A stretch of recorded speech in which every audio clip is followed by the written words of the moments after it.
Chapter 10, Judgment Call. In the woods, miles away from the river he had fallen into, Kiba was sitting under a tree trying to take cover from his pursuing opponents. As he cradled Akamaru's injured and unconscious body he growled to himself, if only I'd been stronger. Akamaru would have never gotten hurt if I had been. I can't beat anyone I face, not any real shinobi anyway. I lost to Naruto twice, and now this guy? What am I doing with myself?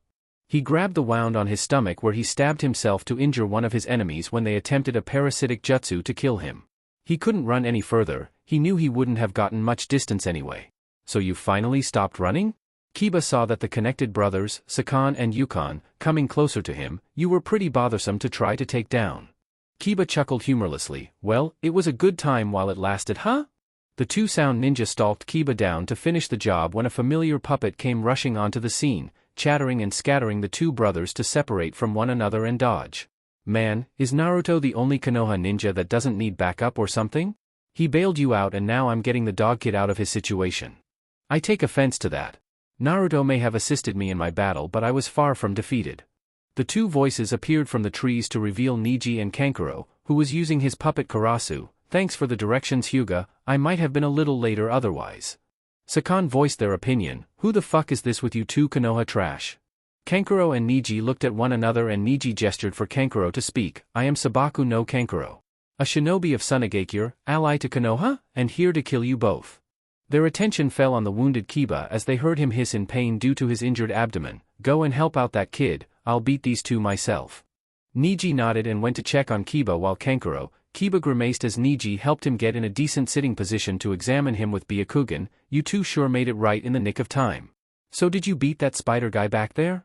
Niji kept scanning the extent of Kiba's wounds. Naruto arrived and ended our fight before it could escalate any further. It's a good thing too, because I wasn't sure how I would have beaten him, he was incredibly difficult to attack. We caught up to the team afterwards, but when we got there you and Lee were gone. Kiba chuckled as he watched Kankuro single-handedly beating back the two Oto twins, well it could be worse I suppose. Nobody is dead yet and I'll be fine. He looked up at Niji hopefully, right? Niji smirked, yes, nothing too vital was hit within your wound, it's just enough to inflict decent internal trauma. Ah? Kiba looked over to see a second puppet full of blades that used to be part of Karasu. Kiba turned green as he could surmise what had happened, and poor Niji didn't even turn around as he pretty much saw the entire thing happen in its entirety because he had been looking inside of Kiba. Near 360 degrees of vision and X-ray capabilities, yay. Kiba voiced the opinion of both boys, okay? Nice finish I guess. Kankuro watched the blood oozing out of the bottom of his puppet Kurori, Black Ant, and turned back to them with a smirk, thanks. This puppet combination is one of my favorites. He walked over to Kiba and looked him over, so how is he? Niji deactivated his Byakugan to get the picture of the brothers being impaled and stuffed inside of a puppet out of his orbital sockets. Kiba will be fine for now but we need to get him back to Konoha for treatment, him and Akamaru. Carrying him might pose a problem and cause heavier blood loss however. Kankuro grinned at them, no problem. He went over to Kurori and knocked on it once to open it as the two corpses rolled out onto the ground. Kiba held back a dry heave and Niji's eye twitched. Kankuro looked inside his puppet, yeah this should be just fine, we can put him in this and carry him that way. He won't be at risk at all. Kiba got a tick mark on his head, like hell I'm getting in that thing. You just killed two people in it. There's still pieces of them inside. And I think they released their bowels when you killed them too because I smell shit. Kankuro sighed and moved his puppets along like a kid that was told to get up and go do his chores, fine. I'll go wash it out in the river, alright? Kiba growled, fuck that shit. You better have some disinfectant on you goddammit. XXX. As two figures flew through the woods back towards Konoha the only sound coming from them was actually coming from the thing that one of them was carrying. Tayuya had woken up on Choji's shoulder about an hour after Naruto knocked her out and wouldn't shut the hell up. From calling them pubeless rapists to needle-dick transsexuals she just kept bitching them out. Eventually Shikamaru ripped her hat off of her head and stuffed it into her mouth as a makeshift gag to get some peace and quiet and now he and Choji were basking in the relative silence of their momentary victory. I say relative silence because she was still mumbling nasty curses through the gag. Shikamaru was currently thinking, this mission went straight to hell faster than I could have ever assumed it could have. My formation was useless when we were discovered and we had to break off into one-on-one fights. If Naruto hadn't shown up we could have been in some serious trouble, those guys were way stronger than us. The thought came to a close as they heard leaves rustling nearby. Choji set Tayuya down and prepared to fight, as did Shikamaru when Temari landed on an adjacent branch. Phew, I finally caught up with you guys. I see you had a little scrape of trouble. Seeing Tayuya all tied up and cursing, she smirked. Looks like you didn't need backup after all. Choji sweated and chuckled. Oh? Yes, we did. Trust me, we did. Shikamaru nodded. It's true. We didn't beat her, Naruto did. Naruto beat 2 others, captured this girl here, and then went off further to keep up the chase. Choji said the first guy almost killed him one-on-one. Temari blinked in surprise. Naruto's out here too? He must have been rushed out even faster than we were. So you're saying the headless mohawk guy that we saw on the way here and the dead spider guy with a kunai in the back of his head were examples of Naruto saving your asses? Choji and Shikamaru nodded. Choji raised his hand. I was there when he started fighting the mohawk guy. If the fight stayed the way it started off, then yes, Naruto definitely killed that guy. After picking up Tayuya, they set back out for Konoha. Shikamaru spoke up. So you guys were sent to back us up? Temari nodded. Right after Naruto left Suna, we got a messenger hawk from Konoha asking for assistance for an emergency, so we left immediately. With the speed we were moving, I thought we would have passed him on the way, but he must not have been joking about how he said he could run straight from Suna to Konoha non-stop. Shikamaru chuckled. You'd better believe it if he told you. Naruto beat 3 of these guys with little to no trouble. Where are your teammates? Temari pointed her thumb over her shoulder. We split up in the 3 different directions that we sensed your group in. They probably found the rest of your group by now. Shikamaru sighed in relief. That's good. This troublesome mission finally has a silver lining around a gray cloud. Let's get back to Konoha and wait for the others. XXX. Naruto and Kimimaro stood facing off, Kimimaro using his Cursed Seal level 1 form, Naruto activating the Kyuubi's shroud. The two stood still while the wind blew across the field. Kimimaro pulled the bones out of both of his arms to dual-wield swords. Let us begin. A short quirk of Naruto's lips was all the indication to start that either needed as they moved as blurs across the battlefield. Naruto was dodging Kimimaro's double-handed strikes and attempting to counter with his claws. Naruto ducked a dual slash at his head but ended up getting kicked back by Kimimaro. Naruto ducked down low and rushed at Kimimaro's legs, shooting for his knees with a takedown attempts, sweeps, and swiping at his legs and lower torso with his claws while simultaneously avoiding low stabbing attempts from Kimimaro. Kimimaro was the best all-around close-range fighter in pretty much all of Otogekyure, and a good fighter can tell things about their opponent's style from watching them attack. Kimimaro saw that what Naruto gave up in poise and precise movements due to his influx of power he gained in terms of his bloodlust and ways to cause injury to his enemies. If Kimimaro didn't up his own power himself, then the attack would have began to overwhelm him. After dodging a slash at his face, Kimimaro cut into Naruto's hip on both sides with a cross slash and cut into his chest with rapid slashes that sent the demonically charged blonde backwards. Naruto picked himself up by his sword that he landed by and looked back out at Kimimaro while holding the handle. Where there was momentarily blind rage in Naruto's eyes, cognizant thought made a return. Wow. I almost started losing it there for a second. I need to train more using this chakra or else I might not be so lucky next time. I forgot about what too much of this stuff would do to me. One tail is overbearing. Naruto pulled the sword from the ground and smirked at Kimimaro before the two vanished and began clashing once again. The sound of bone clashing with steel echoed around the area, as they crossed blades with one another again. Naruto's attacks once again became a fluid match for Kimimaro's sleek movements as the two dealt an equal amount of grazing wounds to one another as they met in a stalemate in Kenjutsu. When they broke off again, Naruto threw his sword like a javelin at Kimimaro, and at the relatively close range that the two were at, it thudded directly into his breastbone, however and barely sunk in at all despite the force used. Naruto scoffed as Kimimaro pulled the sword out and threw it aside. Those are some seriously tough bones, that would have run anyone else clean through. Naruto backed away and rushed in again, this time forming a Kage Bunshin as a feint to engage with his hands while the original leapt over Kimimaro to end up behind him. Naruto quickly molded wind chakra around his fists and held his fists together before shooting them out to utilize Futon, Fujin Seiken, Wind Release, Divine Fist of the Wind God. Kimimaro looked back when he felt the influx of chakra, but this allowed the clone of Naruto to kick him off of their physical clash, hard, sending him into the crushing force of the wind jutsu. As the attack hit Kimimaro and began pushing him forward at the clone, he was kicked by the clone in question, formed the exact same jutsu and shot it off at the incoming Kimimaro. The two attacks smashed into one another with Kimimaro in between them. For the time that the jutsu held up, Naruto could see that Kimimaro's entire frame visibly compressed under the crushing pressure of the powerful attack. Kimimaro landed on his feet, panting heavily from the intensity of Naruto's jutsu. Naruto audibly sucked his teeth as he and his clone fired off the attacks once more, smashing Kimimaro between them with even more force this time. Naruto hit him so hard with the attack that he clearly heard the sound of bones cracking on Kimimaro's figure. Naruto's eye slightly twitched, tough bones or not. You should be human paste after that, I put a ton of chakra into that one. Nothing short of some kind of metal can stand up to that kind of pressure. Despite not being killed by Naruto's double futon, Fujin Seiken, it still did damage. The pressure did end up having an effect on Kimimaro.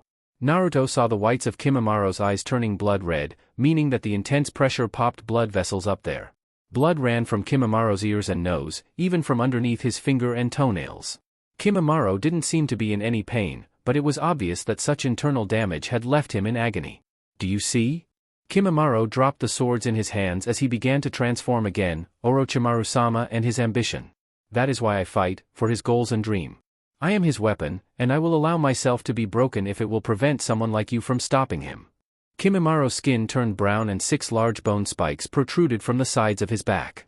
In addition to that, a spiky tail emerged from his back, and upon seeing that, Naruto just could not help himself. He pointed at Kimimaro with a dull expression on his face. Is that a motherfucking tail? Seriously? You grew a tail? Kimimaro stood back up and looked at Naruto with a superior gaze. This is Orochimaru-sama's gift to me. And with it, I will repay him for all he has done by vanquishing the ones that stand in the way of him and his grand plans. Kimimaro pulled out his spinal column to form a flexible, spiky chainstaff. This is the Tesenka no Mai, Tsuru, Dance of the Clematis, Vine. You are quite skilled to push me this far, but you will not win. Orochimaru-sama has plans for Sasuke Uchiha. It is most unfortunate for you that you will not live to see them come to fruition. Naruto drew his sword once again. Well, in order to make that happen, you're going to have to come over here and fight me, unless you think you can kill me by talking me to death. Kimimaro snapped his new weapon in a test of sorts. For the future of Otogekyure and Orochimaru-sama, you will die today. Naruto set his sword in a ready stance and gazed out at Kimimaro coldly. For someone that seems to have a fetish for saying that they're going to kill me, you sure do a lot of talking. Kimimaro began whipping his chainstaff at Naruto, who found that Kimimaro was far faster in this form than before. It looks like this transformation of his isn't just for show. Naruto took a lash on his shoulder that ripped into his flesh deeply. Kimimaro then hit Naruto with the whip and had it wrap around Naruto's right arm and pull him forward to sink a kick deep into his ribs that freed him from the weapon at the cost of flesh and blood being shredded from his arm. Naruto held the injured limb and watched his blood drip off of his body and onto the ground before he heard hissing signifying that he was healing somewhat. Naruto growled as he stood back up, keeping his eyes locked on Kimimaro. He decided to go on the attack this time, but every time he took a swing at Kimimaro he ended up getting a lash on his hands. Eventually Naruto roared as he went for a heavy overhead swing, but a strike from Kimimaro's whip sent it out into the distance far from the point of any kind of retrieval. Kimimaro backed off and began whipping Naruto, cutting into his body and drawing blood with every shot. He struck Naruto across his chest, his back, his arms. Wherever he could hit Naruto cleanly he did hit Naruto. After an endless barrage of strikes from the whip of his enemy, Naruto dropped to the ground shaking in pain as blood fell from his body to the grass below, staining the green blades red. His shirt was in tatters and was utterly unwearable any longer. Kimimaro wrapped his chainstaff around Naruto's arm and jerked him forward, dragging him across the ground on his left side. Naruto eventually regained his footing and Kimimaro's eyes widened as he saw what had been hidden in Naruto's left hand, but he had given Naruto too much momentum and by now Naruto had a full running start heading his way. Thrusting out his left hand that had a threatening blue sphere spinning in the palm, Naruto shouted out the name of his attack at the top of his lungs as he slammed it into Kimimaro's body. Rasengan, spiraling sphere. Die, you son of a bitch. As the jutsu drilled into Kimimaro's body, flesh visibly flew from the point of contact. The force from the attack sent Kimimaro flying away at a high velocity, pulling the whip with him as it pulled itself from Naruto's arm, taking yet another bite out of Naruto's already heavily wounded body. Naruto fell to the ground clutching his bloody arm before he started crawling towards the direction that Kimimaro flew in, trying to confirm his kill. What an incredibly destructive ninjutsu. If I had not grown a layer of bone underneath my skin, that most certainly would have ended our battle. Naruto saw Kimimaro standing and walking over to him from the far distance that he had been sent. Where Naruto hit him in the body there was the area where Naruto ripped through his skin, a spherical circle of brown, and within there was a visible film of white with a spiral groove carved deeply into it with blood slightly seeping through the cracks that the mark formed, the bone he had been talking about. Naruto punched the ground hard with his injured arm and stood up again. Just fucking die already, goddammit. I should have killed you 4 times already and you're fucking standing like a goddamn zombie. I hit you dead on. I heard it, I felt it. I heard and felt the fucking Rasengan grinding into you, that was a kill shot. You should be split in half. Fuck a Kekii Genkai, that shit isn't right. Naruto was using as much of the Kyuubi's chakra as he safely could and Kimimaro was outclassing him. It wasn't that Naruto didn't have what it took to go up against him in his second level form, it was the fact that Kimimaro seemingly had 9 lives or something, because the Shikatsu Myaku, dead bone pulse, kept Kimimaro from taking the brunt of Naruto's attack damage. He couldn't cut through his bones, he couldn't slip a weapon through the ribs for a stab at his organs, hell he couldn't even crush him with enough pressure to bend iron because Kimimaro could just manipulate his skeletal frame to protect his vital points. Naruto sighed and picked up a taijutsu stance once again to attack. How the fuck can I kill him? He just keeps coming. I know I'm hurting him, I have to be, every attack I'm landing would leave anyone else in critical condition if not kill them outright. Naruto didn't have time to ponder too much as Kimimaro brought his whip back out and began attacking again. Naruto did his best to avoid getting anywhere near the bony barbs of the weapon, but Kimimaro kept picking up the pace of his attacks and hit Naruto in his legs, sending him to his knees. Kimimaro slung the weapon out once more to wrap it around Naruto's body. It was stopped by a burst of sand that squeezed between the whip and protected Naruto from further harm. Even more sand then appeared and came at Kimimaro, who jumped back and put distance between himself and Naruto. A smile broke out onto Naruto's face as he felt the familiar presence of his desert friend. Hey Gaara. What's up?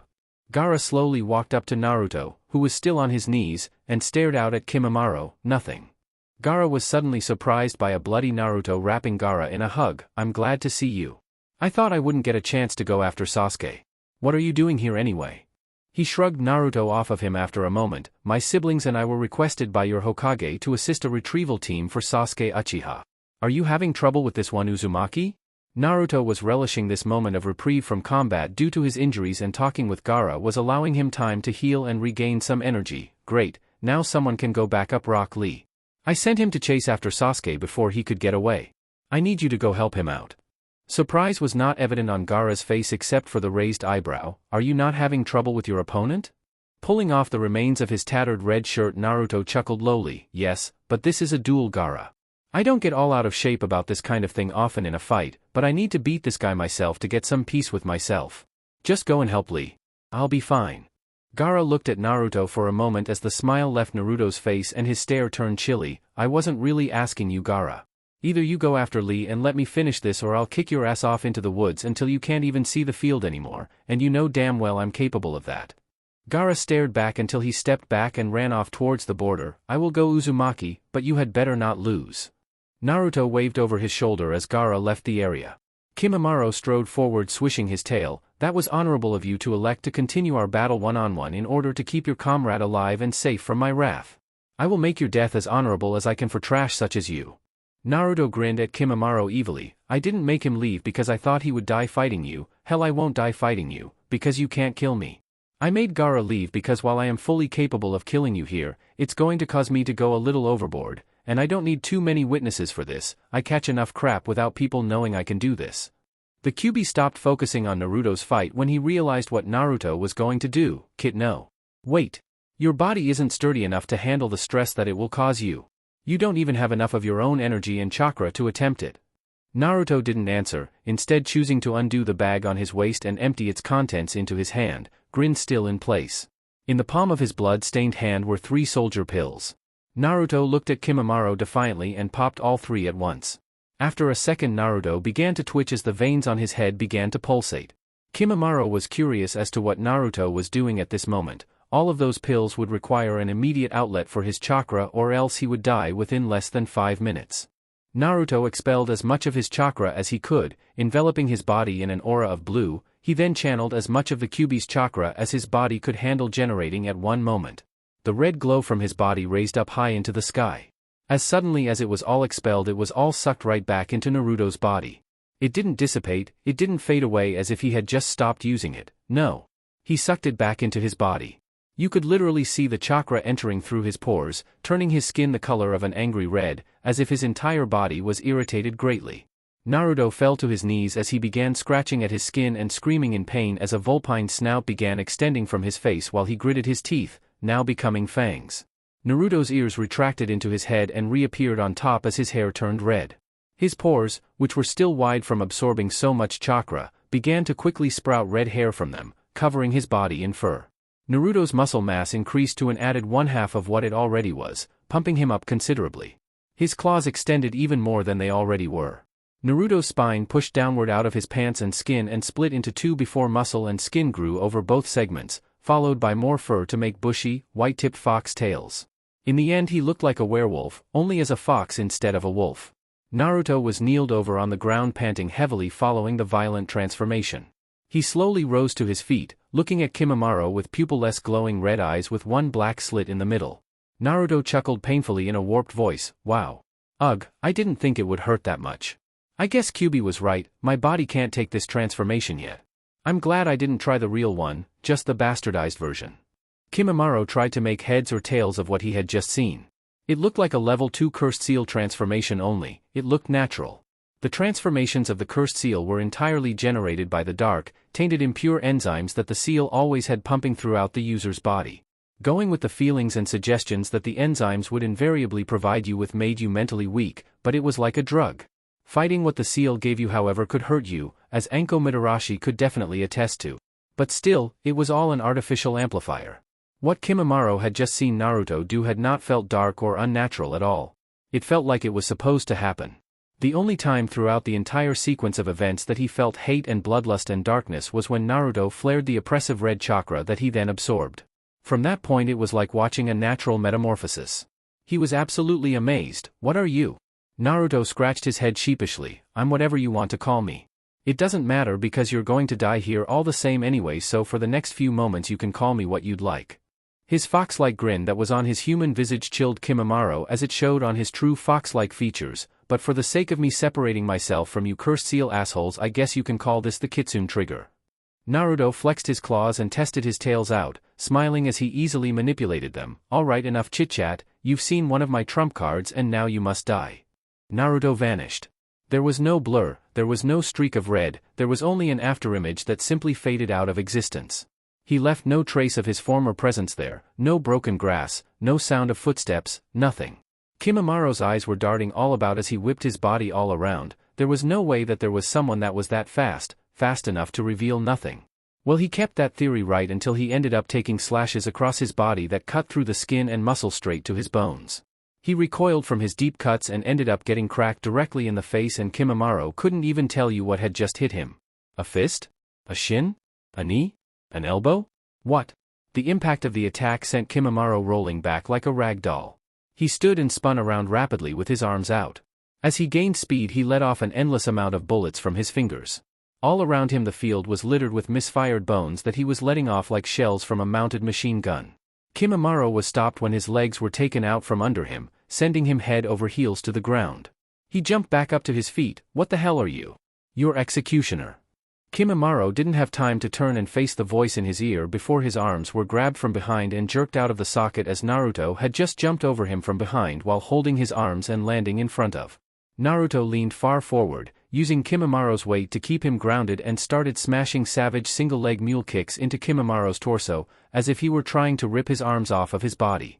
Naruto then jumped off of the ground and planted a vicious twin-legged double mule kick to Kimimaro's face, letting go of his arms at the same time, sending him flying off backwards.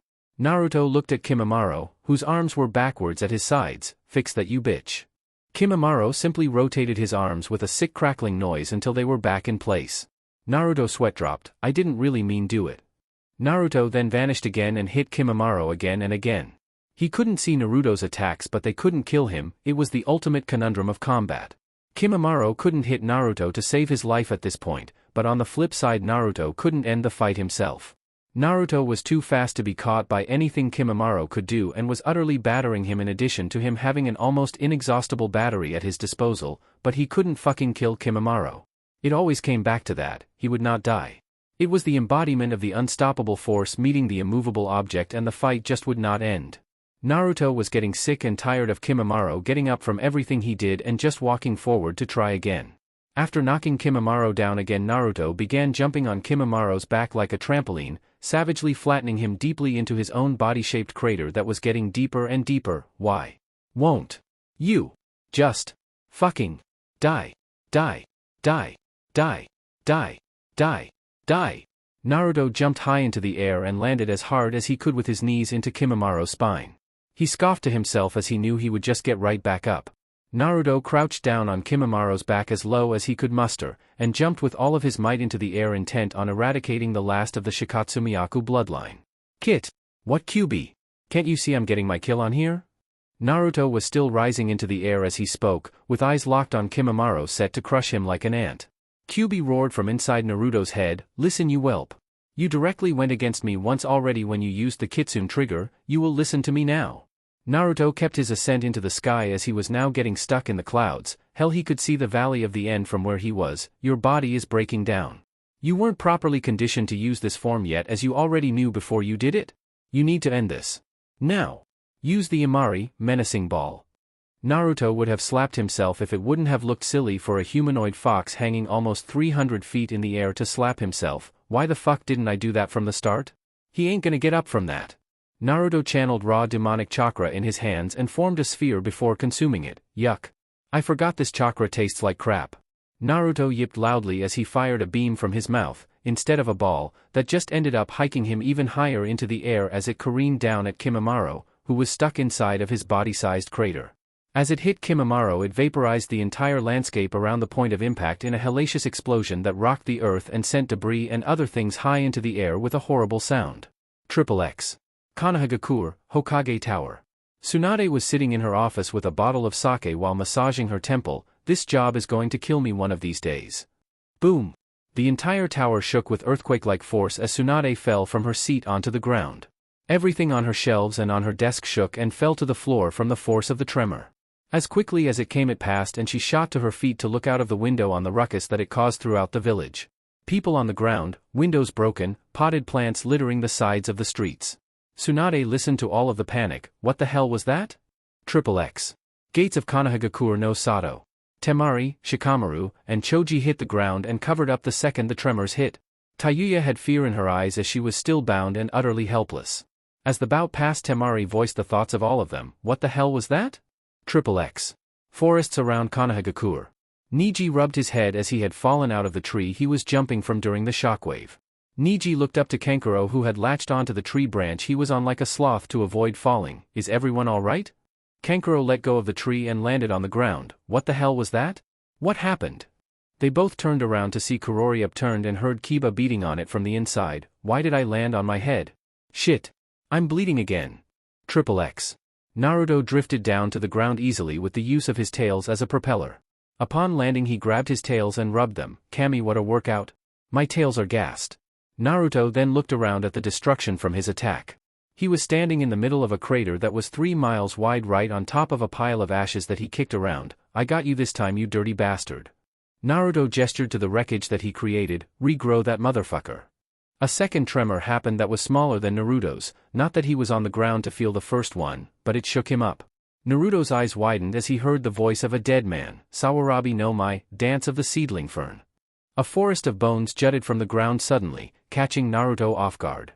The jutsu filled all of the immediate area with sharp bones that extended high into the air. Yip, yip, yip. No, no. Naruto was slowly hovering down from the air, tail spinning furiously to slow his descent as he again jumped high into the air to dodge the death trap that Kimamaro had set out for him. Naruto eventually latched onto one of the bones that stuck out higher than the others. Damn, this is one hell of a suicide jutsu. But too bad, sucker. You missed. Kimamaro then suddenly emerged. Half of his body from the bone Naruto was attached to with a bone drill around his arm. His skin was missing and seared off on multiple areas of his body, revealing muscle and parts of his skeleton. Time slowed down as Kimamaro thrusted his bone drill at Naruto. Die. I will not lose for the sake of Orochimaru-sama. Kimamaro drilled into Naruto before he burst into smoke as a broken ninjato dropped from where Kimamaro had made contact. Naruto was nowhere to be found. Kimamaro's eyes quivered as tears came to the forefront. Blood seeped from his mouth and he slumped over lifelessly. Blood and tears fell into the forest of bones as Kimamaro left the world of the living with one regret: he could not finish off Naruto Uzumaki. Naruto sat on the outskirts of the bone forest panting in relief. Oh Kami. That was close? I love that sword so much, I need to come back and get it. Kawarimi is amazing. Naruto sighed and let his Warfox features from Kitsune trigger recede. Naruto began to walk away before he collapsed to the ground in pain. Gah. What happened? Why am I in pain? His questions were answered by the QB. I told you that your body wasn't ready to use the trigger again, and this is the result of your ignorance. Prolonged use of the kitsune trigger has cracked every single bone in your entire body. That's what you get for using a technique you weren't ready to utilize, that, and you pretty much almost overdosed on soldier pills. Naruto laid out on the ground, twitching occasionally from the pain of his entire body. I'm aware of that now. And I have to say, after considering everything that just happened. A smile came on his face, it was totally worth it. Uzumaki. Naruto's vision was filled with a red-headed Jinchuriki standing over him. Did you win? Naruto gave him a dry look. Does it look like I lost? Or does the graveyard of bones with the motionless body of the team I was fighting stuck inside one of them signify that he kicked my ass and killed me? A mouthful of sand was given to Naruto as a reply, who painfully rolled over and spit it all out. Gross. You fucking crush people with that shit. Naruto noticed Rock Lee's body held by Gaara's sand. Is he Dash? No. Gaara used his sand to help Naruto stand up to get a better look. Lee had scrapes and bruises on his face. His spandex suit had holes in it around his shoulder that had sealed itself up from the Chidori. He was still breathing clearly though, he is still very alive. The Uchiha defeated him, but not without a massive fight from the looks of where they did battle.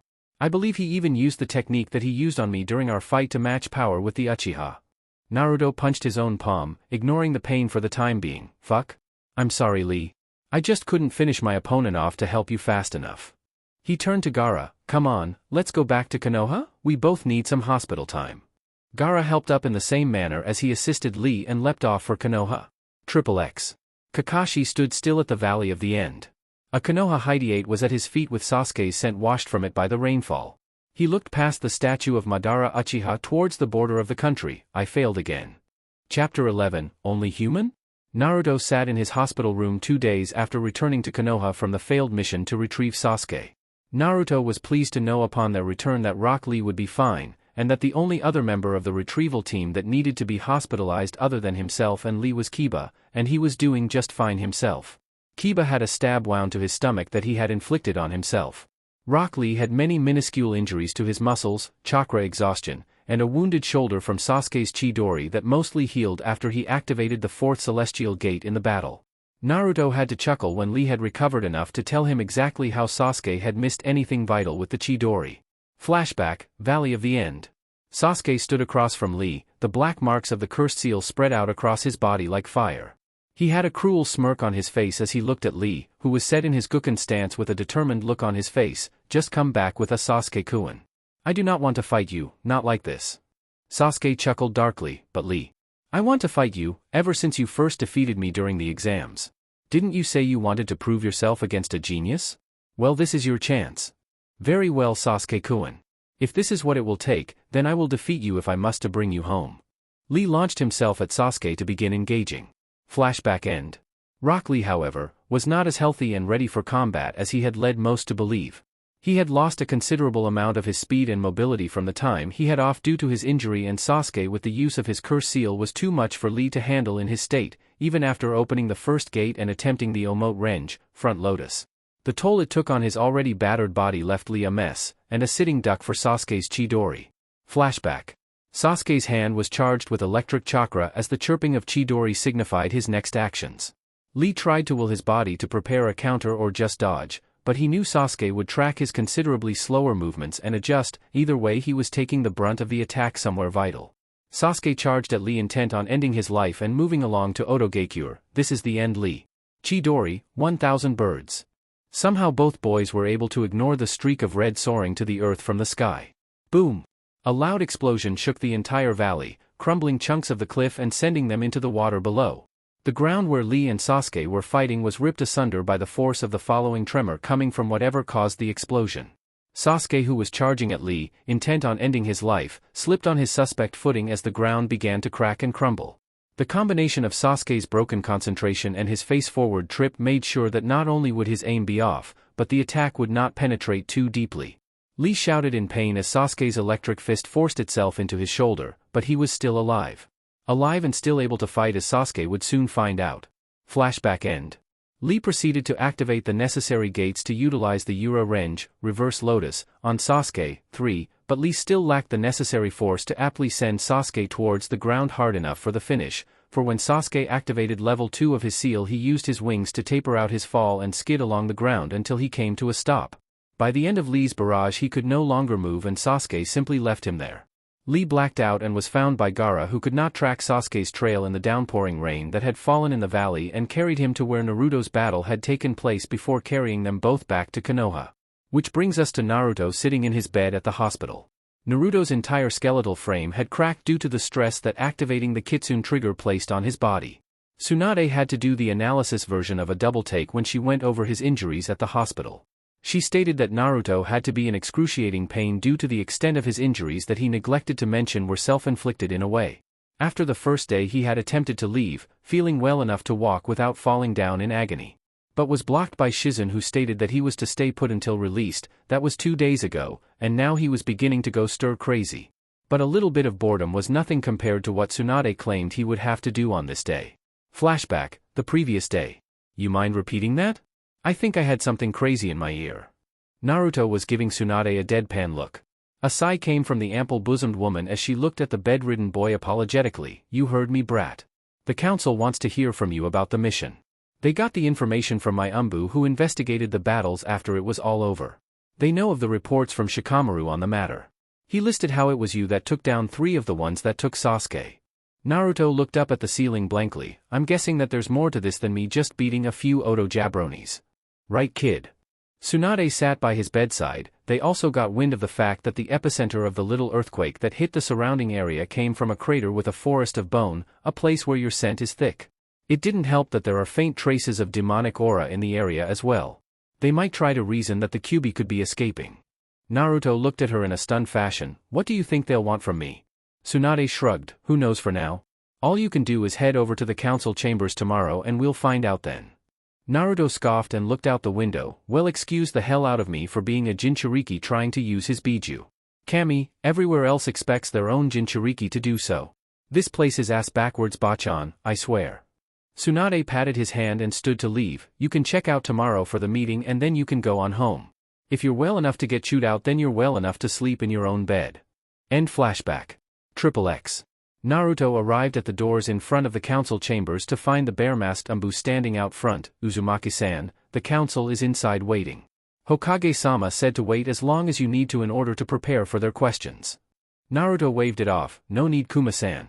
I do my best when I'm on the spot. I just want to get the Gripefest inside over with so I can go home and watch my shitty closed-circuit TV. A snort came from another corner of the hall as Kuma moved and allowed Naruto entrance into the council chambers. As he walked inside he noticed the conversation drop off and most of the focus fell on him. There were almost unanimous glares from the civilian council, and when he turned to bid them a jaunty hello he almost broke down in laughter as they tried their hand at their pathetic excuse for killing intent.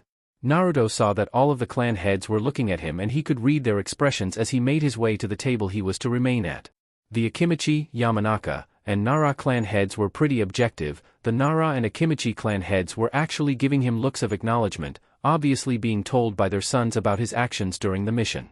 The Inuzuka matriarch was smirking at him with mirth evident on her face, a smirk that he readily returned. The Hyuga clan head was just looking at him. He couldn't tell what was going on behind those white eyes. Damn, Hyugas have a great poker face, likewise for the Aburame clan. Naruto saw the council elder advisors and saw Danzo, but let his face betray nothing, as did Danzo.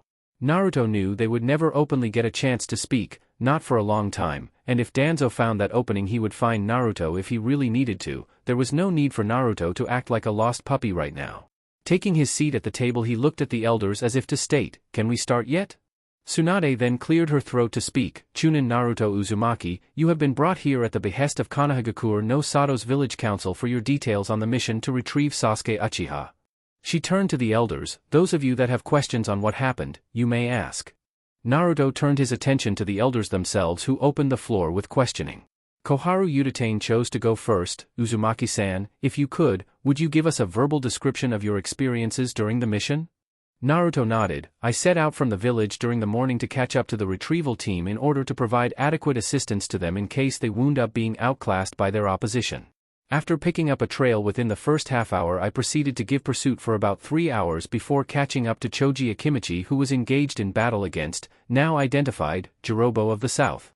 Choji was on the verge of taking the third of the secret Akimichi pills in order to combat his foe when I stepped in and sent him to go catch up with the rest of the team. I then proceeded to swiftly dispatch Jirobo and follow suit in catching up to the team.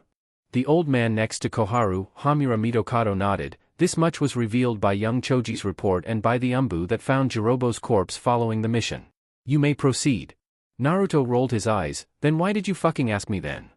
Ignoring that voice in his head, he continued, I then found Niji Hyuga in the middle of fighting Kadamaru of the East. He seemed to be doing fine on his own, it was an even deadlock, but Kadamaru had yet to unlock the second stage of his cursed seal, so I decided to intervene. Niji was able to keep Kadamaru's attention until I was able to launch a stealth attack from a distance that ended his life. Naruto licked his lips in pause before continuing. Both Niji and myself then caught up to Shikamaru Nara and Choji Akimichi, who had rejoined the main force. Rock Lee and Kiba Inuzuka had been separated from the team while Shikamaru and Choji were being held up by Tayuya of the North. I sent Niji off to find Kiba, who had fallen from a cliff into the river below, and fought Tayuya along with Shikamaru and Choji. She caught them in a genjutsu, and knowing how much trouble a skilled genjutsu specialist usually has against a close-range specialist, I closed the distance and defeated her, freeing Choji and Shikamaru. I captured her, and Shikamaru along with Choji returned her to Konoha as a prisoner. Naruto then looked at the elders as if expecting comments. Tsunade motioned for him to go on. Proceed, Uzumaki. Naruto sighed and looked at all of the people. No doubt everyone in the room knew what was next. I ran ahead and then made contact with Rock Lee, who was fighting Kimimaro Kagaya at the time. I sent Lee off ahead to retrieve Sasuke while I stayed to keep Kimimaro from assisting Sasuke's escape. After a prolonged conflict and timely momentary assistance from Sabaku no Gaara, I was able to outlast Kimimaro and defeat him. However, I was too injured to continue with the mission and had to be assisted by Gaara, who had also found and retrieved an injured Rock Lee. A civilian council member stood up. So you let the last Uchiha escape, did you, boy? Naruto narrowed his eyes at the man. You already know he got away, you son of a bitch. You just want to use me as your whipping boy on the matter. Naruto spoke evenly. I did not allow anything. He may have gotten beyond the border, but the team and myself did everything we could to prevent that from happening. Another council member stood and pointed at him. But you already defeated the Uchiha in combat. If you had just left the battle with the Kagaya to that Rock Lee person, then you could have personally stopped Sasuke yourself. Naruto bristled at the insinuation. Listen. Kimimaro Kagaya was far beyond any of their levels. He was sick, he was weak, and it still took everything I had to put him down. Nothing that Rock Lee is capable of would have beaten him. No one else on the retrieval squad or the relief team from Suna could have fought and defeated him. He might have even found a way to overwhelm me had he not used the last of his chakra on his final technique. Or does a giant forest of bones not register as potentially hazardous to a team comprised of genin? The civilian sat down, seething at Naruto's explanation, when Hayashi Hyuga's firm voice was heard. The forest of bones was also inside of a massive crater. The crater was the epicenter for the tremors that struck Konoha. What can you tell us about that? Naruto knew there was no need to lie at this point. Yes, I did it. It was necessary to keep up with Kimimaro Kagaya after he activated the next level of his seal. It's a high price to pay to use that much power, however. The force of my technique cracks my entire skeletal frame. Inoichi Yamanaka was curious as to the nature of Naruto's maneuver. Would you mind showing the technique to us? Naruto raised an eyebrow. Yes. Yes, I would, actually. Not only is it something that really shouldn't be used outside of combat, it's not something that I want people to know about, let alone actually see. You all have your own clan secrets and all of that. Well, consider this something that none of you have any right to coerce out of me. Another arrogant civilian stood. We are the council, boy. You are a ninja of this village and therefore your secrets are ours to know. Naruto gave him a look as if to say, are you serious? He looked up at Tsunade. I work for you. Not some petty merchant with a superiority complex. Keep him out of shinobi business. He turned to the council. The only ones that have even the slightest amount of authority over me are the clan heads, and that's because they're all jounin. Outside of the field, the only person here that can tell me to do anything is Hokage-sama. Do any of you have the title of Hokage-sama? He got a unanimous shaking of heads. Do any of you have that kick-ass pointy hat? Another round of no's. Well, then you can all respectfully stuff it. My techniques are my own. You don't need to know them. You couldn't perform them anyway, so the knowledge would be useless. The civilians broke into an uproar while the clan heads started looking at Naruto with amused respect. The main yells from the civilian council were calling for Naruto's punishment until one of them changed the subject altogether. You should be punished for allowing the Uchiha to escape. He was the last of our most powerful bloodlines and you send another genin to get him instead of yourself. Naruto looked at the ignorant man coldly. Like I said, Kimimaro Kagaya was far beyond anything Rock Lee could have done to him. Kimimaro would have killed him for sure had I not stepped in, which was my job in the first place. I was sent as backup, to get them out of unfavorable situations, and that was as unfavorable a condition as they were going to face on that mission. Naruto stood and began pacing. Kimimaro could have beaten Sasuke without trouble. Sasuke only had Chidori and a few Keton ninjutsu as something that could slow Kimimaro down, and that wouldn't have stopped him. What I did to make that crater, Kimimaro survived it and launched one final attack. As far as I'm concerned, none of them could have kept up with him. And besides, I was sent to make sure they could carry out their own mission parameters. My own were different from theirs and I did what I thought I had to do to achieve both. Rock Lee had not told me that he wasn't in prime condition. I don't know what would have changed if I had known, but that is moot at this point. Get back to the other topic. What did you do to cause the crater? The room once again got loud on the civilian side as cries of, "The QB is escaping," among other asinine remarks were being made. The shinobi side were looking bored, most of them knowing full well that Jinchuriki should be able to utilize the power of their demons, so this wasn't much of an issue. Tsume Inuzuka even let out a loud yawn signifying how bored with the proceedings she was. Naruto made subtle motions to the shinobi council signaling blah blah blah and pointing at the civilian side, getting a few smirks on that side. He looked up at Tsunade. "Can I be dismissed, Hokage-sama? I've already spoken my piece, anything from this point forward and there's nothing I can do or have any part in." Tsunade nodded. "You are dismissed, Chunin Uzumaki." Naruto bowed to her and left the room. As the door closed shut she sighed as another uproar from the civilians broke out. XXX. Naruto sighed in relief as he jumped along the rooftops towards his apartment. Well, that wasn't as unpleasant as it could have been. Hopefully Bachan can block any of their power play bullcrap against me. Naruto arrived and opened the door to his apartment to find Kankuro raiding his fridge. Naruto's eye twitched as he grabbed Kankuro by the collar and dragged him away from his food. "What the hell are you guys still doing here?" Kankuro looked at Naruto smugly as the boy let go of him. "Don't you remember, Naruto? You told Gaara we could stay here after he got you to the hospital." Naruto looked around his apartment. "Does my place look like it can accommodate all of you and me at the same time? Why don't you all go and get a hotel, you rich bastards?" Kankuro chuckled. "Well, we got the call to leave so quickly that we didn't have any time to go home and grab any money. We were fortunate Gaara asked you." A tick mark appeared on Naruto's head. "Gaara asked me when I was hopped up on so many painkillers I couldn't tell that there was a catheter in me." Nothing I could have possibly said in that state of mind could possibly be held as a valid statement. Kankuro shrugged. "It's done, man. Temari swiped your bed, I'm hitting the couch, and Gaara doesn't sleep, so it worked out just fine for everyone. Except for me." Naruto had a perturbed look on his face. "Because you probably ate me out of house and home.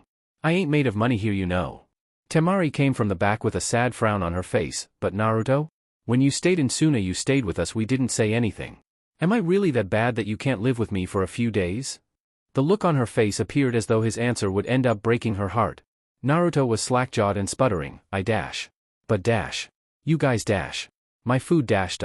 He eventually threw his hands in the air in exasperation and went to grab his wallet. "Fine, whatever, I'm out of here. Don't eat all of my food." A grumbling Naruto turned to leave the apartment, shutting the door roughly behind him. Kankuro smirked at his sister. "That was messed up, Temari. Playing with the kid like that. You shouldn't mess with his head like that, he might think you like him or something." Temari shrugged and walked back to Naruto's room. "Maybe I do. I'm going to take a nap for a few hours." Kankuro sat blinking in place for a moment. "Wait, Temari, are you serious?" Temari said nothing as she shut the door to Naruto's room. "Temari. XXX." Naruto grumbled as he left his apartment. "I can't believe this crap.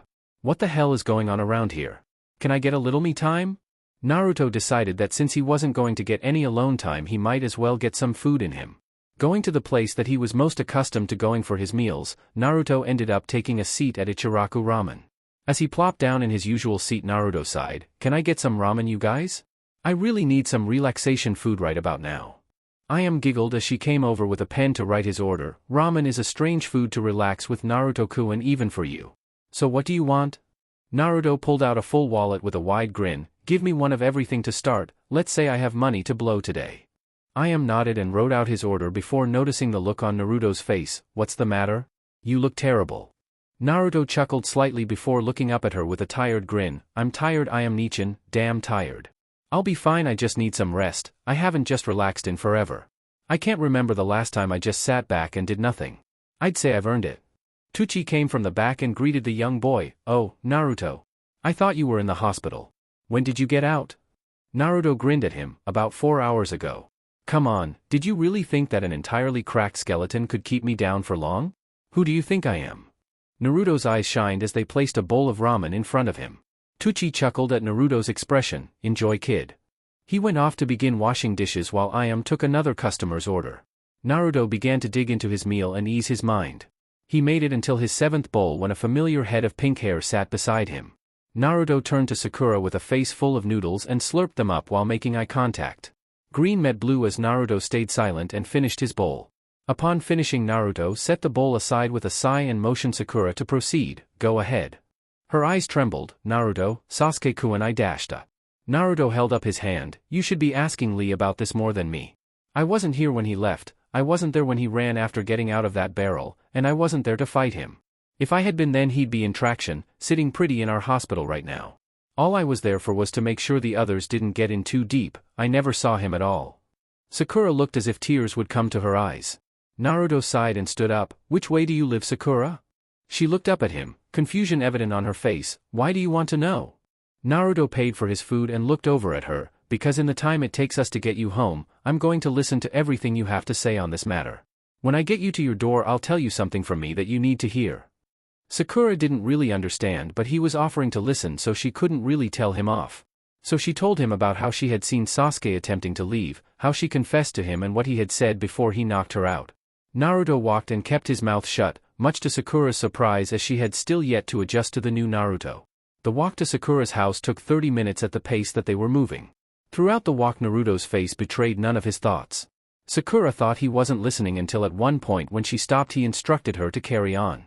He reassured her that he was indeed paying full attention and was working out what he would say when they arrived at her home, so she kept going. Sakura's throat was dry and she was slightly out of breath because of the amount of talking that she had done, but she had put it all out there. Now she was simply waiting for Naruto to speak, as was their agreement. He stood in front of her for a moment saying nothing as he finished thinking about his dialogue. Finally, believing that he had worked it out enough, he began. "You really love him? Seriously? No bullshit?" She nodded and looked in his eyes without falter. Naruto smiled slightly at her. "That's a pretty big claim for someone as young as us to say, Sakura. Are you sure? Things can change over time, you know? You might not feel this way tomorrow, next month, hell, 3 years from now you might not. I am not flighty about things like this, Naruto. I made this commitment a long time ago that I did love Sasuke, and I would prove it to him." She looked away. "I really would have left with him that night, Naruto." A frown worked its way onto Naruto's face. "That isn't something you should be saying out loud, Sakura." "But now what?" "He's gone. Gone to Orochimaru, the ultimate traitor of Konoha, for power. What will you do now?" Sakura clenched her fists at her side. "Then I'll get strong enough to save him. I won't give up. I'll get strong and then I'll bring Sasuke-kun back myself." Naruto looked at her for a long moment. "You know that you actually have to take an active interest in your training, right? What I did to you in our match was terrible, Sakura. You have a lot of work to do. Sasuke might not willingly return even years from now, and if it comes to that, and you don't get far stronger, he will tear you apart." Sakura looked down at the ground sadly as Naruto's footsteps signified his leaving her doorstep. "But, who am I to cut down someone's goal? It's going to take a lot of training, Sakura. You really need to up your skills, but it's far from something that's impossible to do. And who knows? If you get your chance to go after Sasuke, I might just want to tag along too." Sakura raised her head to see a faint smile on Naruto's face as he walked away. Sakura turned and entered her home with her resolve for the future set. Naruto took to the rooftops to head towards the Hokage Tower. XXX. Yo Bachan. Tsunade looked to see Naruto hanging around her window with a lazy look on his face. "Can you take the door, brat? I already have Jiraiya jumping on the sill every time he comes by, I don't need you doing it too." Naruto shrugged and hopped inside of the office. "It's easier than the door." A smirk came onto his face. "Unless you like it when I kick it open, because I personally love it. I would have no problems with doing that for you." Tsunade's eye twitched as Naruto flopped on a chair in the office. "So what are you doing here, brat? Other than trying to get me to put you through the wall?" Naruto's jovial face fell as he got businesslike. "How do you feel about starting up a program for combat medics?" Tsunade's eyes widened before she went to normal. "I proposed that idea years ago during the last war, but Sarutobi-sensei shot it down. He said there just weren't enough resources to go around then for it." A grin came onto Naruto's face. "Well, why not do it now? You are the Hokage, aren't you? Or is that pointy hat something I can buy somewhere for myself?" Set it up, and I have someone you should look up first. She doesn't have much going for her except chakra control. Tsunade laid her face in her palm. Then why would I want her in the program, brat? The grin never slipped from his face. Yes, she's pretty raw. But that's the beauty of it. If there is one thing that I know from personal experience, it's that a blank slate is probably the best thing for a ninja to be when they go into any kind of training. Give her some time and teach her right, she'll be just fine. And did I mention the chakra control? Who is it, brat? Tsunade was interested in the program, and if Naruto had an idea of just who could be receptive to the training, why wouldn't she listen to him? Is she one of the genin in your class? Naruto nodded. Yeah, my teammate that didn't end up ditching the village, Sakura Haruno. Check her out, see if she's what you're looking for, and if she is, get in touch with her. Tsunade looked at him as he stood to make his way to the window once more. What are you going to go do, brat? Naruto yawned as he turned to face her. I'm tired. I need some sleep and some time off. Give me at least a week and then give me a new assignment. The cracked bones really do suck for someone who runs around all day. A smile came onto Tsunade's face. I put you on medical leave for a bit anyway after you got back. I'll call you when I think you're ready again. You're getting at least a week off. Get some rest. But stop in later this week, I have something for you to do. Naruto gave her a weak salute and jumped out of her window to exit. XXX. Naruto arrived at his home that night as the stress of the last few days finally caught up with him. He gave a grunt of acknowledgement to Kankuro, who was eating one of his cup ramen and watching his TV. The puppeteer almost choked on his food as he saw Naruto heading back to his bedroom and rushed to stop him. As he stood in front of Naruto, he could feel the killing intent radiating off of the haggard blonde. You better have a damn good reason for blocking my way or my foot will have a damn good reason for sticking itself up your ass. Kankuro pointed back towards his room. I told you Temari took your bed. Well, she's in there right now sleeping. If you value your testicles, kid, I wouldn't go in there. Naruto looked at Kankuro, then to the room, then back to Kankuro, who was shaking his head. He shrugged and moved Kankuro aside. I'll take my chances. I'll be damned if I'm sleeping on the floor in my own damn house. Kankuro went wide-eyed as he watched Naruto enter the room and shut the door before running back to the couch, planning to feign ignorance when the fireworks went off. Naruto took a look around his room to find it far less cluttered. Well, she picked my crap up while I was gone, I suppose. Turning his attention to his bed, he found his fellow blonde from Suna sleeping soundly on his bed. How can she sleep so well on my piece of crap mattress? I thought she would have been spoiled by their expensive, comfortable beds at home. As he edged closer to the bed, Naruto's thoughts were telling him that it would be a damn shame to potentially disrupt the sleep of this girl. Temari looked way too peaceful for him to normally awaken. Too bad he was too tired to pay attention to his logical thoughts. Naruto edged her to one side of his bed, which she actually did in her sleep quite easily. She must have been a pretty heavy sleeper. He took off his shirt and slid in next to her, turning away and quickly fell victim to the comfort of sleep. 3 hours later. A cold feeling was placed against his face, forcing Naruto to open his eyes and deal with the nuisance. As his eyes cracked open, he saw Temari's metal fan placed against his cheek. Figuring that she wouldn't hit him while he was asleep, he quickly shut his eyes and slowed his breathing. Naruto snapped his eyes open when she shook his face with the fan. You're awake. That's good. Did you have a nice nap? He could tell that the fake sweet voice meant that he was screwed, so there was no reason for him to not be a smartass at this point. What else could she do after this? Not beat him? Naruto sat up, rubbing his eyes and looking at her with a dull face. It was alright. But it wasn't meant to be a nap. It was meant to be a 12 to 24-hour hibernation of sorts. Thanks for that. You woke me up? He checked his clock. 19 hours early. Great. Temari had a scowl on her face. I woke up looking at your bare back. What the hell are you doing here? Continuing to poke the bear, he raised an eyebrow. I live here. Didn't you know that when you got here? Temari pushed him back down on the bed with her fan. I meant, what are you doing in the bed, you ass? Naruto couldn't prevent the smirk from going on his face before he responded. This is my bedroom. As you can see, there's only one bed, mine, and you were kind of in it, so I figured, hey, roommates. Temari began to unfold her fan with an angry look on her face. Give me one reason why I shouldn't blow you from here to the Hokage Tower? Naruto rolled over on the bed and shut his eyes. I'll give you two, because I just came from there, and because I haven't gotten a non-drug-induced sleep in over 3 days. Now if you're going to use that thing to beat my ass, go ahead, because I'm too tired to care, just don't fuck up my bedspread. Temari dropped her fan. Where will I sleep then? And how did you get here without me noticing? Naruto cracked an eye. Where were you sleeping before you knew I was here?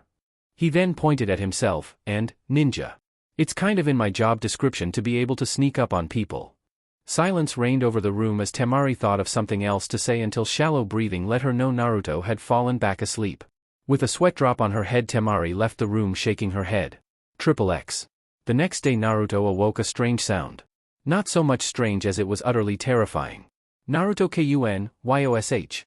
You must join us on our youthful morning exercises. Yes, Naruto Kun. You must train with us to keep up your youthful exuberance during your time off. Naruto woke up, stirring Temari from her own sleep while the voices outside kept yelling, Naruto, what the hell is that?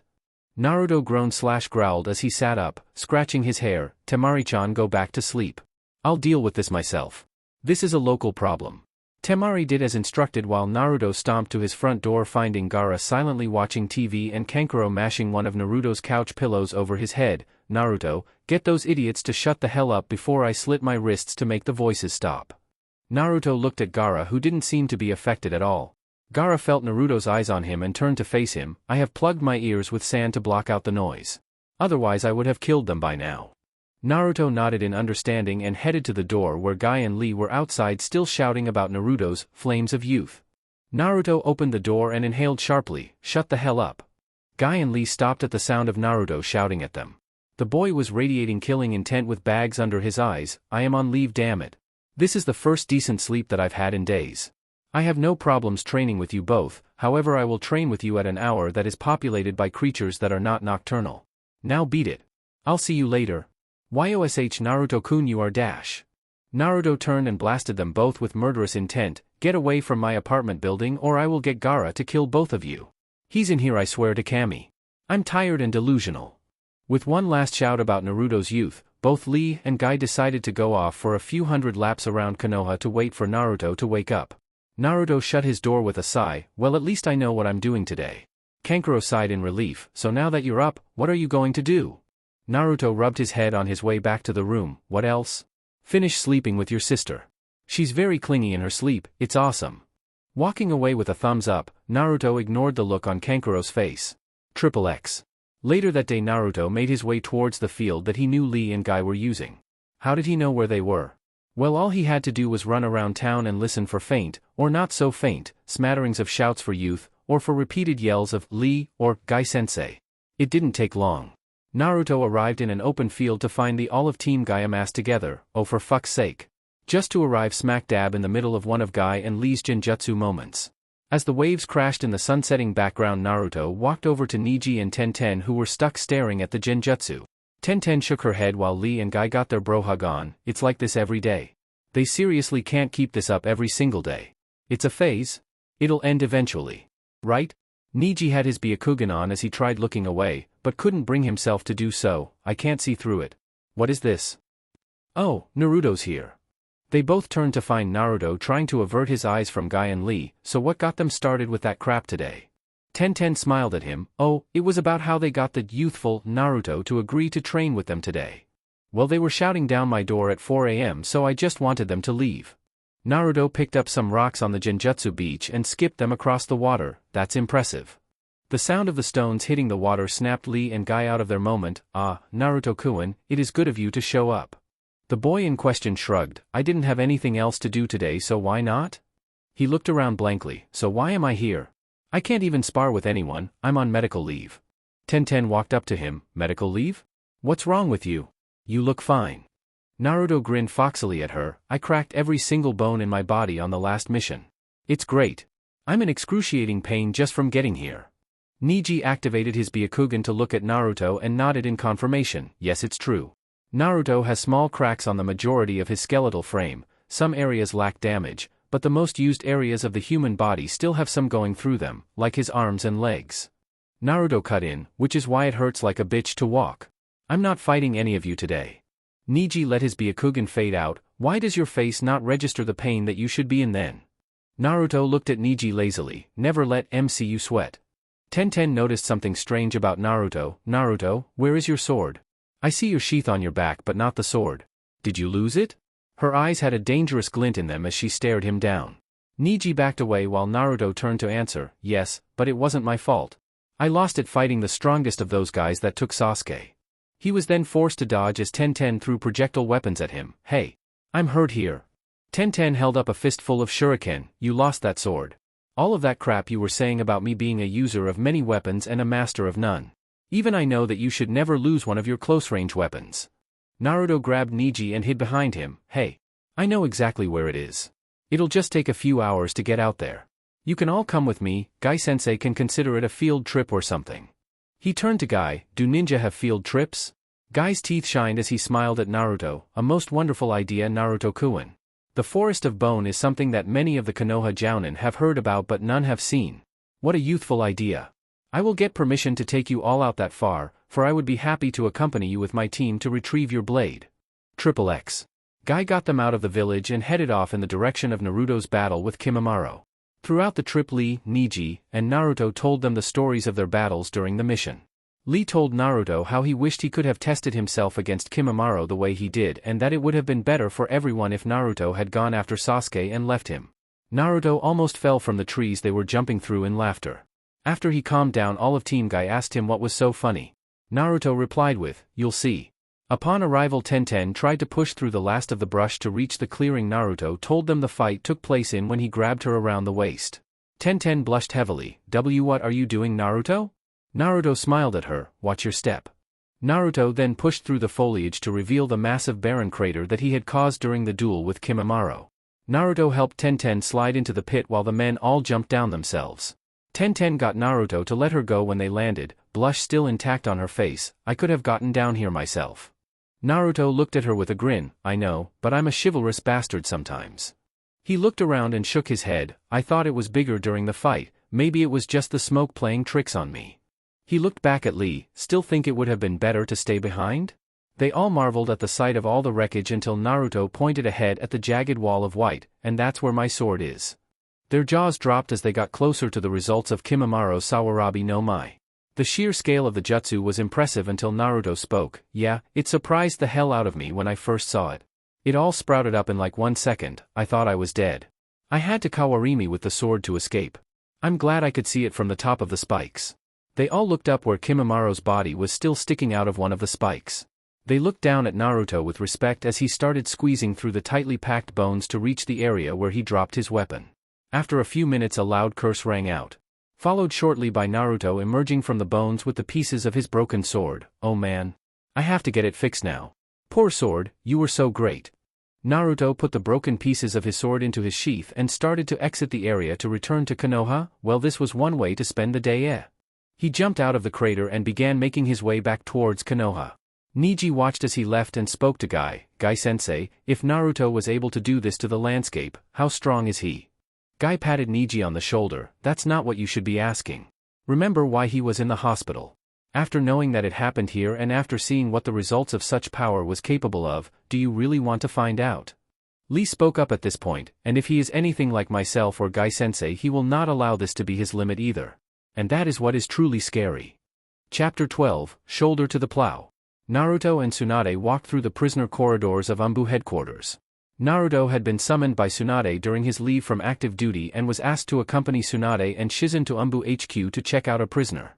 All Naruto was going to do was train in the Forest of Death that day anyway, so he didn't really have any problems with being called out by Tsunade, but he was somewhat confused on what he was doing there. Picking out his ear as he followed Tsunade and Shizen, Naruto finally questioned his purpose in their presence. Not that it really matters to me or anything, but what am I doing here? Why do you need me to see a prisoner? Shizen turned back with a smile and gave him his answer. A captured enemy ninja is for some reason far too weak for us to interrogate by normal means, and they happen to be too high profile to just go ahead with anyway. The info they might have could be vital to us, too vital for us to lose due to negligence, Naruto-kun. That answered part of his question but opened up a few more. So why the hell am I here again? If their body is weak, get a Yamanaka to go into their mind or something. What do you expect me to do that no one else can? I don't interrogate people, I kill people. Tsunade, Shizen, and even Tonton sweat dropped at Naruto's cavalier description of his own on-the-job skills. Tsunade got over it first, because brat, you seem to have a knack for pulling things off when it's really necessary. We can't go into her head for some reason. Attempting it injured Inoichi when he attempted to do so. Also, you do need to get some kind of paycheck, don't you? Or are the Suna Genin reimbursing you for all of the things they're using in your house? Naruto face fell but swiftly pulled himself back in line with the others. Okay. So who is this prisoner? Are they dangerous? Tsunade shook her head, not really, since as I've already said, she's very weak right now. Besides, she's totally disarmed and you've already defeated her once already. Naruto narrowed his eyes, I've only fought one person that could still be alive and possibly be imprisoned right now. What, pray tell, is the real reason you're sending me in to do this for, just so I know? Shizen smiled back at him, Tsunade-sama thinks you have quite a convincing air about you Naruto-kun. If anyone could get this girl to talk without resorting to force, we think it could be you. Naruto sighed, fine. But if she spits at me or does something stupid I'm leaving right after she catches a backhand from yours truly, I swear to Kami. I should have proved my point by how I kicked her ass the last time though so I could just be paranoid. Tsunade gave him a dry look as they made their way to the holding cells, violent much brat? Naruto pointed to the Hide-8 on his belt, my entire job revolves around varying degrees of violence Bachan. If I wasn't violent, I wouldn't be so damn good at what I do. The group came across the cell that housed Naruto's mark for the day, alright. Will a guard let me out when I'm done? The two women and Pig nodded, alright, I'll see you guys when I'm done then. Tsunade nodded as Tonton oinked and Shizen waved goodbye after opening the door for him. Naruto sighed before slapping himself and putting on his game face before slinking into the cell and shutting the door behind him. He looked across the cell and ended up locking eyes with the red-haired girl sitting on a bed in the corner. Her brown eyes looked at him in curiosity, then changed to anger, and then to fear. Naruto held up his hands in a placating manner as he walked in to let her know he wasn't there to hurt her. As he looked at her appearance she looked pale, paler than should have been healthy. Her eyes had bags underneath them, probably stemming from some kind of exhaustion, and she did look very weak, spot on with Tsunade's explanation of her condition. Naruto pulled a chair from a corner and propped it in the middle of the room, taking a seat. He looked over at her, curled up on her bed as she warily looked him over. Seeing that she wasn't going to say a word to him whatsoever, Naruto decided to get the ball rolling. Hello there Tayuya. I haven't seen you since I knocked you out. I assume Konoha's prison system is treating you well enough. Tayuya simply kept on looking at him somewhat blankly. Naruto sighed, this was going to be a long day, he could see it already. Naruto cleared his throat, unintentionally getting her attention, so I guess you know by now that all of your team is dead. Unfortunately, Sasuke still got away, but everyone that went after him from my village is still alive. Naruto saw that little bit of news brought a smirk to her face. Ah, so that got a little something out of you didn't it? Tayuya finally spoke, I should have known you were just for show. Kimimaro must have torn your ass a new one when you chased after him huh? Naruto chuckled, drawing a confused look from her, actually I ended up fighting him until he just flat out died. I was kicking his ass if I do say so myself, I just couldn't finish him. Her eyes widened at the knowledge that Kimimaro was dead, none of your little squad made it back, and you're the only one that survived. You can thank me whenever you'd like. Tayuya glared at him, you think I should thank you shithead? I'm as good as dead you fucking moron. You should have just killed me on the battlefield, that would have been better than rotting away in a fucking detention cell waiting to be interrogated. She stood up from her bed suddenly, Orochimaru, the fucking snake, he pulled the plug on the cursed seal, I just know it. That's why I'm so weak for no reason right now. I'm dead to him now, worthless. Naruto noticed a dark bruise on her neck where the cursed seal used to be, you're going through some kind of withdrawal from the seal's power aren't you? That must be painful. Tayuya laughed bitterly, it fucking sucks shithead. I feel like death right now. I guess I knew it would end like this somehow anyway.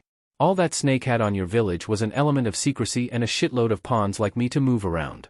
I don't see how he got everyone else in that fucking place to believe they can actually take out the strongest hidden village. I knew we were fucked back during the invasion. Naruto quirked his eyebrow, you're being awfully forthcoming with the information here. What changed from before to now? You weren't talking to anyone before this. Tayuya chuckled, sure, if you call those misanthropic motherfuckers coming in here asking me questions that I didn't know or that I thought were too stupid to answer, talking, then no I wasn't talking. She shook her head pitifully, after all of the probing shit they asked me stuff like what Orochimaru wanted with the Uchiha kid. Naruto cut in, they should know what. Hell, I know what he wants, that is a stupid question. She started listing things, they asked me where the main base in Ta no Kuni was. Naruto cut in again, they should know that too, I told Bachan that after I brought her back. What the fuck? Tayuya continued, they asked me about how to get the cursed seal off. That bitch in the trench coat and mesh bodysuit was really uppity about that one. Naruto sighed, why the fuck would you know that? Like Orochimaru would tell you how to get his glorified slave collar off of you. He rubbed his temple, carry on, I might have to bitch to Bachan about this shit later. Naruto noticed Tayuya getting livelier as they continued speaking. It was like she had loosened up or something. Naruto just kept talking to her. He didn't really have anything to do today, and he knew it had to suck being kept isolated by oneself, so why not? Naruto listened to her bitch about the cell, and the shitty food, and how she wished they would just do whatever it was they would do with her and be done with it. Naruto eventually decided to voice something that had been nagging at him for a while. So why are you talking to me? I mean, I know I came to you and everything, but I really didn't expect to get a word out of you at all. Tayuya looked at him as if she was pondering the answer herself before she shrugged. I'm caught. The snake pedophile has all but verbally declared that I'm being left for dead after he cancelled the seal. You're strong enough to beat Kimimaro by yourself, so I know you could do whatever you want with me whenever you want, and fuck Otogakure. I hate that place. Naruto pulled his chair closer to her bed. So what? Were you forced into becoming a ninja for Orochimaru and Oto? You didn't want to be a ninja? Tayuya shook her head. Not really, shithead. When I was 5, my home village in Ta no Kuni was attacked, my family and everyone else there were killed or taken prisoner. I ended up stumbling upon a group of the bastards and they caught me and made me start. As far as it went, it was either learn or die, so I went along with it. And hell, if you have to do something, why not do it all the way? I was one of Orochimaru's rising elites by the time I was 9 years old. He had already put his fucking seal on me by then. Naruto chuckled, bringing her from her story. What's so funny, shithead? Naruto looked up at her apologetically. None of it, sorry. It's just, you were one of his elites for only maybe a few months, probably by time I was caught inside of Otogakure when I was 8. That had to suck, going back and telling him that you couldn't catch me. Tayuya shivered involuntarily. You don't even know, shithead. That bastard even disciplined Kimimaro, who was his favorite little ass toy after we got back. None of us ever fucked up again after that. We were thrown together in an elite team and here I am today, the last one alive. Tayuya chuckled a little at the memory. You were kicking our asses though for the longest time, I remember. Naruto scratched his head sheepishly. I wouldn't necessarily call it fucking up. I guess you could say I was inspired to get away after Kimimaro almost took my eye. You guys chased me for 2 days. I still can't believe I got away. Ah, good times. Tayuya nodded. Anyway, yeah, like I said, fuck Orochimaru. I never wanted to work for him and he and the Uchiha can go fuck each other for all I care. Everything that I can tell you, you already know. That team played his hand close to the vest. We may have been his elite bodyguards, but Kimimaro was the only one out of all of us that really ever accompanied him anywhere outside of the base in Ta no Kuni. No doubt he has more, and that one cleared out the second the Uchiha kid arrived, so it would be useless to check it out now anyway. He looked up at Tayuya seriously. So what do you think of me? We have been talking for the longest time and you don't seem to be too pissed at all about me being here. I did capture you after all. Tayuya sighed and laid down on her bed. Well, I haven't been tortured yet, unless you can call the crap they feed me as torture, so I don't have a reason to be, not at you. This is your job, shithead. Actually no, your job is to kill. So as far as I'm concerned you could have just slit my throat, left me lying in a ditch and kept moving after you beat me. You may be the reason that I'm locked up, but I wouldn't have hesitated to do the same to you if the circumstances were flipped. Naruto nodded. Well, talking to you wasn't bad at all. Your language is a little vulgar, but somehow I kind of like that. I'll see if I can come back later this week or something. I'm on medical leave after your bony buddy and me made a mess out of the landscape. Tayuya grunted in acknowledgement. Sure, shithead. You do whatever you want. It's not like they can torture me until I get over the seal crap, so I'm not going to be executed anytime soon. Naruto chuckled as he made his way to the door and gave it a knock. So I'm shithead now, huh? As an outside guard opened the door for the blonde killer's exit, Tayuya gave him a toothy grin from her bed. Yep. Later, shithead. Shaking his head with a smirk on his face, Naruto shut the cell door behind him and nodded to the guard before leaving to report to Tsunade about what he had heard and done that day. XXX. After grabbing a short lunch at Ichiraku's, Naruto returned to the Hokage Tower to find Tsunade asleep on her desk. As he entered through the window he saw her face down on her desk, paperwork stacked neatly to the side. Naruto took a second to pick up a sheet from the top and give it a once-over. It was an order form from the Umbu trying to get restocked. Naruto's eyes widened once he got to the part that listed the material their kunai were made from. Man, Umbu get all of the good stuff. He placed the sheet back down and took a seat a distance away from the desk before making a kage bunshin and sending it over to her desk. The replication looked back at Naruto with a pitiful look. Do I have to? Why can't you do it? Naruto shrugged. Okay. I'll do it. The kage bunshin smiled until the original Naruto pulled an elastic from his pocket and shot it at Tsunade from across the room, hitting her right on the ear. Before he could even yell in fear at his creator, the bunshin was dispelled by a nasty right hand from the still sluggish Tsunade, who slowly focused her eyes on Naruto, who was waving from across the room. She blinked and allowed her eyes to focus. Brat? How long have you been here? Yon what woke me up? Naruto grinned as he moved closer and sat in front of her desk, a mosquito bachan. You scared the hell out of me just snapping up like that and throwing that punch. She rubbed her eyes, it felt like I hit something solid. Anyway, I assume that you're coming back from speaking with Tayuya? How did it go? He looked down at the ground. Well, she doesn't know anything that I didn't already tell you right after we got back from Tanzakugai. For being an elite, Orochimaru doesn't tell many of his own very much. She is going through symptoms from the sudden loss of the cursed seal. I guess either you or Shizen-chan are responsible for her not being dead from it flat out. Tsunade nodded. It basically poisoned her system and put her into cardiac arrest a few hours after her arrival here. It was touch and go for a while, but she's still too weak to interrogate regularly, or else we risk killing her. Naruto scratched his head sheepishly. About the whole killing her thing, you think we can keep her alive? I know that she's an Oto ninja and everything, but after all of the stuff she told me, I'm sure that given the option to live somewhere like this as opposed to there, she'd take it in a heartbeat, especially now. Tsunade gave Naruto a chiding look. How do you know she wasn't lying to you, brat? She is an enemy ninja. In return, Naruto gave Tsunade a dry look. Who do you think I am? I can tell when lies are being told to me. Not only did she not lie to me, she told me everything that I asked for, even the things that I didn't ask about. A grin then appeared on his face. Besides, I like that attitude of hers. There's nothing wrong with a rose having a few thorns every now and then. Tsunade snorted with an amused look on her face. So you think the girl is good looking? Are you sure you're not any closer to Jiraiya, because you're thinking kind of like him right now? Naruto laughed and propped his feet up on her desk. Well, she'll be much better when she gets over the cursed seal backlash. And don't ever say that again. I'm no massive pervert, I'm just a boy beginning to enter adulthood, and I have no problems admiring the female form from time to time. What's the difference, brat? Tsunade asked him with a raised eyebrow. It all sounds the same to me. Naruto tapped his head with his finger. Oh, but it isn't. A pervert will go out of his way to do things like that. Like peek on hot springs or write their own pervert books to get off. I, on the other hand, do none of those things. However, if a blatant opportunity to admire the opposite sex arises, I have absolutely no qualms about taking full advantage. Isn't that what ninja are trained to do anyway? Tsunade's sweat dropped. Did you just admit to me that you were a pervert? Naruto stiffened up and slammed his hands on her desk. Hell no. The entire point of that tirade was to defend why I wasn't a pervert. Are you sure you're not closer to Erosenin, because your mind shot to the pervert possibility pretty quickly? The two glared at one another until they both broke out in laughter. Tsunade and Naruto calmed down as she fished an envelope from her desk and passed it to Naruto. Here you go, brat, your pay for a B-ranked mission. Use it wisely. Naruto took the envelope with a wary look on his face. B-rank? All I did was talk to Tayuya. It wasn't even hard or anything, it wasn't unpleasant at all. Hell, I think I brightened the girl's day up just by talking to her. I'm going back later this week. Tsunade quirked an eyebrow as Naruto placed the envelope in his pocket. You're going back? Why would you do that for?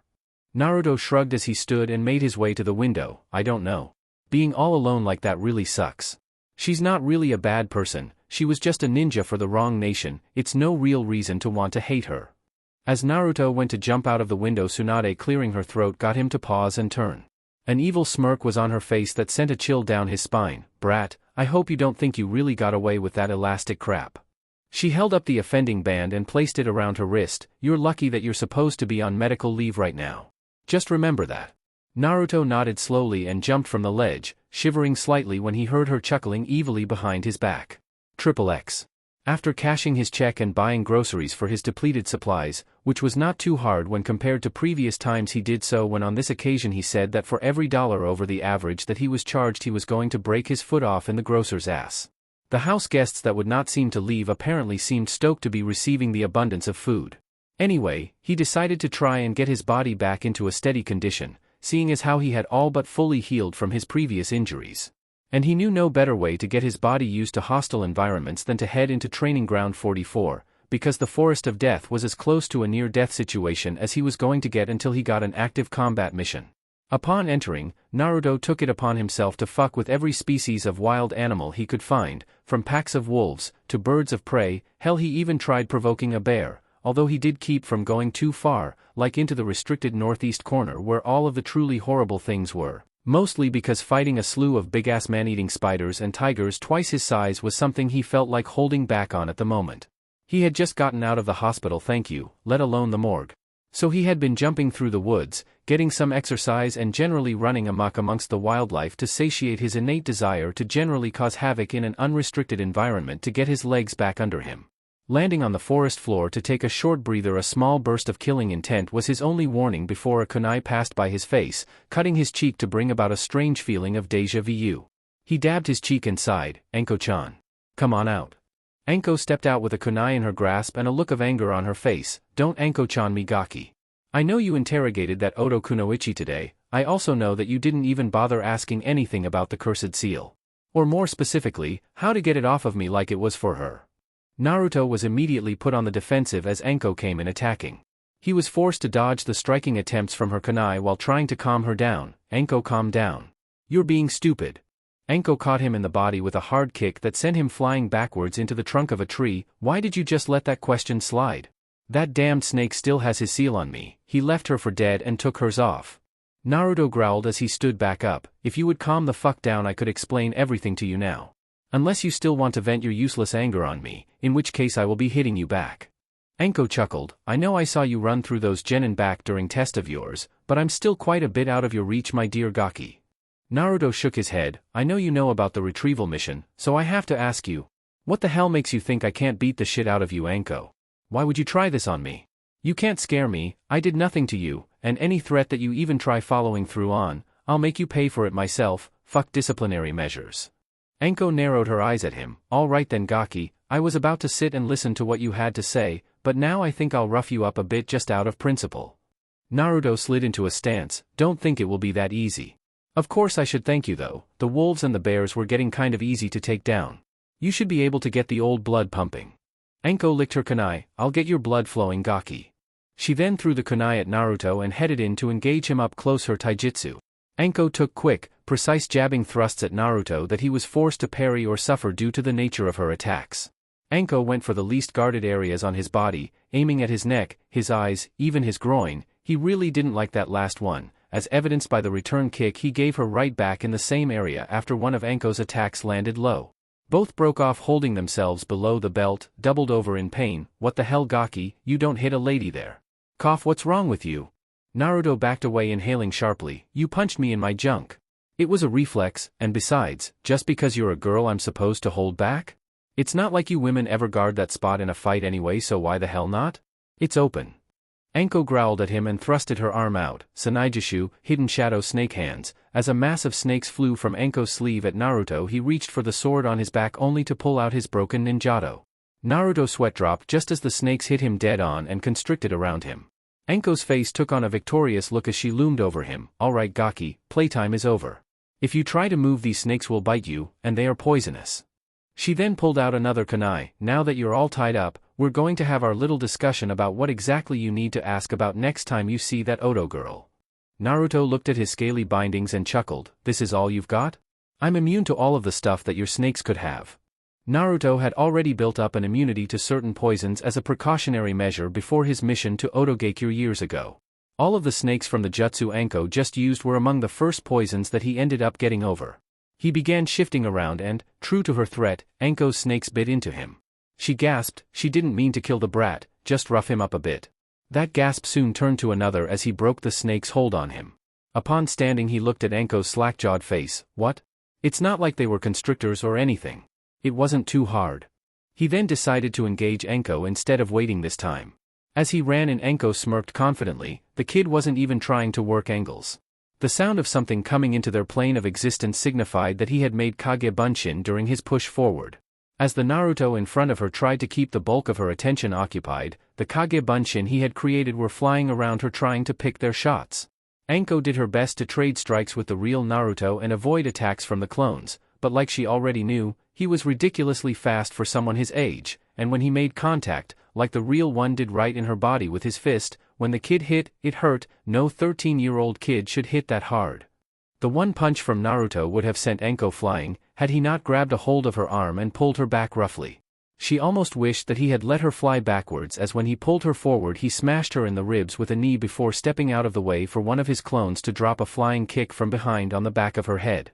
Anko was sent sprawling forward onto the ground and quickly made her way back to her feet to see all of Naruto's clones crouched in front of the real one, ready to react. Naruto crossed his arms and stared out at the purple-haired snake summoner. Are we done, Anko? Or do we keep going? Because unlike you I have absolutely nowhere to be for the rest of the day. Anko gritted her teeth and tossed a kunai right through the bunshin wall to hit the Naruto within, only to watch it go up in smoke.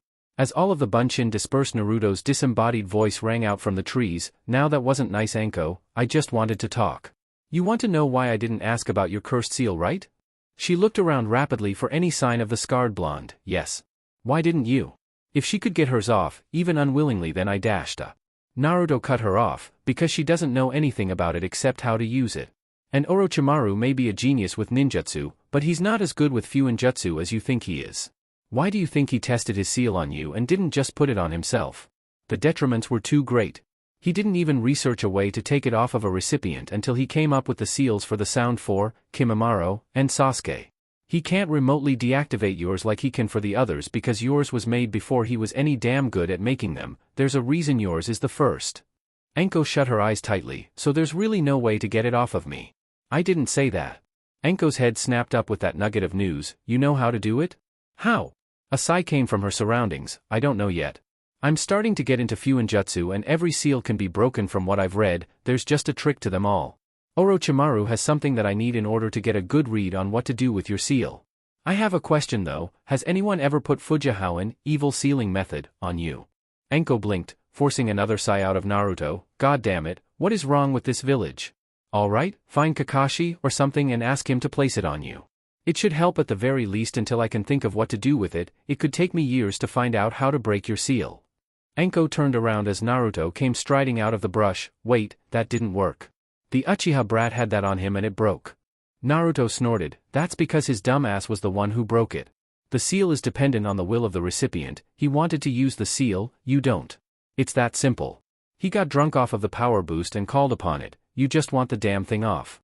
The fact that your model is shoddy when compared to the others means that he can't slip subliminal messages through to you to influence you either. Naruto turned to leave when Anko called out to him, wait Gaki. How do you know so much about these seals? The Uchiha is the only person you knew that had one and he didn't know a thing about it.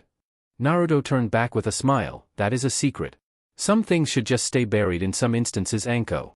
You'll never find out why because only 4 people alive in this village know, and they aren't very talkative on the matter. One might be, but you have to narrow down who it is first. Later. Naruto then proceeded to shunshin out of the area, leaving Anko alone. XXX. Naruto slinked back into his apartment later that afternoon before flopping face first on his couch, much to the amusement of the Suna kids, who were still there. Kankuro snorted in laughter as he saw Naruto's disheveled form collapse on his couch. Long day, kid. Naruto rolled over and gave him a dry stare. Why are you still here? It's been a week. He picked himself up into a sitting position on the couch, and where the hell are Gaara and Temari? Kankuro opened a bag of chips from Naruto's freshly purchased groceries and sat on another couch. I don't know. Temari said she was going shopping and Gaara left to go do Gaara stuff. Naruto nodded as he was facing the TV before something clicked. Wait, shopping? How can you shop without enough money to even get a place to stay? Kankuro was sweating bullets after Naruto noticed his mistake. We finally got paid by your village for helping out with the retrieval mission? Please buy it. Please buy it. Please buy it. A hard stare was kept on Kankuro for a moment before Naruto relented. Fine, whatever. But if you bastards are going to keep staying here, you're going to start paying for your own stuff. Why are you still here? Answer me. Kankuro crunched on a few chips and passed the bag to Naruto, who readily took a few for himself. It's one of the conditions of our treaty with your village. We must lend out a genin team to help with manpower issues, and we ended up being the selected team since we're already here anyway.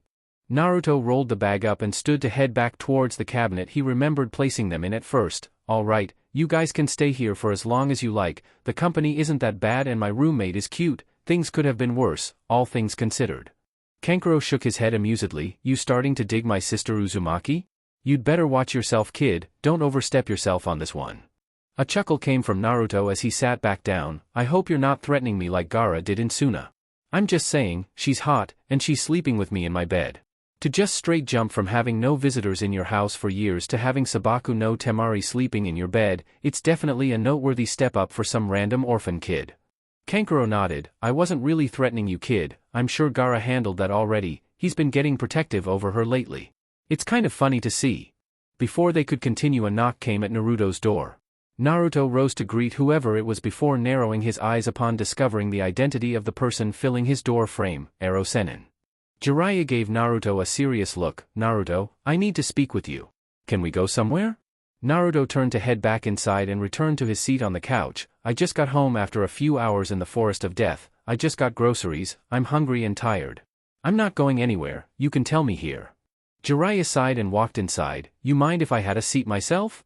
Naruto simply pointed to an open chair and sat down, Kankuro and Naruto looking at him. Kankuro thumped Naruto on his shoulder and whispered to him, You know Jiraiya of the Sannin? Kid, who the hell are you? Naruto brushed the older puppeteer off of his shoulder and let Jiraiya get settled before he spoke. All right, Ero Sennin, what do you want with me?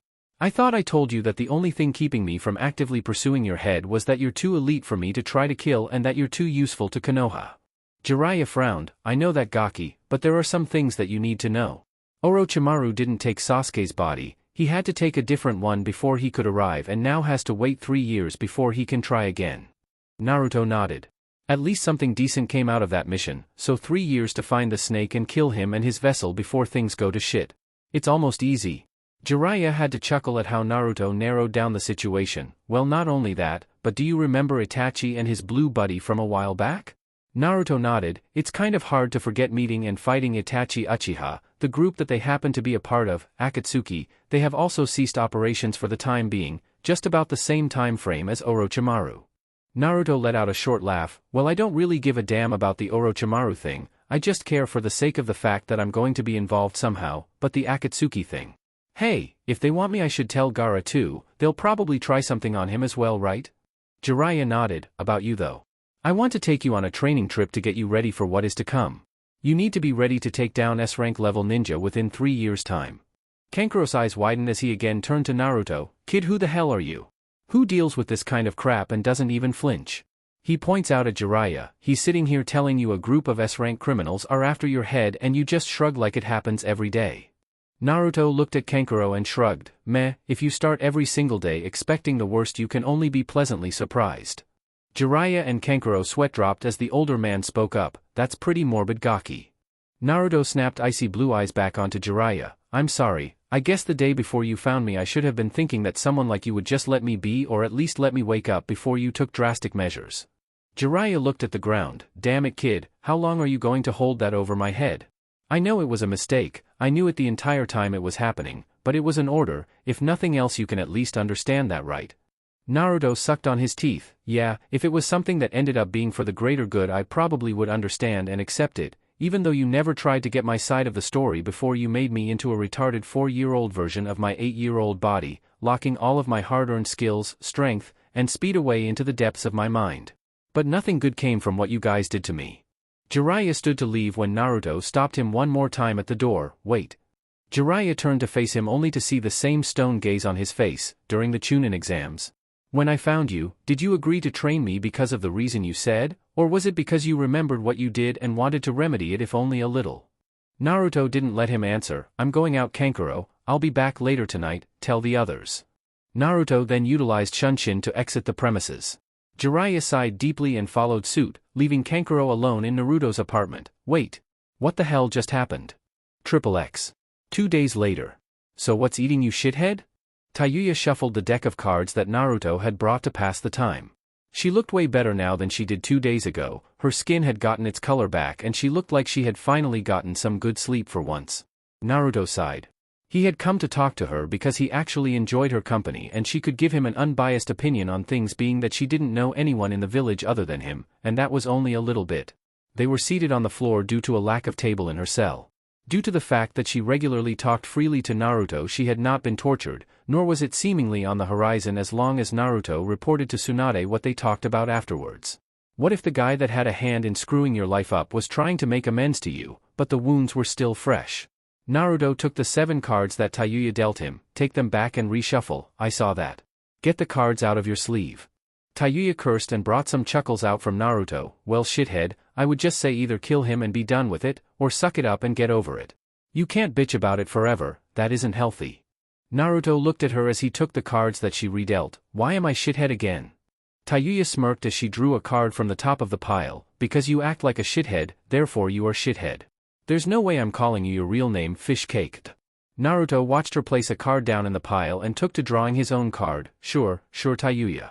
I guess I'm shithead then. So you think I should just get over it, just like that? Tayuya nodded as she looked over her cards. Yeah, I mean is being angry at whoever it is you're talking about actually doing anything for you? Naruto grinned as he finally threw down a card. Yeah, it makes me feel a hell of a lot better about being me, that's for sure. Tayuya flicked a discarded card at Naruto's head, catching him flush in the face. I mean, is it doing anything practical for you? Obviously not if that was the first thing that you told me. You told me it was an order from the last Hokage. No one is stupid enough to go against their superior's word, especially someone that high up in the food chain. You got sealed, I understand. If it was me, I would have killed him, but you're apparently nicer than that, and holding grudges really doesn't seem like your kind of thing. Naruto grunted as he picked up a card from the discard pile and switched it with his own before laying down a spread of 3 of his own cards. Fine. I'll try. I guess he isn't going to leave me alone now after what he just told me the other day, so at least tolerating him would be in my best interest.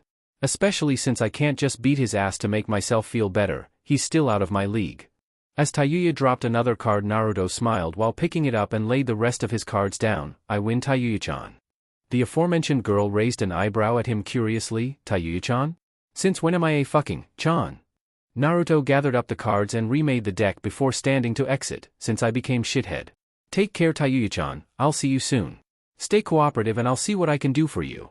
Tayuya flipped him off. Fuck that Tayuya-chan shit. And fuck cooperating too. Naruto shook his finger at her at the door. So you say, and yet you're as docile as a lamb from what I've heard and seen. Naruto quickly left the scene just as Tayuya started shouting at him. Get me out of here and I'll show you how fucking docile I am, shithead. Naruto shut the door behind him, chuckling the entire time, and faced the ninja guarding the door. She's a little playful today. Take care when it's time to give her dinner. The man snorted and chuckled along with Naruto as the blonde in question made his way out of the building. You are one ballsy kid. XXX. As he made his way to Tsunade's office, he entered to find Shikamaru inside as well. What's up, Shikamaru, how have you been? Shikamaru gave Naruto a small smile. I've been good, Naruto, things are about to get troublesome again soon. I've got a mission to go get ready for. I'll see you around. Naruto gave him a short wave as the lazy Chunin walked out. Don't work too hard, Shikamaru. As he left, he went to sit down by Tsunade. How have you been, Ba-chan? After the obligatory inanimate object was winged at Naruto's head and the two settled back down, Tsunade smiled at him. I'm fine, brat. Now Jiraiya came to me about something because he never found you to get your answer last night. He wants to know whether or not he can get you to go on a training trip with him. Naruto sat still, pondering for a moment. No, I won't just cut and run now. I agree that I need to train myself to get ready for Akatsuki, but I don't have to go anywhere to do it. I don't get what his reasoning for leaving would be for me. He said it himself that Akatsuki aren't coming for me for a few years, so it's not a matter of village security. If he thinks it's because I need to work on using the Kyuubi's chakra, I can do that here. I've been doing it well enough so far and it hasn't affected anyone around here yet. Hell, I go to the Forest of Death to train for that, so there's no issues there. Brat, Jiraiya can't stick around to train you himself for all of the 3 years. He has his own responsibilities to keep to elsewhere. You know about his spy network. Taking you with him would kill 2 birds with 1 stone. Tsunade tried to reason. Naruto shook his head. No, he either wouldn't focus on one or the other. If I stay here, he can give me stuff to work on and let me train, then drop in when he's in Konoha to see how I'm doing. That might make for a more productive schedule for me than simply being on the road. It's kind of hard to train when you never stay in one place for too long. Besides, you still need someone like me to help out with your mission load, and I still want my promotion too. I'm not putting my career on hold for 3 years. Tsunade looked at him, thinking about what he was saying. Are you sure you're not just still upset with Jiraiya? Naruto, the man is sorry for what he did. I know that he messed you up badly, but carrying a grudge like that cannot be good for your state of mind. Naruto waved her off. I'm still pretty pissed off, but I'm not going to go Uchiha team on him over the whole thing. It'll take a while, but at the very least I can try and let him back in. He seemed to genuinely want to train me when we were looking for you. He's trying to make up for it at least. Tell him everything that I just told you. I'll see you later, Ba-chan.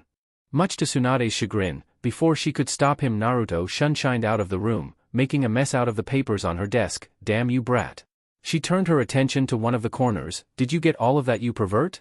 Jiraiya dropped his transparency jutsu and walked over. At least he's out of the outright animosity phase. I'm kind of upset that he doesn't want to travel with me, but after how he just broke it down, I have to say he has a point. He was so convincing. I think he may be mature enough to know about his family. He's a chunin now anyway, isn't that the level Minato wanted him to be before he was told? Tsunade nodded, are you sure? Telling him might just piss him off even more at you. Jiraiya sighed and looked out the window. I hope he sees it as something that was necessary to hide. If he's still upset then I'll deal with it, but the kid still deserves to know at this point. I'll tell him when I get a chance, maybe before I leave. As Jiraiya walked away he never noticed the figure sitting on a ledge under the window. Naruto scratched his familiar blonde hair as he heard Jiraiya and Tsunade leave the room after shutting the window. So my old man's name is Minato? I wonder how many Minatos lived in Konoha before the Kyuubi attack. Chapter 13, Too Good for Your Own Good. Sitting in the middle of a heavily wooded area of the Forest of Death, Naruto sat in lotus position with his eyes shut, simply thinking and calming himself with the sounds of the woodland area. It had been right around a week and Naruto had been wondering how he could find out anything about any Minato that was in Konoha without tipping off Jiraiya or Tsunade, since apparently it was all one big secret. He figured Jiraiya would eventually tell him, he would just procrastinate endlessly beforehand and that could take months to years. He needed information now, and since he was damn sure that Kakashi was on the take in this little secret against him he wasn't going to him, and he still couldn't find Danzo, damn it, not that he was still looking, he had quit trying months ago. It was obvious that this Minato guy was pretty influential in his day, but Naruto was never taught anything that wasn't truly relevant to challenges he would actually face while he was en route, so that didn't help much. And after his sealing, his time in the academy was spent with many teachers refraining from helping or really teaching him, so eventually he started cutting classes and not paying attention to Irika-sensei. That was it. He wasn't old enough to really know anything on the scale of this cover-up, and he wasn't close to anyone that was trying to keep it buried. He had enough of the general knowledge in Konoha that he could answer his questions, and he was damnably easy to find at this time of the day. He would either be in class, or if school was out he would be assigning missions at HQ. When did that man find time to train? Shrugging these thoughts aside, Naruto broke from his meditation in the Forest of Death and began to make his way to the academy to find his old schoolteacher. XXX. Inside one of the classrooms of the academy, a chunin with a scar across his face turned from the blackboard to face his room full of young students. Now who can tell me the order of ranking in Konoha's ninja system? Near the Bakudan's hand shot up as he started to answer with a sniffle. Irika-sensei, it goes Genin, Chunin, Jounin, Kage. Irika nodded, very good, but what about Umbu? A little dark-haired girl with the telltale eyes of a Hyuga raised her hand to answer next. Umbu are drafted from any ranking depending on their skill level and amount of potential, although their identities are kept secret for the most part. A ninja of any ranking can be Umbu, but they are usually drafted from the level of Chunin and up. Irika smiled gently at the girl, good answer Hanabi. Now next we dashed. He was interrupted by the abrupt sliding noise indicating the opening of the lower door, and a mop of spiky blonde hair poked through the doorway. Naruto? Naruto's eyes scanned the room momentarily before settling on Irika. Giving the man an old-school foxy grin just because he could, Naruto stepped into class with no further ado. He looked at the kids in the class and noticed near the back that Moegi and Udon were trying to shake Konohamaru awake to tell him he was there. Getting back to the matter at hand, he focused on Irika. Irika-sensei, can you help me out really quickly? You don't even have to leave, it's just a question.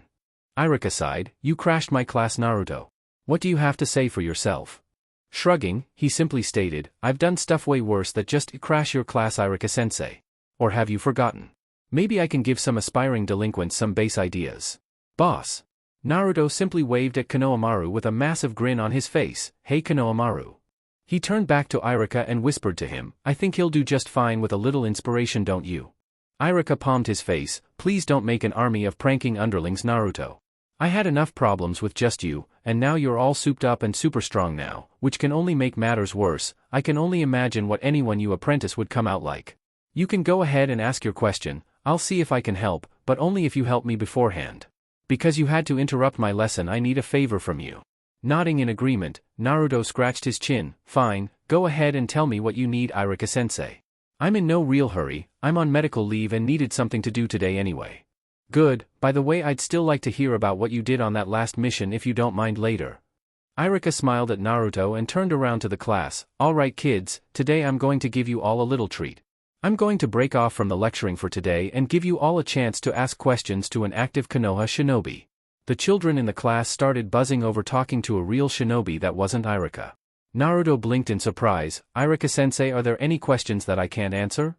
Irika shook his head, no Naruto, this is for their benefit so they can ask whatever they want. That isn't a problem, is it?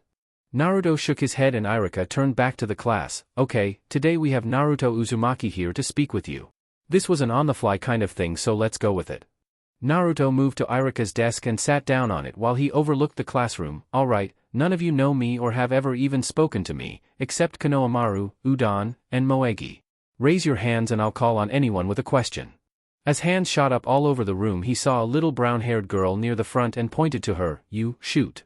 She lowered her hand and smiled nervously. Uzumaki-san, I know that there are ninja that specialize in certain things like taijutsu, or genjutsu, or things like that. What kind of ninja would you say you are? Naruto took a moment to ponder the question. I specialize in killing my opponent. Ignoring Irika slapping a palm over his face again, he elaborated. I don't know any genjutsu, just how to dispel even the toughest ones if I ever come across any. I'm very good at taijutsu, but I know people that are way better at pure hand-to-hand combat than me. I would say that I'm a ninjutsu specialist, but I'm still learning a lot of tougher ones. I'm decent at kenjutsu, but not as good as I would like to be, as I've learned recently. I'm very good at stealth techniques, but I can't really utilize that skill with my current rank yet. He shrugged his shoulders at her question. I don't specialize in any single facet of being a ninja, but I'm at the very least passable in all of them. If your aim is to be a powerful shinobi, you should all keep that kind of mindset. Over-specialization can get you killed. I know at least 2 jounin that I can beat right now, because if I neutralize what it is that they're best at, they can't beat me. Specializing isn't really a bad thing, just make sure that everything else is at least up to snuff. Irika's eyes widened as he heard Naruto's explanation of his skills. He was about to tell him to be serious about the situation, but as he watched Naruto's facial motions and how he spoke, he realized that he was telling the absolute truth. This wasn't empty boasting, it was a tested fact as far as Naruto was concerned. I've heard he was that good from others, but is it really that true? The kids raised their hands again, and this time Naruto pointed to a boy with close-cut hair. When is the last time that you killed someone, Uzumaki-san? Naruto scratched his chin. 2 weeks ago on my last mission I killed like 3 people. Well, 2 people, one of them just died in the middle of the fight. I didn't finish him. Next question. Udon raised his hand and Naruto nodded to him. Why do you call Irika sensei, sensei boss? Naruto smirked. When I graduated, Irika was my instructor, therefore he is my sensei. He's the only man that I call sensei because he's the only one that taught me anything. Not even my jounin sensei really taught me anything. Well, he's the only one that ever taught me anything that you all need to know about. He pointed to a boy with Inuzuka face markings. The boy gave him a wild grin. Your turn, kid. How many years have you been a ninja? Naruto blinked at his question. Longer than you've been alive, you little bastard. Yeah, he wished he could say that out loud. I'm just starting my 2nd year, I graduated last year. I know Irika-sensei remembers that little event. Irika nodded with a grin. The boy asked another question. Why is the sheath on your back empty? Are you too broke to afford a sword? His question got a series of laughs from the people around him. Naruto glared at the kid. When you use a sword to attempt to cut grown men in half, it sometimes gets broken in the line of duty. In which case you then have to get it fixed, you little motherfucker. It's in the shop. I'd be glad to introduce you to the sharp end of it when I get it back. Shit, Naruto. Stop cursing in my classroom before I kick you out. Irika fumed at him. Naruto turned to Irika with a fake angry look. Irika-sensei, you can't say shit in front of the students. What the fuck? Naruto chuckled while Irika was sputtering nonsense and pointed up to Konohamaru, who he had intentionally been ignoring to piss him off. Ah, little kids are so easy to annoy. Go ahead, Konohamaru. Konohamaru's little glare was a thing of the past as he gave Naruto a toothy grin. Why didn't you tell me you got promoted, boss? I only found out the other day when I saw your pink-haired teammate. Naruto shrugged. You didn't need to know, kid. Would it have changed anything? I've been a chunin for a while now. Liar. Naruto turned his head towards the little Hyuga girl from before. And why are you calling me a liar? Naruto started in an effort to feel out her name. Hanabi.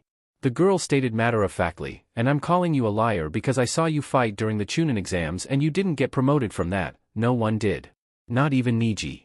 Naruto smirked at her, and you know this because you personally saw me drop the hammer on Niji firsthand, right? Naruto ignored Irika's comment on language. There was another test a while after the Chunin exams, and after that me and Shikamaru Nara got promoted. She didn't falter. Then where's your Chunin vest?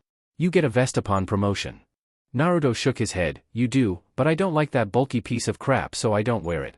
It's not a necessity to wear it like it is for your height, so I don't wear it at all. Others do it mostly because they care about people thinking they're elite, or they like the extra padding. Any other questions on my rank or integrity? Because I can keep this up all day until one of you steps on a nerve. Come on, I've got unlimited free time and a whole can of whoop ass, who wants to set me off? Irika sweat dropped and decided to intervene before one of these kids ended up getting strangled by a rabid blonde kid. Okay everyone, that's enough for today. Now Naruto, what was your question that you needed to ask? Naruto hopped off of Irika's desk. Irika-sensei, how many people named Minato do you know in Konoha, and who would you say is the most famous one? Also, could you tell me if he had any kind of relationship with Jiraiya of the Sannin? Irika gave Naruto a dumb look. I thought he was your hero when you were in school. That's what you told me the night before you graduated. Naruto gave him a deadpan look. I have made concerted efforts to attempt to mentally block out any and all dumbass remarks I ended up making while in the academy. Needless to say, due to the potential of overlapping layers of stupidity, there was some mental fratricide. I don't remember. Irika raised his eyebrow. You said it was the Yondaime Hokage. Naruto's eyes brightened in understanding. Ah, so I did. Irika gave Naruto a dry look in return. Naruto, that's the Yondaime's name. Minato Namikaze. He was trained by Jiraiya. He summoned toads. He beat the QB. And now he's dead and I'm not. QB, 1, Minato Namikaze, 0, oh yeah. Naruto ignored the QB and pieced together everything he just heard. Irika just looked at Naruto, who was staring out into space with a blank look on his face. Konohamaru stood up in concern. What's wrong with Naruto Nizan? Hanabi smirked smugly. Maybe his tiny brain fried because he learned something new today. Life came into Naruto's eyes as they snapped over to her. He started marching towards the door, radiating killing intent and cracking his knuckles. All right, everyone outside to the practice field. Who wants to spar with a real-life ninja? Let's go. Irika moved to intercept him before he could leave. Naruto? We don't spar until Friday, and you're not a student. He whipped around with a sadistic gleam in his eye. I need to vent a lot of frustration and pent-up aggression right now. The Suna kids are gone, so I can't just beat the crap out of Gaara's sand until I get tired or feel better, and your room full of chibi trainees are the only thing within reaching distance, so either I put the hurt on them, or I put the hurt on you, Irika-sensei. XXX. 3 hours later. Naruto sat tied up to a wooden chair in Tsunade's office with 3 umbu standing around him keeping watch. Oh come on. I wasn't gonna put them in the hospital or anything. I just wanted to blow off some steam. Tsunade stood from her desk and nailed him in the head. After his head snapped down from the impact, he let it sit for a moment before Naruto looked up and grinned at her. Didn't hurt. Tsunade cracked her knuckles and drilled him straight in the face, flipping the chair over and breaking it on the ground, loosening his restraints. Naruto looked up at the ceiling and tried to regain his bearings. Ugh? That chair was bolted to the floor, Bachan. He rolled over and spit out a tooth. Looking up at the umbu, he shrugged and placed it in one of their hands. It'll grow back. Tsunade wiped off her bloody fist and sat back down at her desk. What the hell is wrong with you, brat? You beat up an entire class of academy students. Who does that? Naruto stood up and dusted himself off. In my defense, I let them all come at me at once, and I tied one hand behind my back. Consider it a teamwork exercise. Give them all extra credit grades, tell their parents it was sanctioned, everybody wins. Tsunade snorted. You're going to catch some flack for this, kid. What were you thinking? Naruto looked around at the umbu still in her office. You mind sending these guys out? This is kind of sensitive information. Tsunade gave him a look that said, are you kidding? Well okay, I mean I was under the impression that Minato Namikaze was important. Tsunade's eyes widened and she quickly ordered her umbu out. What do you know about Minato, brat? Instead of flat-out answering, Naruto stood and made his way to the wall that had pictures of all of the Hokage in order from 1st to 5th. He stopped in front of the picture of the Yondaime and stood next to it looking out at Tsunade. I must be fucking retarded. How the fuck did I not see this? He gestured between himself and the picture. He looks just like me. Kami, I'm slow on the uptake. Tsunade sighed and rubbed her temple. How did you figure it out? We were going to tell you soon. Naruto chuckled. Irika-sensei. He noticed her surprised look. Oh come on, Bachan. He pointed out the window at the Hokage monument. It's been literally staring me in the face every day for 13 years. I had to get help to figure it out. I should be pissed off right now. But I'm not, and I don't know why. Tsunade sighed. You are angry, you're just repressing it. That's not healthy, Naruto. I think it's time I assign you a mission. You need to get out of town and take some of the edge off. I'll have something for you tomorrow. We can talk about this when Jiraiya gets back. He can answer all of your questions. I think you know that you can't tell people about this. Naruto shrugged. What else is new? I'm a walking secret. Am I leading or tagging along for this mission? Does it matter? Tsunade saw Naruto shake his head before she got an evil smirk on her face. Now I think the crime of assaulting an entire class of students warrants some kind of punishment. Don't you think, brat? Naruto's jaw dropped. Punishment? You punched me in the face and knocked my tooth out. What the hell are you going to do with me now? Triple X. 4 hours later. This is bullshit. Naruto yelled as he speared another piece of trash with his stick and placed it in his bag. I should be done by now, but you won't let me use any jutsu. Slightly out of his way, Shikamaru was laying on one of the hills that Naruto had cleared, keeping his eye on his fellow Chunin. Hokage-sama called me to oversee your D-ranks for today and gave me explicit orders to make sure you didn't use any ninjutsu to help you complete the jobs faster. This is the last one for the day, so calm down, Naruto. Naruto angrily stalked over to more trash in the park. You're just alright with this because it's giving you the excuse to do nothing. You lazy bastard. Shikamaru yawned as he turned his attention to the clouds. Troublesome, just finish up so I can stop listening to your complaining. Between you and Ino, I can't tell who's worse right now. Naruto chuckled as he stabbed consecutive pieces of trash. You should take up drinking.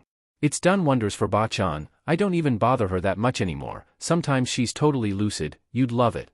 As he returned to his work, he cursed again. I'm not even getting paid for this crap. Stupid kids that can't fight their way out of a wet paper bag.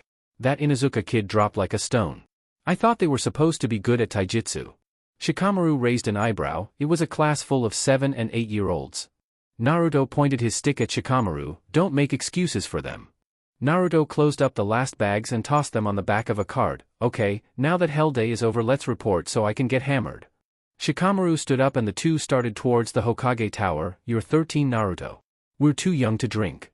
Naruto flicked the Hide-8 on his belt. If I can spend all day doing minimum wage jobs and killing people for money, I have the right to use that money to purchase liquor. It comes with the status, Shikamaru. Troublesome. Shikamaru shook his head as they continued their walk to report into the mission table. Triple X.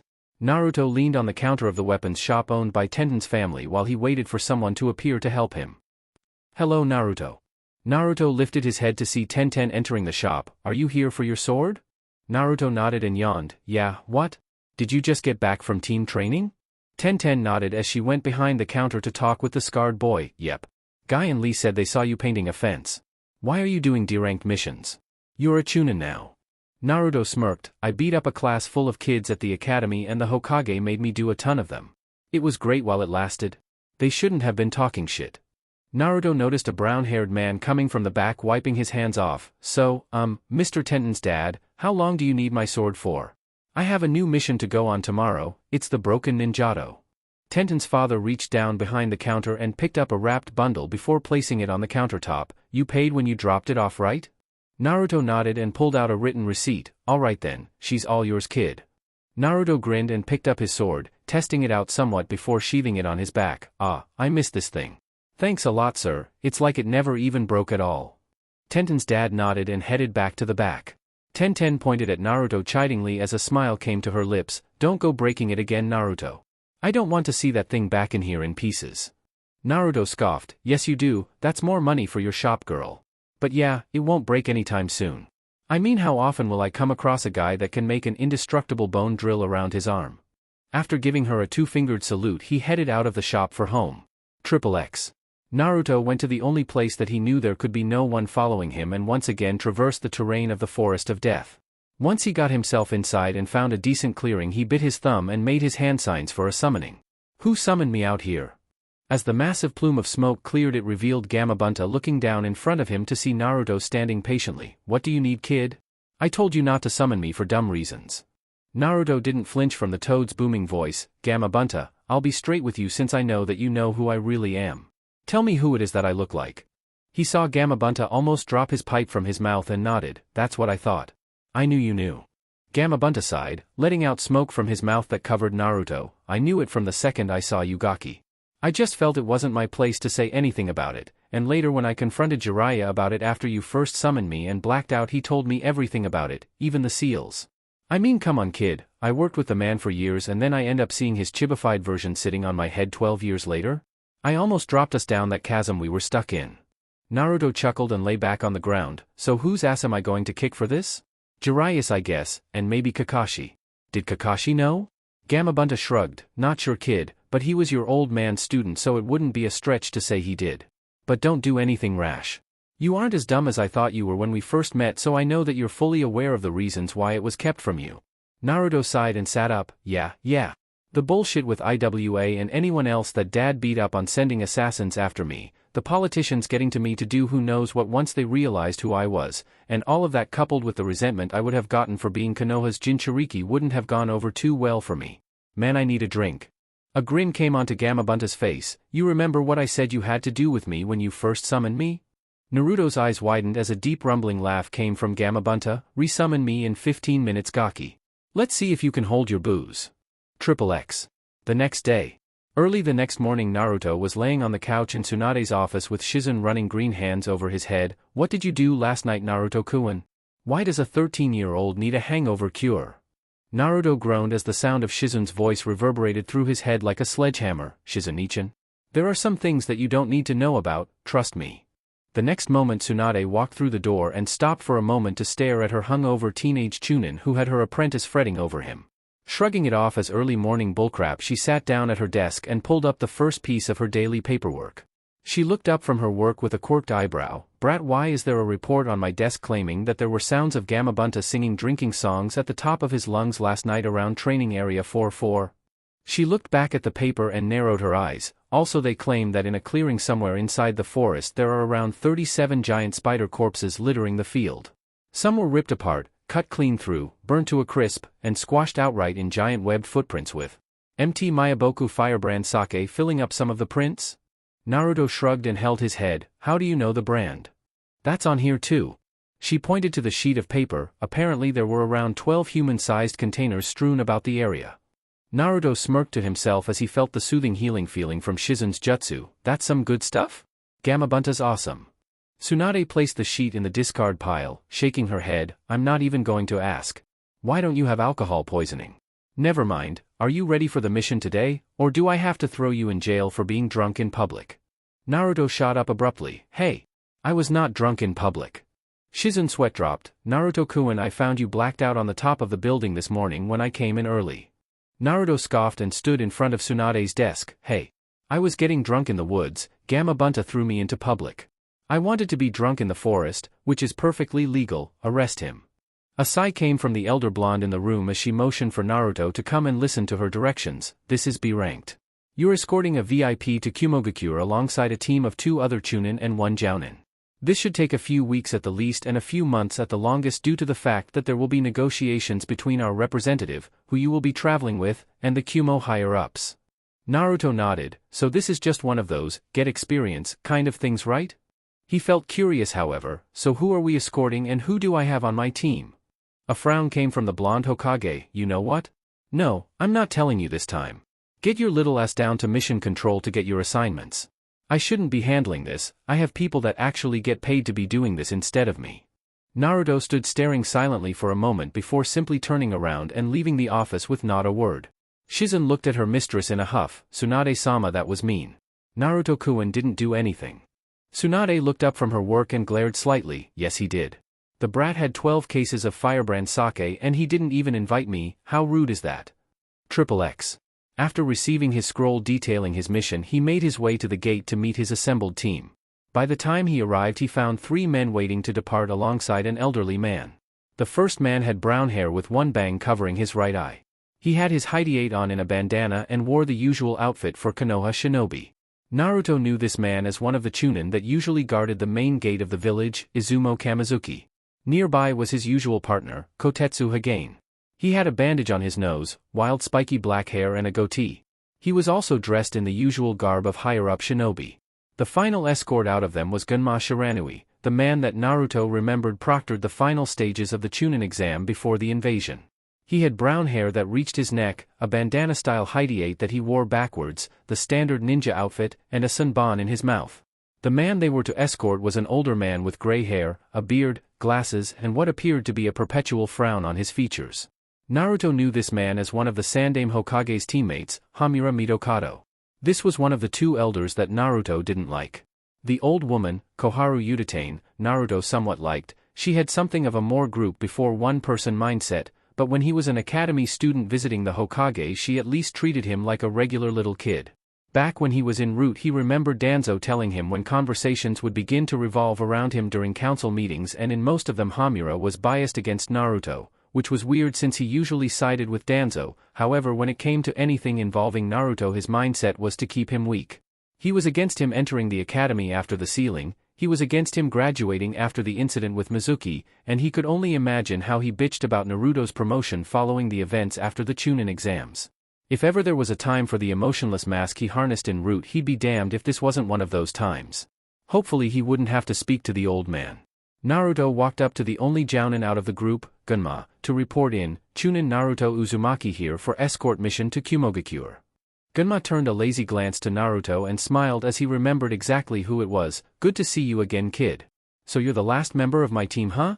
The two elder Chunin smiled when they saw their young, scar-faced companion.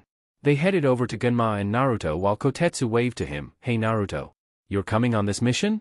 Naruto let the emotion seep back into his eyes when he saw how casual the others were being with him. Yeah, I am.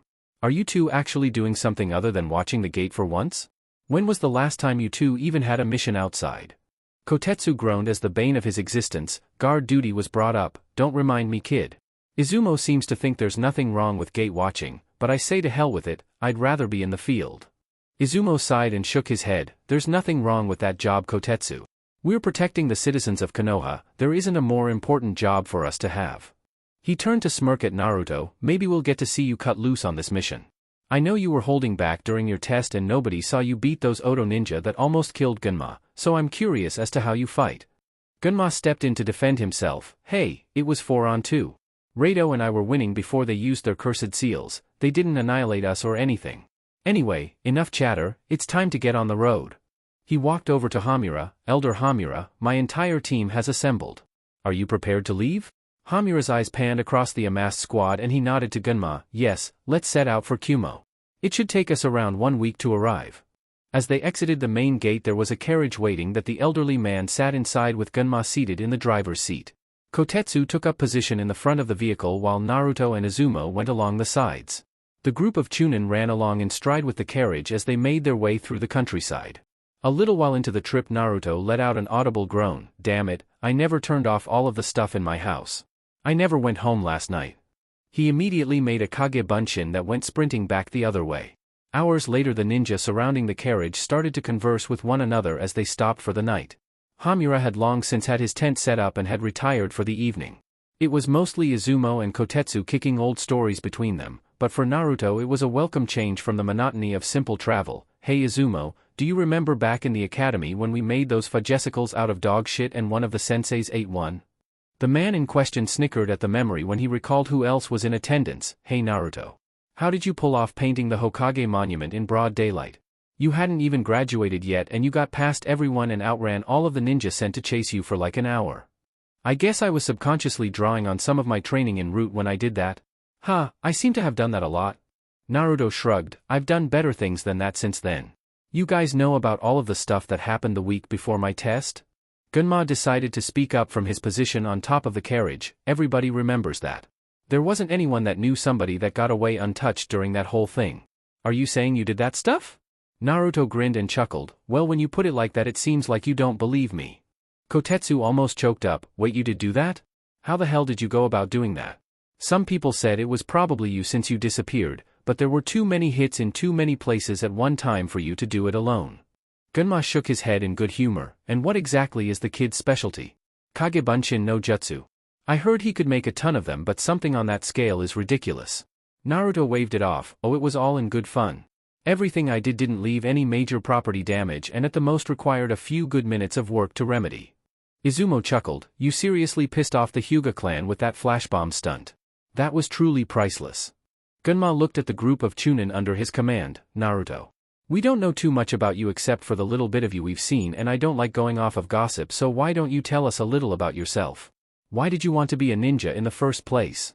Frowning slightly, he thought about what he should say. Well, the reason I became a ninja shouldn't really be too surprising considering how I used to be. He scratched his head. I guess I can tell you that. You know how you would always hear some loud kid shouting about being Hokage? Well, I wasn't always like that. As a matter of fact, I didn't give a damn about being Hokage until then. I wanted to be a ninja before that though. The reason was because I just wanted to be acknowledged for something. He looked around at everyone that was with him. I know you all know about what I carry, and I know you've all at least heard a smattering of remarks about me that aren't too positive. Well, when I was a kid I didn't know why people treated me so badly, but I saw the ninja of this village, and everyone held them in such high regard, and I wanted that. Now I realize how childish that was, but I never regretted anything. I mean, how boring would my life be if I wasn't a ninja, and what else could I have possibly done except be a shinobi of Konoha? I'm its Jinchuriki. What, was I going to be a shopkeeper or something? A round of laughs from the adults around him loosened him up a bit when Izumo voiced his own question. Hey, actually I want to know, what's it like holding the kyubi? I just couldn't imagine something like that being inside me. Naruto looked up at the night sky as he thought about an answer. Well, aside from the glares, people pulling their kids away from you on the playground and all of that jazz, it's not really bad. Eyes widened all around when Kotetsu spoke for the group. Really? Naruto nodded. Yeah, I mean since I've learned about it there are times when Kyuubi just won't shut the hell up about stuff, but other than that little negative aspect there isn't really anything negative that I can think of. I can use chakra 3 times as potent as human chakra whenever I need to. It's damn near impossible to kill me without a one-shot one-kill maneuver to finish me off with. I heal ridiculously fast from just about everything, and the Kyuubi is a decent source for a different point of view while in combat. If it weren't for all of the village stuff that I have to deal with on a regular basis I would say that it's pretty cool. The group sat in silent contemplation until a scowl came across Naruto's face. My Kage Bunshin is an asshole. What? Was the general reaction to such a random statement from around the campsite. Naruto pinched the bridge of his nose and shook his head. You know how I sent that clone off to make sure all of my things were turned off at home and everything? Well, he didn't dispel after he finished his job. As a matter of fact he spent the entire day doing random shit in my name. Flashback. Naruto's Bunshin grumbled as he locked the door to Naruto's apartment after checking the entire house for anything still turned on. That was a total waste of time and effort. There wasn't anything running up my electric bill in there. He looked at himself and was about to dispel until he heard a bark and saw Kiba running up to him, Akamaru in tow, with a massive grin on his face. Naruto, oh man. I just heard about what you did yesterday at the academy. I want to shake your hand. After grabbing Naruto clone firmly in a handshake Kiba gestured to go somewhere. Come on, let's get something to eat, I'm starving. Now being a Kage Bunshin they're only ever treated as the original by mistake. Despite the fact that they are the byproduct of chakra manipulation they still think after they are made even after they complete their orders, and the original never ordered this clone to dispel after completion of his task, and he just so happened to be looking at a golden opportunity for a Kage Bunshin. Clapping Kiba on the shoulder a grin came to his face. Sure Kiba, let's go. Ichiraku's is cool with you isn't it? XXX. 1 hour later. Kiba and Akamaru looked on in awe as they saw Naruto clone put away another bowl of ramen, bringing his total of bowls consumed to a whopping 26. Kiba had only gotten 2 for himself and a plate of meat for Akamaru. Dude, where are you putting all of that? You should have puked about 10 bowls ago. Naruto polished off another bowl and smirked at the Inuzuka. My metabolism is absurd. He quickly received another bowl and dove right in.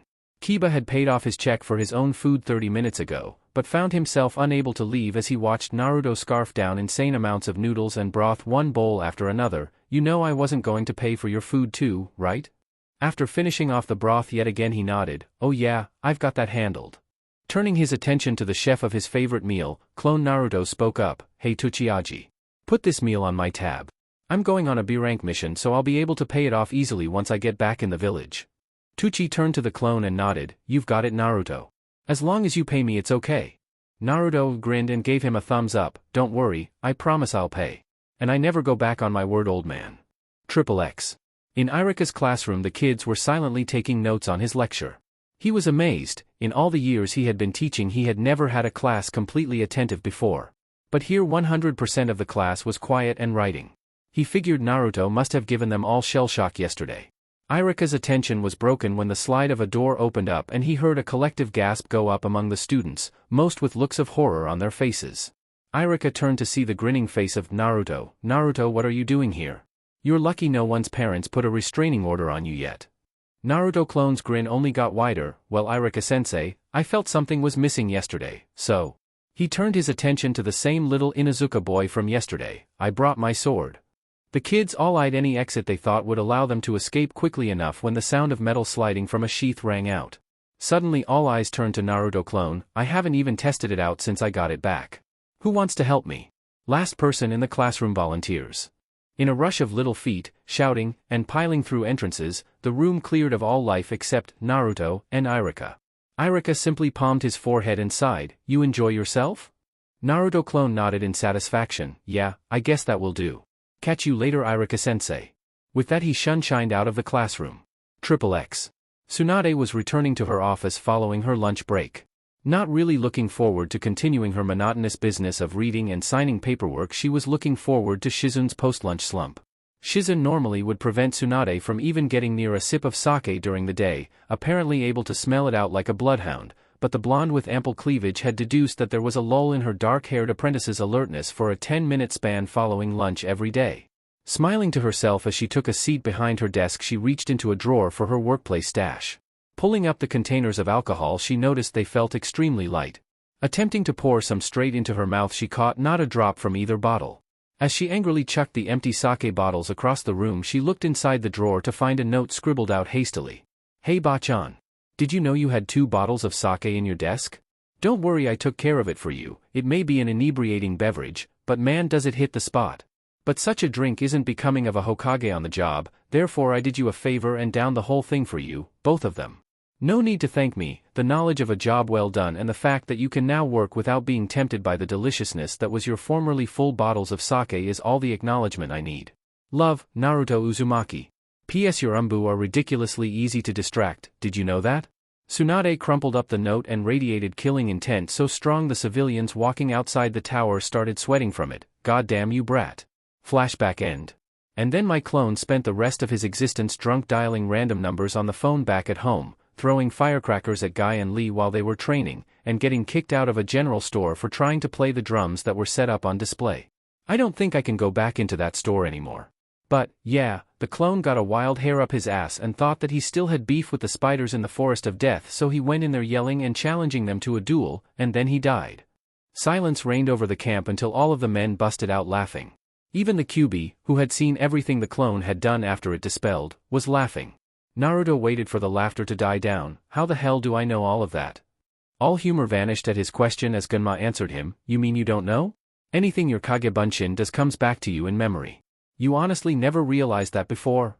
Naruto shook his head and Gunma nodded. Yeah, they say that it's a cool way to train, because anything your clone learns you will get back when you dispel it. It all goes into your head. No one uses it though, because no one, even most jounin, can use any more than 1 to 3 of them safely. Hey kid, how many can you make? Upwards of 1,000. Ah? Naruto blinked. Wait a goddamn minute. I could have been getting my Mega Train on since the day I became a genin and I'm just now learning this? Who else knew about this? Kotetsu raised his hand. I knew. Kakashi told me a few years ago when I ran into him on a training field. Naruto fumed. Kakashi knew? Kakashi knew and he didn't fucking tell me? He was my damn sensei for a year and he couldn't even tell me that? I'm going to kick his ass when we get back to Konoha for that. Naruto stood up and stomped off into the distance. Gunma, being the squad leader, had to ask where he was going. Hey Naruto, where are you going? Naruto didn't even turn his head when he yelled back, anger management. The men all shrugged and prepared to settle in for the night. The majority of the evening you could hear explosions and sounds of metal clashing out in the distance. Chapter 14, Say Hello to Mr. 9. The trip to Kuminari no Kuni was highly uneventful. Naruto ended up getting on even better terms with his older comrades, who seemed to genuinely like the boys' company. Up to this point, however, Naruto had been having a minor stroke of luck, as he hadn't had to interact with the Konoha elder that they were escorting. The man usually relayed anything he had to say to the team through Gunma, who was the leader of the mission anyway. Naruto had taken the Kagebunshin training to heart. He was told that the method wouldn't allow him to increase his physical attributes, so he put that on hold for the time being. It wasn't like he could train on that while he was on a mission anyway. Instead, when he woke up in the morning he would create a few dozen clones and send them off to the most remote location that they could find to train in waves. While 12 clones would train, the rest would sit and watch until the first wave dispelled themselves. After the influx of information the next wave would train, and so on and so forth until nightfall. This allowed him to get down 3 more of his lost ninjutsu during the week-long trip to Kumogakure no Sato, much to his delight. It seemed that the trip wouldn't be a waste of time, at least during the traveling period. Naruto didn't expect much of a chance for combat here, but Kumogakure was the second most militarized of the 5 major hidden villages right behind Iwagakure for a reason. He wasn't sure how peaceful things would be and he wasn't looking forward to seeing whether or not his team could run all the way to the border and stay in one piece, and he didn't want to rely on Kumo wanting to avoid a war. Konoha was still weak from the invasion, and no amount of bravado by still taking the same influx of missions could mask that against a shrewd strategist. If Kumo wanted to provoke anything, Naruto's team might have to simply bite their tongues and take it at this point in time.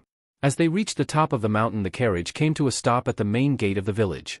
Instead of 2 guards, there were 2 complete squads keeping watch, showing exactly how many ninja Kumo had to spare if they could use that many just to watch one entrance. As Gunma moved forward to get them all inside, Naruto elbowed Izumo and Kotetsu. "You guys getting gate envy here? Getting a familiar feeling?" Izumo shrugged Naruto off of them. "Very funny, kid. There's nothing wrong with watching the gate. Someone has to do it." Naruto nodded. "Yeah, I know. I hope I never end up drawing that job. Gate watching is the D-rank mission of Chunin level ninja." Kotetsu sighed. "You're telling me. I'd rather do border patrol than watch that gate one more time. I die inside a little every time I sit in that fucking booth. I think that thing sucks chakra or something." Izumo rolled his eyes. "Stop complaining? You're on a real mission now, so shut up. And look alive, you guys, here comes Gunma." Right on cue, Gunma came over and jumped back onto the carriage. "All right. We're going straight to the hotel they've booked for all of us, and then we'll get our marching orders from Elder Mitokado when we get settled in." The 3 Chunin under his command nodded and set their usual position around the carriage as they made their way through town. Kotetsu and Izumo were no strangers to Kumo, having been there during the Chunin exams, but seeing that Naruto wasn't even looking around to get his bearing of the village. What they didn't know was that Danzo had all of his ninja memorize the general layout of all of the major shinobi villages, since none of them ever deviated from the basic plan that had been in place for certain villages since the Second Great Shinobi War, where Danzo got all of his information on the village layouts. Kotetsu tried to make conversation with the younger boy. "So Naruto, you've never been this far north before, have you? How you dealing with the climate change?" Naruto had been that far north before, but he didn't need them to know what had happened the last time he was there.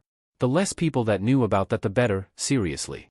Naruto kept a vigilant eye out as they walked the streets. They weren't safe until he was told to ease off by his commanding officer. "The climate isn't bad at all. It's not freezing cold out here, it's spring, so it's pretty good up here to me." Izumo gave a short glance over at Naruto. "Naruto, it's 50 degrees right now and you're wearing a sleeveless muscle shirt, you don't even have your vest on you. You're telling me you can't feel anything? At all?" Naruto shook his head. "Nope. And I do have the vest on me, it just isn't on right now. And it's not that cold up here, man up, you're older than me and you're borderline bitching about a foreign climate." Izumo mock glared at Naruto, which went largely ignored by the blonde Chunin as they made their way to the hotel. As per the course, Elder Mitokado got a VIP suite and the other 4 were to share rooms. Izumo and Kotetsu, being the most familiar with one another, took one room, while Gunma and Naruto took another. As they all got themselves settled in the rooms, Naruto finished first, as he didn't have anything to check or unpack. "So Gunma, what are we doing first?" Gunma turned to Naruto and rolled the senbon in his mouth. "Well, we were told by Elder Mitokado to accompany him to his first meeting with the Raikage." He saw Naruto stand up to prepare to leave. "By us I mean me, Kotetsu, and Izumo." Naruto's jaw dropped before he set his face in a stone-like form. "And I'm not going because..." Gunma sighed. He didn't hate Naruto, he actually liked the kid a lot. He was good. He had heard from others what the boy had done to Orochimaru's bodyguards when they came to extract Sasuke Uchiha, and he had to say that even he would have been hard-pressed to do as much. He actually fought them beforehand and lost. However, this was an order from the person that was the point of the mission. Hamura Mitokado didn't want Naruto there, and Gunma's hands were kind of tied in this instance. "It's a command from our boss Naruto. It's not me, trust me." Naruto shook his head. "What do I have to do for old goats like that to get it through their heads that I'm not a demon? If I was really a demon or some kind of monster, then I would have started killing them by now. Kami knows I'm strong enough. You've seen the Forest of Bone, right?" Gunma nodded. "Don't talk like that, kid. I can understand, but still. There are some things that you shouldn't say, especially to the higher-ranked person handing out the orders to you on this mission. Just calm down, get some rest. If we need you, we'll get you. Just think of this as some rest after the trip up here." Naruto ran his fingers through his hair. "All right, fine. You're right, I guess. I shouldn't have said that. I would never do anything like that to Konoha no matter what. I've already done too much for that place to let one old man get to me." Gunma stood up and prepared to get Hamura so that they could escort him to the meeting. "Okay, kid, do you have any questions before I leave?" Naruto nodded. "Do you use the same senbon for as long as you can, like until you kill somebody with it, or do you just swap them out at regular intervals?" Gunma's sweat dropped and made for the door. "I'll see you later, Naruto, stay out of trouble." Naruto scoffed and flopped on his bed. Who do you think I am? What kind of trouble can I get into away from the meeting? He noticed Gunma hadn't shut the door and was standing in the doorway giving him a deadpan look. Naruto glared and pointed at him. Never mind. Don't answer that. A chuckle came from Gunma. Take it easy, kid. Don't do anything stupid while we're gone. Naruto yawned and waved him off as his Tokubetsu Jounin commander shut the door. Naruto rolled over and looked out the window. It's still the afternoon. There's no way in hell I'm staying in here until they all get back. The old bastard said I can't go to the meeting. He never said that I couldn't leave the hotel. Naruto grabbed the key Gunma left for him on the nightstand and slipped out the door to head to the street. XXX. Naruto yawned as he walked through the streets of Kumogakure. He didn't get too many odd looks just because he was a foreigner. He chalked that up to the fact that there were a lot of blonde people in Kumo, as opposed to in Konoha where only the Yamanaka clan and Tsunade had blonde hair. While he found it to be a decent waste of time to partake in looking around, Naruto wasn't too happy at the moment. I can't even train here. It's not like they'll let a foreign shinobi like me just use their training areas or anything. What am I supposed to do while I'm here then? He eventually ended up wandering over to a training field anyway, although it was by accident. While wandering about on the outskirts of the village, he found an open area bored out from the side of the mountain at least a mile wide. Inside he saw two ninja engaging in a spar and realized where he was. As he turned to leave, a cool-sounding voice came to his ears. This place is off-limits to civilians. Naruto turned around slowly with a frown on his face. Well, if I see any civilians I'll be sure to let you know then. The girl noticed the Hide-8 attached to his belt. So we have a Konoha ninja spying on us, do we? Naruto sighed. God damn it. This is just what I was trying to avoid. Naruto placed his hands up in a placating fashion as he came face to face with the blonde girl a few years older than him. Her hair stopped roughly around shoulder length and like him she had blue eyes. She had a low-cut short skirt outfit with mesh armor underneath it, a short sword horizontally held on her lower back, and what appeared to be a modified Kumo flak jacket that simply wrapped around her stomach, and Naruto could see why it was like that, because her chest size was huge. Damn, she's only a bit older than me and... Don't stare, dumbass. You're already in deep shit as it is. Naruto, with much effort on his part, lifted his eyes to meet hers. Listen, I found this place by accident. I didn't even know it was a training field until I heard fighting sounds coming from directly behind you. I'll just turn around now and head back towards town, okay? I don't need any kind of BS right now. Samui. The blonde woman stated when she felt Naruto reaching for her name. You have me at a disadvantage right now. You know my name and yet I don't know yours.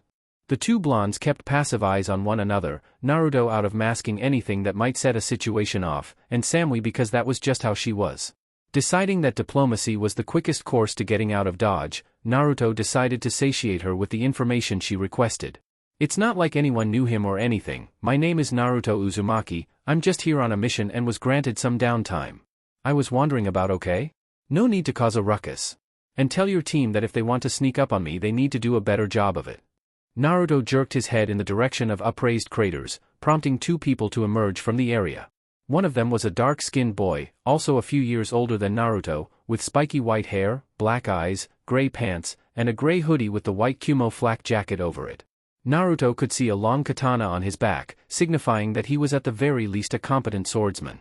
Next to him was dark-skinned girl with amber eyes and long red hair. She had her Hide-8 in a bandana, a gray short-sleeved long dress, the Kumo flak jacket, and a katana on her back. These were the two that he had seen sparring before he turned to leave. Apparently they went around to try and cut him off from leaving so easily. Naruto resisted the urge to slap his hand to his forehead. Can I go now? I kind of have to get back to my hotel before my team leader has to come out looking for me. The male of the team gave him an appraising look. Maybe he's going to report back on Kumo's secrets and just stumbled on us while he was making his escape. Naruto almost face fell at that. Great. Now I've got a guy that overanalyzes everything. This is what I needed right now. Yeah, right. Naruto could see the situation could unravel at any moment and just wanted to leave. Why did I leave the hotel room? Even when I'm not trying to start stuff, things like this happen.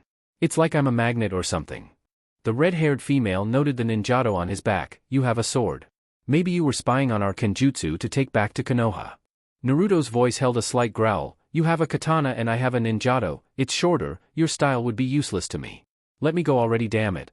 He turned his glance to Samui who was still looking at him with an unreadable expression. I've tried to be civil about this, like I said I just want to leave. But if you don't all back off of me I'll move you myself. She bared her teeth at the boy. You think you can take on 3 Chunin? By yourself? I'd love to see you try. Naruto coiled his muscles. You're not going to let me go so easily, are you? Sigh, this is a waste of everyone's time. I have somewhere to be, I was just killing time, I'm on a mission. The calm boy nearby nodded in agreement, yes, to spy on the inner workings of Kumogakure. Naruto had to slap his hand to his face this time. Alright, I don't care anymore, international incident or not. Either get the fuck out of my way and let me go back to my hotel, or I'm going to kick all of your asses, and then go back to my hotel. The dark-skinned girl was about to draw her sword when the Kumo blonde walked closer to Naruto and stayed her from attacking with a movement of her hand. Karui, Omoi, calm down. She looked the foreigner up and down. You have a very short fuse, do you know that? Naruto gave her a dry look. I'm getting the third degree from people I don't know, telling me that I'm doing something that I'm not.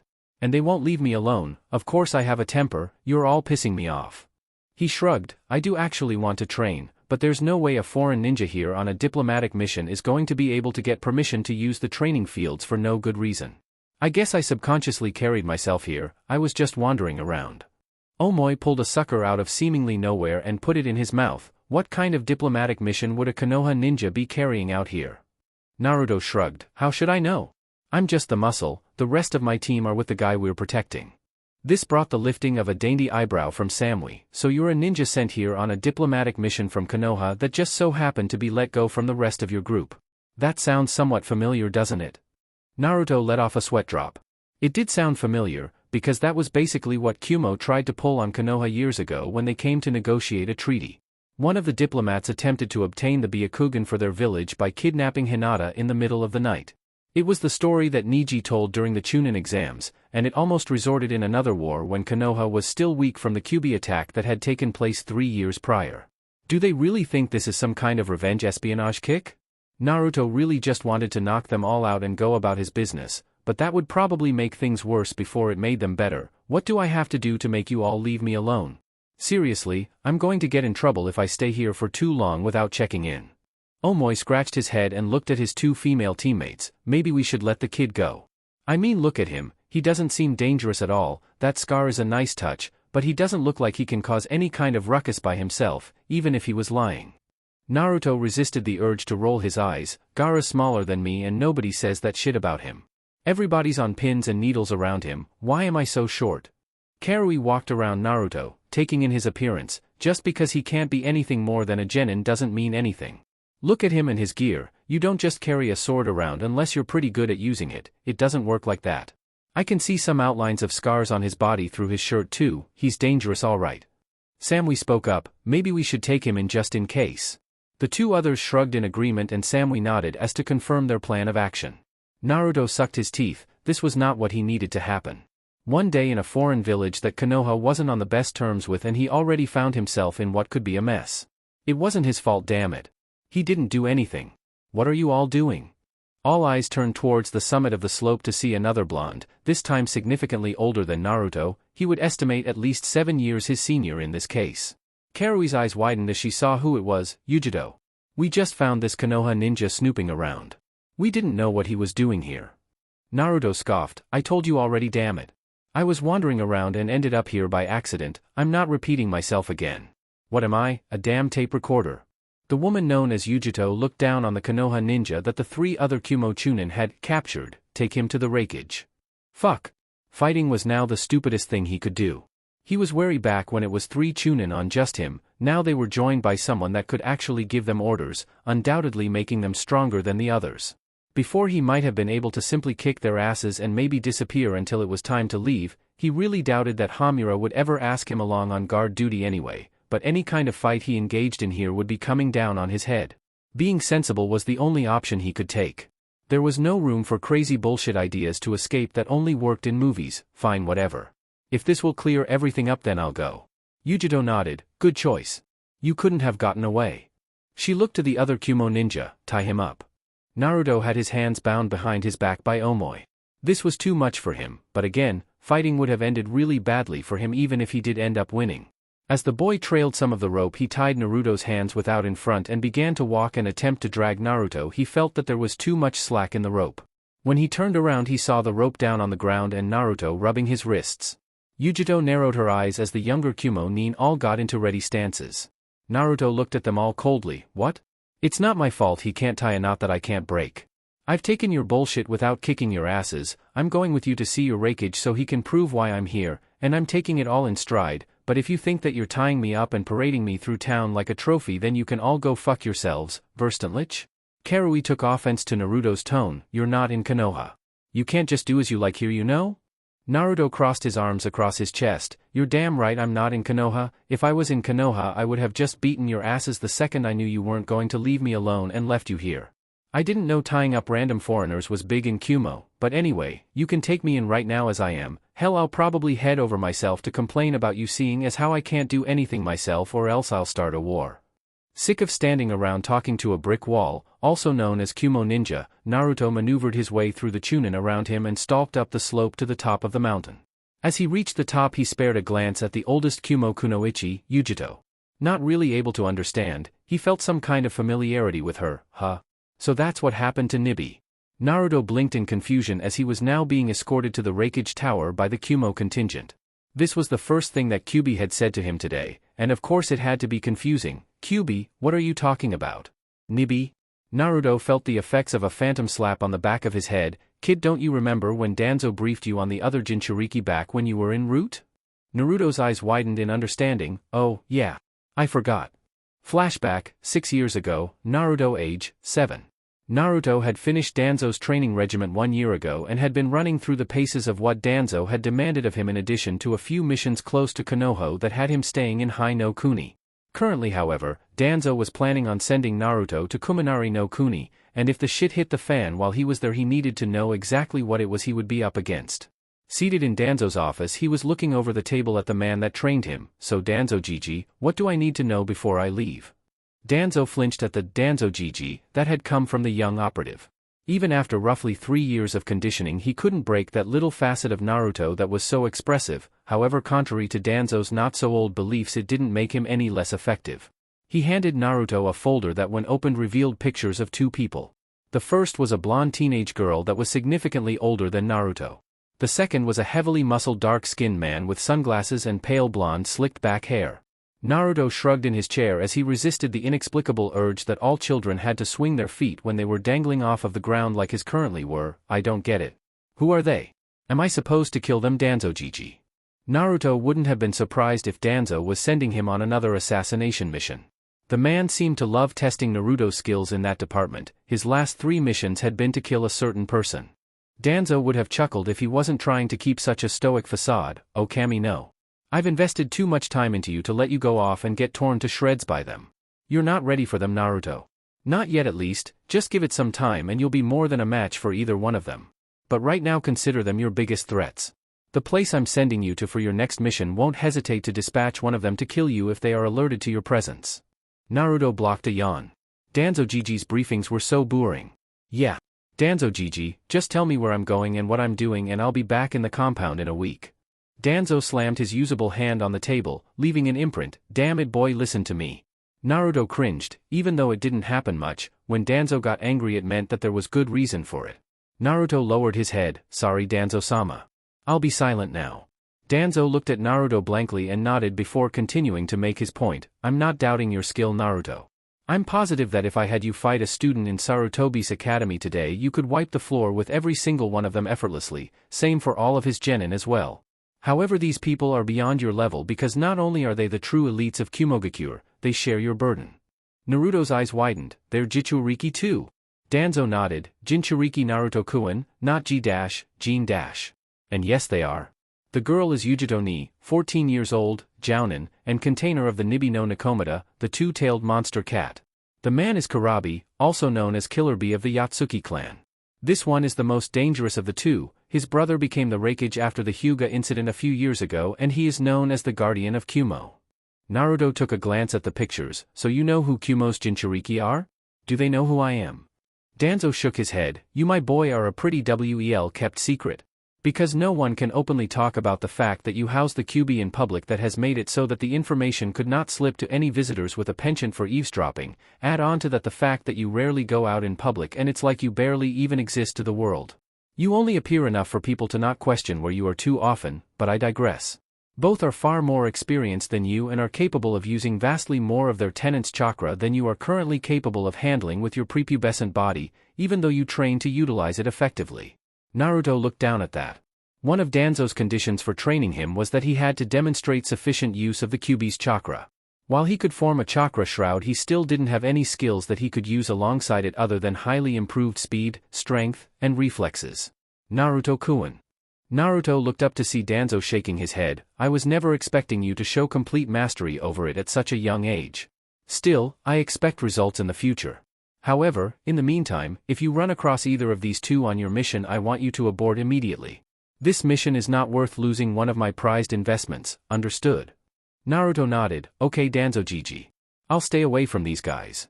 End flashback. So this is that Yujido person? I wonder if I could beat her now if we ever fought. Naruto looked her over. She looked very strong and confident in her ability. He wondered if she sensed that he was a Jinchuriki like herself the way he had just a moment ago. Naruto panned his eyes over to her. Now that he was close, he could tell that her eyes were somewhat reminiscent of a cat. She caught him looking at her, forcing him to avert his gaze ahead as the tower came into sight. Naruto, guided by his guards, strode into the ground floor of the tower. As they entered, Naruto smirked as he saw Izumo and Kotetsu seated on a couch by the stairs leading up. He whistled over in their direction to get their attention. At seeing the blonde corralled by the group of Kumo Nin, the men hopped to their feet ready to defend their little buddy. Naruto, what happened? Naruto shook his head. This is one paranoid place.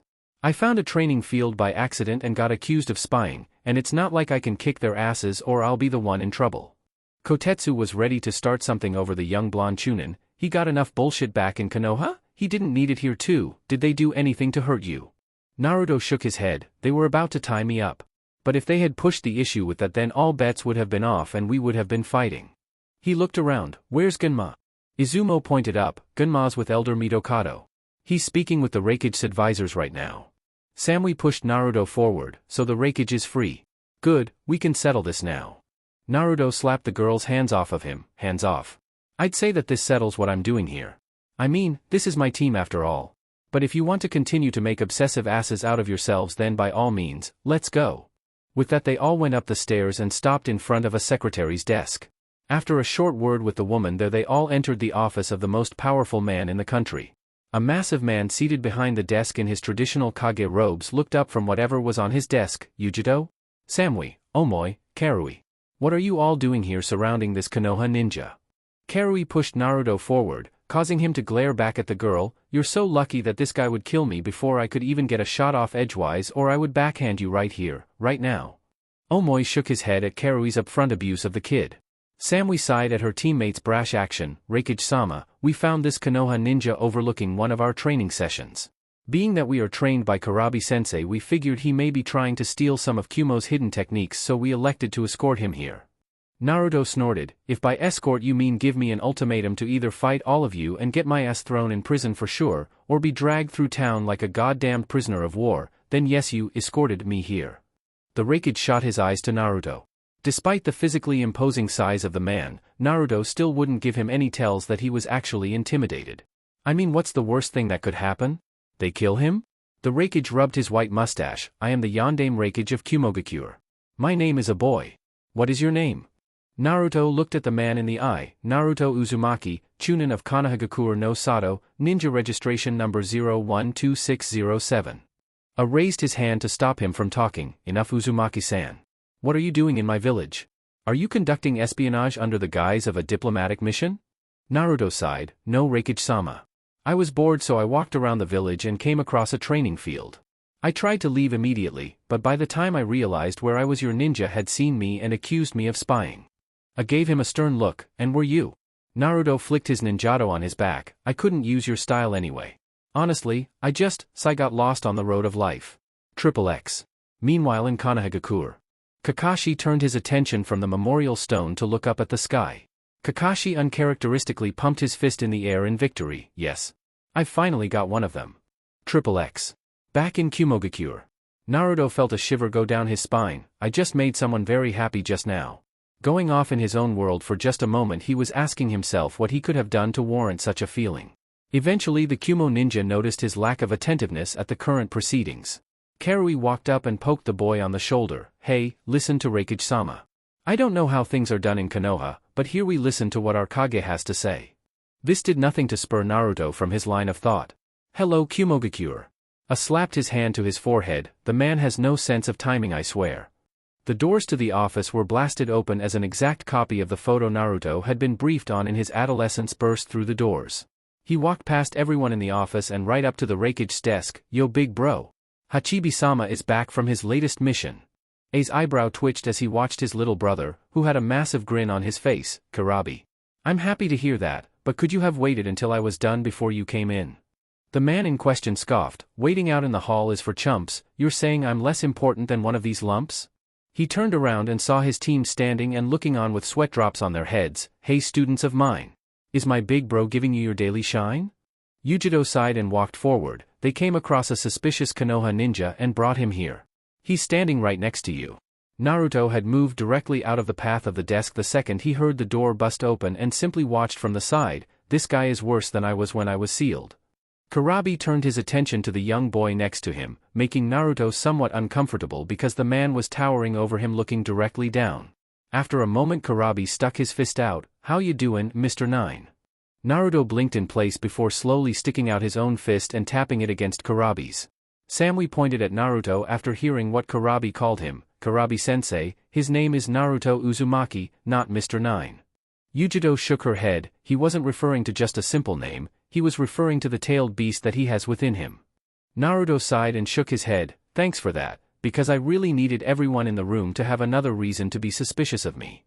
Noticing that all eyes in the room were on him he grunted in affirmation. Fine, alright. Since I'm stuck here, Yujido knew already, and Hachibi guy over here busted me out anyway I guess I'll tell you. Kurabi stomped his foot childishly on the ground as Naruto thought about the best way to go about speaking. Somehow his thought process was uninterrupted by the large man's ranting about how it was Hachibi-sama, and not Hachibi-guy, as Naruto had put it. Eventually he figured the best way to explain himself to the room of people and tuned into Kurabi's rant that he figured was directed at him when he noticed that he was looking at him, and that everyone else looked like they wanted to strangle the Hachibi Jinchuriki for not shutting up. Naruto, however, had not been listening to a single word that had been said and was forced to say the only thing he could in this situation. I'm sorry, did you say something? Another shiver went down his spine. I'm making someone's day right now. The silence permeating the room after that was unnerving. What? The stares from everyone around him was starting to piss him off. What the hell is wrong with you all? Did I say something wrong? Omoi pointed lamely at the blonde boy. Why you ignored him? Karui followed up. No one ever does that, ever. Getting tired of the odd looks he was getting and seeing his opportunity to leave staring him right in the face, he began to slink towards the exit. Okay, well if anyone still wants to speak to me in a less hostile environment I will be staying at the hotel that the Konoha dignitary is in. Goodbye. XXX.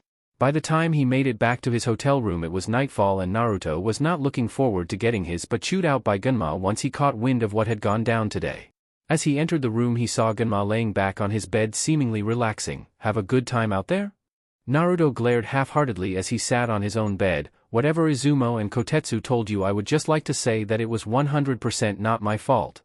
Gunma chuckled. Now do you get what I meant when I told you to stay out of trouble? You're like a magnet for stuff like this kid. I've read your file, the stuff you did in 1 year as a ninja most people don't get close to touching until their 3rd year at least. Just the sheer amount of troublesome situations you get yourself into could have been stretched out to 2 years when compared to someone else. It's no wonder you're strong. If you were weak you'd have died after the first incident. Naruto lay his head back on a pillow. I almost got into a fight with 3 Kumo ninja today that accused me of spying. Me. If I wanted to spy on them they never would have known about it. He turned serious. They know about me and the Kyuubi. Gunma's sanban fell from his mouth. Are you sure? How could they find out about it? Naruto looked up at the ceiling blankly as he spoke. I met both of Kumo's Jinchuriki today. Both of them could sense that I was one too and they called me on it in front of the Raikage. Gunma bit his lip. That's not good. They might use that in negotiations tomorrow.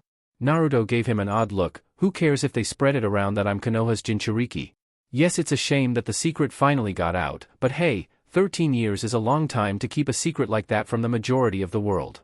Tell old man Hamura not to worry about it too much, tell him to act like it doesn't bother Konoha that the secret is out. Honestly it doesn't bother me. Gunma gave the boy an odd look. So you don't really care that your entire generation will learn that you house the Kyuubi? Not even if they turn away from you or hate you for it. Naruto gave a bored look to him. I've already alluded to 2 people at least, that I have the Kyuubi in me. The second the news comes out things will be clearer to a whole lot of people. Hell, I may just ask Tsunade-bachan to just flat out tell everyone in the whole village. I mean, what do I have to lose? No one my age can kill me if they do take the news wrong, and it couldn't make the adults feel any differently about me, could it? They already knew, and however they treated me beforehand wouldn't change if the news was open for everyone to know. Gunma shook his head. You're a ballsy kid. Naruto smirked. So I'm told. XXX. The next day, Naruto was sitting on the roof of the hotel meditating. Since he was once again prevented from accompanying Hamura to the meeting like the rest of his team and he couldn't actively train, he took it upon himself to meditate and get more in touch with what he liked to call, much to the Kyuubi's chagrin, his furry side. Inside his head he found himself in the familiar bedroom of his apartment and went searching for his giant demon of destruction. Looking outside he saw the massive fox sunning itself of all things. Shaking his head he made his way down and cleared his throat to get the Kyuubi's attention. The demon cracked open one eye to look at its jailer. Are you serious? I gave you free rein to create stuff to hunt, do whatever you want with my mindscape citizens, wreck any of the buildings in here that you want, basically to blow up anything and everything you want, and you're sleeping. Kyuubi yawned as it lifted its massive head to look at Naruto properly. Mortal, as fun as it was destroying your mindscape Konoha over and over again, the fact that it rebuilds itself kind of takes some of the luster out of the carnage. I mean, as great as it is to slaughter wave after wave of defenders, seeing the entire place rebuild 2 hours after you've eradicated the place of any and all signs of life kind of irks you after a while. Naruto sweat dropped. Aha! Okay, the reason I came. How do you think I stack up against the Kumo Jinchuriki? Kyuubi didn't think on it. The female would be a tough match for you, but you could defeat her without activating the Kitsune trigger. She doesn't have enough control over Nibi to keep her mind state stable during the fight. It would be far more difficult than your fight against Shikaku, but you would still win. The Hachibi container, on the other hand, would destroy you, no question. He has full access to his Biju's chakra and perfect control over it. Even if you activated the Kitsune trigger or went to your limit of my chakra that you could use, he would go straight to 8 tails and tear you apart. Do not fight him, ever, no matter what. Naruto grumbled. I still can't win. I've got to be the worst Jinchuriki in the elemental nations. I might as well be a regular person for all the good that using your chakra does me. This guy has full control and all I can handle right now is 3 tails worth without going insane with bloodlust. Naruto had tried pushing himself to his absolute limit a few days before leaving on this mission. He cleared it with Tsunade first and went deep inside the forest of death in case things got too tense. Good thing he did too, because he flipped out at 4 tails and went on a rampage, slaughtering any animal stupid enough to try and take down the boy. He didn't remember how he settled down, but he did smell the presence of one of Tsunade's umbu after he woke up. Kyuubi sighed and snorted, blowing Naruto back a few feet. You are far from a weak container, kid. The other Jinchuriki have natural advantages over you due to the amount of time they have had with their demons. You are 13 years old, have been training to utilize my chakra since you were 5, and were forced to stop at the age of 8 for over 4 years. To get full mastery over 3 tails of my chakra in technically 4 years of training is a feat that I don't think any other Jinchuriki can claim to make since they began training around the same age if not older than when you began. Naruto nodded to the 9-tailed demon. So anything you need while I'm here? Anything you want me to tweak about my mindscape? Kyuubi batted its tails lazily, other than saying that I want you to release your memories so I can watch your old missions. No, not really. Get out of here, kid. Rolling his eyes, Naruto grumbled that it was his mind, bringing a fanged grin to the fox's face before the blonde faded from his mind. XXX. Naruto suddenly reached out and grabbed a hand that was reaching for his face. Don't do that, please. He opened his eyes to find the team from yesterday looking at him with the red-haired girl's hand in his grasp. What are you guys doing here? Is meditation against the law for visitors now too? Karui ripped her hand from his grasp. Why did Kurabi-sensei tell us to come and find this guy and talk to him? He doesn't seem special at all. Omoi walked up and looked at Naruto, who was still seated on the roof. Didn't you hear yesterday? Kurabi-sensei and Yujito said that he has a demon in him like they do. I'm really glad he didn't try to fight us yesterday or we might be in the hospital right now. Naruto wanted to get up and walk away. He saw nothing good coming out of this, when Samui, the blonde girl around his age, spoke. We would like to spar with you, Uzumaki-san. Naruto let a small smile cross his face. Oh ho, so you remember my name from yesterday, do you? Naruto looked at the 3 Kumo ninja. Fine, I'll fight you. We need to go somewhere where I won't get in trouble for any collateral damage though. They all nodded and led Naruto off away from the village. As they exited the gates and noticed how no one moved to stop them, while in Konoha he would have needed permission to leave, but these people could leave whenever they wanted. After heading over and around the numerous mountain ranges surrounding the village, Naruto brought this up, "Hey, why can you guys just leave whenever you want? If it was me then I would have Hunter Ninja on my ass before I reached the next town. Of course that may partly be because I'm a Jinchuriki." Omoi answered for him, "We're trained by Kurabi-sensei. He doesn't live in the village and when we were genin he got sick of having to come and get us every day for training so he got us permission to leave of our own will, mostly so we could come to him instead of him coming to us." Naruto nodded, "So where are we going anyway? We have to be at least 15 miles out by now." "We're almost there. We're heading to where Kurabi-sensei lives and trains. Unreikyo, Valley of Clouds and Lightning." Omoi pointed down as they reached the summit of another mountain. It was a relatively large place, with a series of tall peaks coming out of a large body of water. All four ninja slipped down the slope to the water below and stood on the surface as Naruto took note of the environment. "This is a really nice place. Your sensei lives here? I really like the looks of this place." Nearby, Naruto saw what looked like a mountain peak that was cleaved to make some flatland for training. After they all reached the platform, Naruto shook his shoulders out and looked at the three who were looking at him intently. "So how are we doing this? Is it one-on-one or are you all coming at me at the same time?" The team looked between each other at him. Samui gave him a strange look. "Do you really believe you can take us all at the same time?" Naruto gave her a deadpan look and slipped into a taijutsu stance. "No, I just said that because I'm a masochist and getting my ass beat is how I get my jollies. Of course I think I can or I wouldn't have said it. And because you took so long I'm not giving you the option. Come at me, all of you. Give me your best shot." Chapter 15, Kumo Chunin vs Konoha Route. Give me your best shot. Naruto stood in a reactive stance, awaiting any kind of action from the team of Kumo Chunin. The looks on their faces ranged from deep thought, to rage and offense, to no visible reaction. Naruto sighed, "If you don't come to me I'll come to you, and trust me, that's the last thing any of you want." Karui growled at him, "Who do you think you are? What makes you think you're so goddamned better than us? That Konoha is the strongest hidden village stuff is bullshit." Naruto blinked in confusion. "That's not it at all. I don't think I'm better than you, I just want a serious challenge." Samui kept her impassive eyes on Naruto. "What do you mean? One-on-one is enough of a battle for you, isn't it?" Naruto chuckled, "I'm sick of one-on-one fights. I haven't had a good fight where the odds were against me in years, and you all look like a fantastic team. This is a perfect time to see whether or not I still have the stuff that I used to be made of back in the day, but that's another story for another time." Omoi's eyes widened. "What do you mean, what you used to be made of? You're just a chunin, and you're younger than us. How many situations could you have been in that pitted you against multiple opponents by yourself?" Naruto shook his head. "There are some things that are better off left locked away. You don't need to know that and hopefully you'll never find out. But put it this way, I have a minimum of 9 S-rank shinobi planning on coming for my ass and they travel in pairs. I need to get used to fighting a bunch of people at once and this is the best place to start, so bring it on already." After a moment they still didn't attack. Shaking his head, Naruto reached into his pack, putting them all on guard.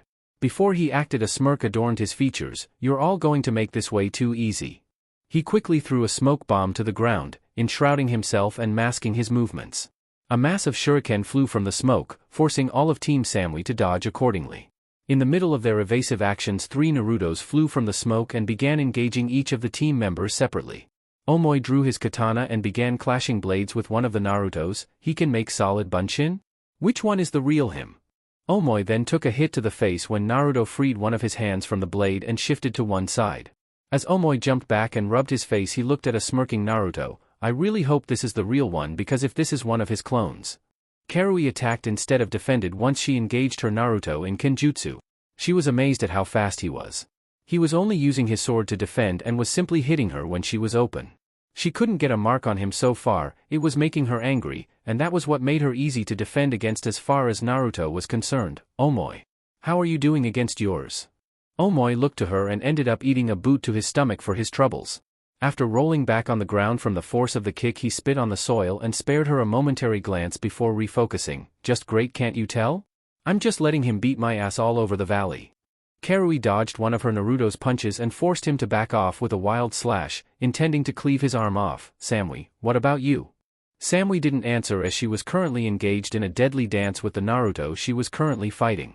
Samui's sword was so short that her Naruto wanted equal sport, and instead of drawing his ninjato drew dual kunai and fought her like that. Samui was amazed at just how strong the boy was. He was absurdly stronger than her. It took almost all of her own strength to keep just from sliding backwards when she blocked one of his strikes, and she wanted nothing more than to visibly wince and cringe whenever she blocked one of his attacks that used both of his arms. His size truly belied his actual physical presence. He was shorter than her, and his muscles hadn't looked like they had much power, until he actually used them, and then every single muscle fiber, every facet of his definition came out for her to see when he tensed up to block or attack. She let out a short gasp as Naruto kicked her in the ribs and sent her flying back. Her trajectory ended up sending her right into her fellow female teammate, hard enough to throw her to the ground as well. Omoi broke off from fighting his version of Naruto and jumped to the side of his teammates while they picked themselves up and cleared the cobwebs. Karui coughed up a little blood as she stood up. Okay? So this guy really can fight all of us at the same time and do pretty well. He can use solid clones, and I can't tell which one is the real one. We can't even hit one of them to find out. Samui dusted herself off. Until we can destroy one, we're at a disadvantage. One of us should try to keep the attention of two while the rest of us double-team the other. After we defeat one of them, we can rush to help the remaining member and turn this into a 3-on-2 fight. Karui set her katana in a Batajutsu stance. Right then. I'll be the distraction, you two just hurry up and finish your target quick before these guys kick my ass. With that, she ran at the three Narutos with a battle cry. She separated them with one swing, sending two in one direction and sending the last one off in another direction. As the last clone landed from his dodge, he had to do so again when Samui called out her jutsu, Raitun, Hagain no Tsubasa, lightning release, wings of steel. Samui swung her sword and sent out a wave of electric energy at one of the many nearby peaks. Her jutsu caused a rockslide intent of crushing Naruto. The blonde was forced to jump off of the platform and evade on top of the water as chunks of rock smashed all around him. However, dodging the absurd amount of rocks allowed Omoi to get close enough to cut into Naruto while he was focused on dodging. As he cut into Naruto and watched his pupils shimmer, Naruto burst into smoke. Omoi popped a sucker into his mouth and made his way back to Samui. That was a clone, the real one is with Karui, we need to get over there. Samui nodded and the two rushed back across the landmass to assist their red-haired teammate. As they arrived, they saw that she had gotten rid of one clone and was fighting the one remaining Naruto, but was taking a beating. He had long since sheathed his blade after Karui had somehow lost hers. It was sticking out of the ground a good distance away. Karui was trying in vain to match blows with Naruto but was taking a somewhat lopsided beating. Naruto was no longer simply dodging and countering, he was coming right at her, and with the speed advantage he had over her, he was taking sniping shots at her, pushing right through any guard she could put up. No mercy just because she was a girl. He knew that a woman could flatten him just as fast as any male could. Hurrying to the scene of the fight, Samui went to retrieve her sword while Omoi went in to bail her out of trouble directly. Naruto backed away after a slash from Omoi got him to leave Karui alone. Omoi helped her steady herself, all the while keeping his eyes dialed on Naruto. Karui, are you alright? Karui gave him a weak smile. I killed one of the bastards, but I think that just pissed him off. Samui arrived alongside them and handed Karui her katana back. I needed this. She righted herself and stood on her own power. This guy isn't even using his demon's chakra and he's been beating the crap out of us. He wouldn't go that far in a spar, right? Samui held out her short blade. He shouldn't, but it shouldn't matter. Kurabi-sensei has used the Hachibi's chakra against us and he is far more powerful than Uzumaki. Naruto must have heard this and taken offense to it because he immediately came rushing in, ninjato drawn back for an attack. Samui took the brunt of the attack as she stepped out and defended for her team while Karui and Omoi flanked him and attempted to cut into him. Naruto let one hand off of his sword and drew a kunai to block the two other Kumonin's blades. Currently stuck in a deadlock, it amazed all of Team Samui how this boy was able to hold all three of them off all by himself at the same time. As the sliding of metal was the prevalent noise in the valley, a low hissing noise could be heard. Omoi immediately knew what the sound was, but he couldn't believe it. No way. No one's that insane. Naruto grinned maniacally as on the front of his shirt there was an explosive note, burned almost all the way through. His grinning face mouthed the word boom as Omoi and Karui stopped their attack on Naruto and rushed to relieve Samui from Naruto's attack, pulling her away and sprinting swiftly from him as a massive explosion rang out, engulfing Naruto and shocking his opponents. Karui's eyes widened as the flames died down, leaving a small scorch mark on the ground. He blew himself up. Omoi had bitten down on his sucker and spat out the stick. This guy is crazy. Even if that was some kind of trick, that explosion was real, he could have blown himself up. Samui kept her eyes peeled for anything, not believing the fight was over just like that. There was no way it was that easy. Who blows themselves up in a spar anyway? No, he was still around, but where? Chuckles were projected throughout the valley as all three members were looking frantically for Naruto. Congratulations. You beat my team of Kagebunshin. Panting came from the team as they craned their necks about, trying to identify where Naruto was. They had just been beaten down by mere Kagebunshin, not even with the real one mixed within. He hadn't even shown himself since the fight started. They all went back to back in order to search more effectively, but still could find nothing. Karui yelled out, hoping to get him to expose himself, "Come out and fight us, you coward." After a second his voice was heard again, "Now why would I want to do a thing like that? It's 3-on-1. Who attacks head-on when it's 3-on-1? Besides, it's a ninja's job to fight from the shadows. While I myself enjoy a good fight every now and then, I love it when my opponents never see me coming just as much. It means I'm actually doing my job the right way." The valley went silent once more as a subtle amount of killing intent washed over them from Naruto. Not enough for them to choke on, but enough to make them believe that if they couldn't find him they would pay dearly for it, in other words, just enough to make them panic. Doton, Shinjuzanchu no Jutsu, Earth Release, Inner Decapitation Skill. Naruto's hands burst from the ground between all of them and latched onto Karui and Omoi's legs while Samui got away. He only had 2 hands after all. He swiftly dragged them underground up to their heads. When Samui saw her teammates both temporarily taken out of commission, she ran over to free them until Naruto burst from the ground right by them. Omoi wriggled, trying to get free. "When did you place yourself underground?" Naruto frowned at them. People are pretty predictable in fights. Whenever there's a definite center of the fighting area, people love taking the center of it. "I set the jutsu up the moment I made clones in the smokescreen. All I had to do was wait for you to beat them all because I knew you'd take the center of our platform while you looked for me afterwards." He kneeled down and patted Karui on the head, pulling his hand back before she bit him. "I should pat myself on the back. I've never even been here before and I was still able to use the terrain to my advantage in order to manipulate the battle." Karui smirked at him. "We're not done. Raitun, Enryu Jizaitai, Lightning Release, Body of Electric Flow." The ground around herself and Omoi loosened up as they burst from their place and attacked Naruto, not even bothering to use their swords. Omoi went low with a sliding kick while Karui ran at Naruto high, lariat. She lashed out at Naruto with her entire arm, attempting to take out his head with her bicep. Naruto took a chance and ducked low, launching himself at Omoi, leading with the crown of his head, crashing into the boy's face as he slid towards him. The two rolled forward with Omoi landing on his feet and Naruto ending up on his back, holding onto one of Omoi's arms. While he held a grip on the white-haired boy, pulling him in as he shot an upkick at his face, nailing him right under the chin. Omoi stumbled back but Naruto kicked up off of his back high into the air to deliver a falling haymaker to Omoi's face before he could recover. Naruto knew that he had hit Omoi perfectly on that shot as he felt the boy go limp the second he made contact, 1 down. Karui went back to where they had burst from the ground and tried to retrieve her sword until a sharp kick to her back sent her flying on her face. Naruto was simply standing guard by the hole with the swords in them until Samui re-entered the fight. Her short sword cut him on his arm, forcing him to curse himself for not being more attentive to his surroundings. He was fighting multiple opponents after all. Samui wasn't allowing him to reach for his kunai to fight back like he did before, so it was a strictly dodging game for the boy.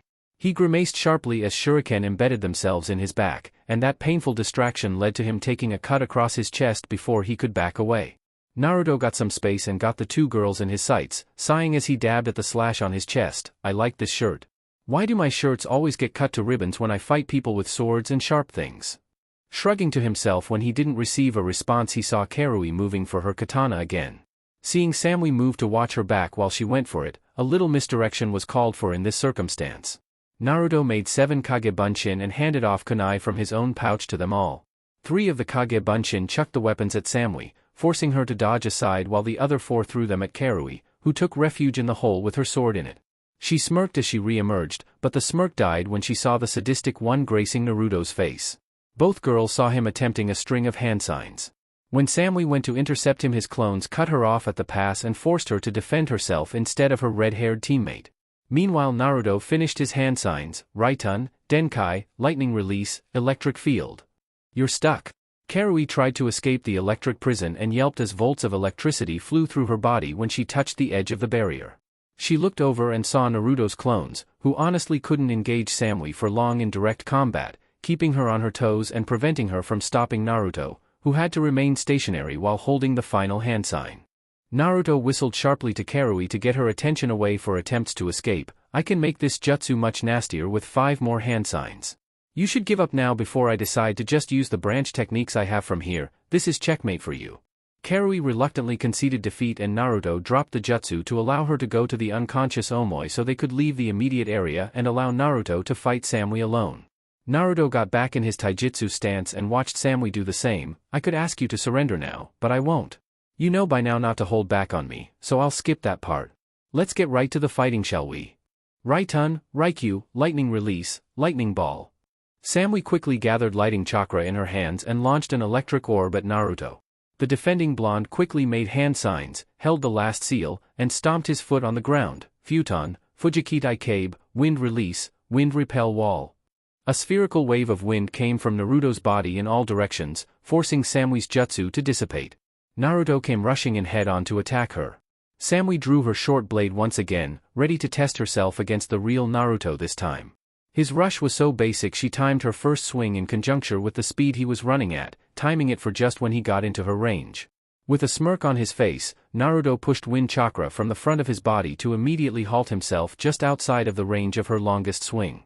Stopping on a dime the way he did, it was too late for her as she had put everything into the one clean shot she thought she was going to get. This left her dangerously overexposed and off balance, allowing her to disarm her and flip her to the ground. She tried to start another jutsu but Naruto jumped over her prone body while in the air and linked his fists together before thrusting them out. We're done. Futon, Fujin Seiken, wind release, divine fist of the wind god. Samui uncharacteristically screamed in pain as she felt a crushing pressure push down on her form from above, locking her in place and forming a shallow crater the shape of Naruto's linked fists and the size of 2 human bodies. As the force subsided she coughed up blood and stayed in place as she found a knee situated on her belly and a kunai to her throat. As she looked up at Naruto with cold blue eyes she found him looking down at her with the same. Sighing, she finally spoke, I yield. You win. Naruto's eyes lit up as he smiled and helped her to her feet. By now Karui and Omoi were able to get up and had made their way over to the other two. Karui rubbed her arm and looked away sheepishly. Damn, we barely even scratched the real you. How did you beat us like that? Naruto rubbed the back of his head sheepishly. When I was little I was trained to be an assassination specialist in addition to heavy combat, which was my main focus. This is the kind of thing that I'm good at. I didn't even use many of my higher profile ninjutsu because they're really dangerous and are intended to scar and kill. Omoi gave Naruto a goofy grin. I couldn't even come up with a strategy to use against you fast enough. You were too good at disguising your movements so I couldn't come up with a real idea that could flush you out. When you were out in the open you were all over us. Samui walked close to Naruto, putting him somewhat on guard. Hey, no one likes it when people suddenly walk up on you. After a moment she gave him a small smile. We really need to work, don't we?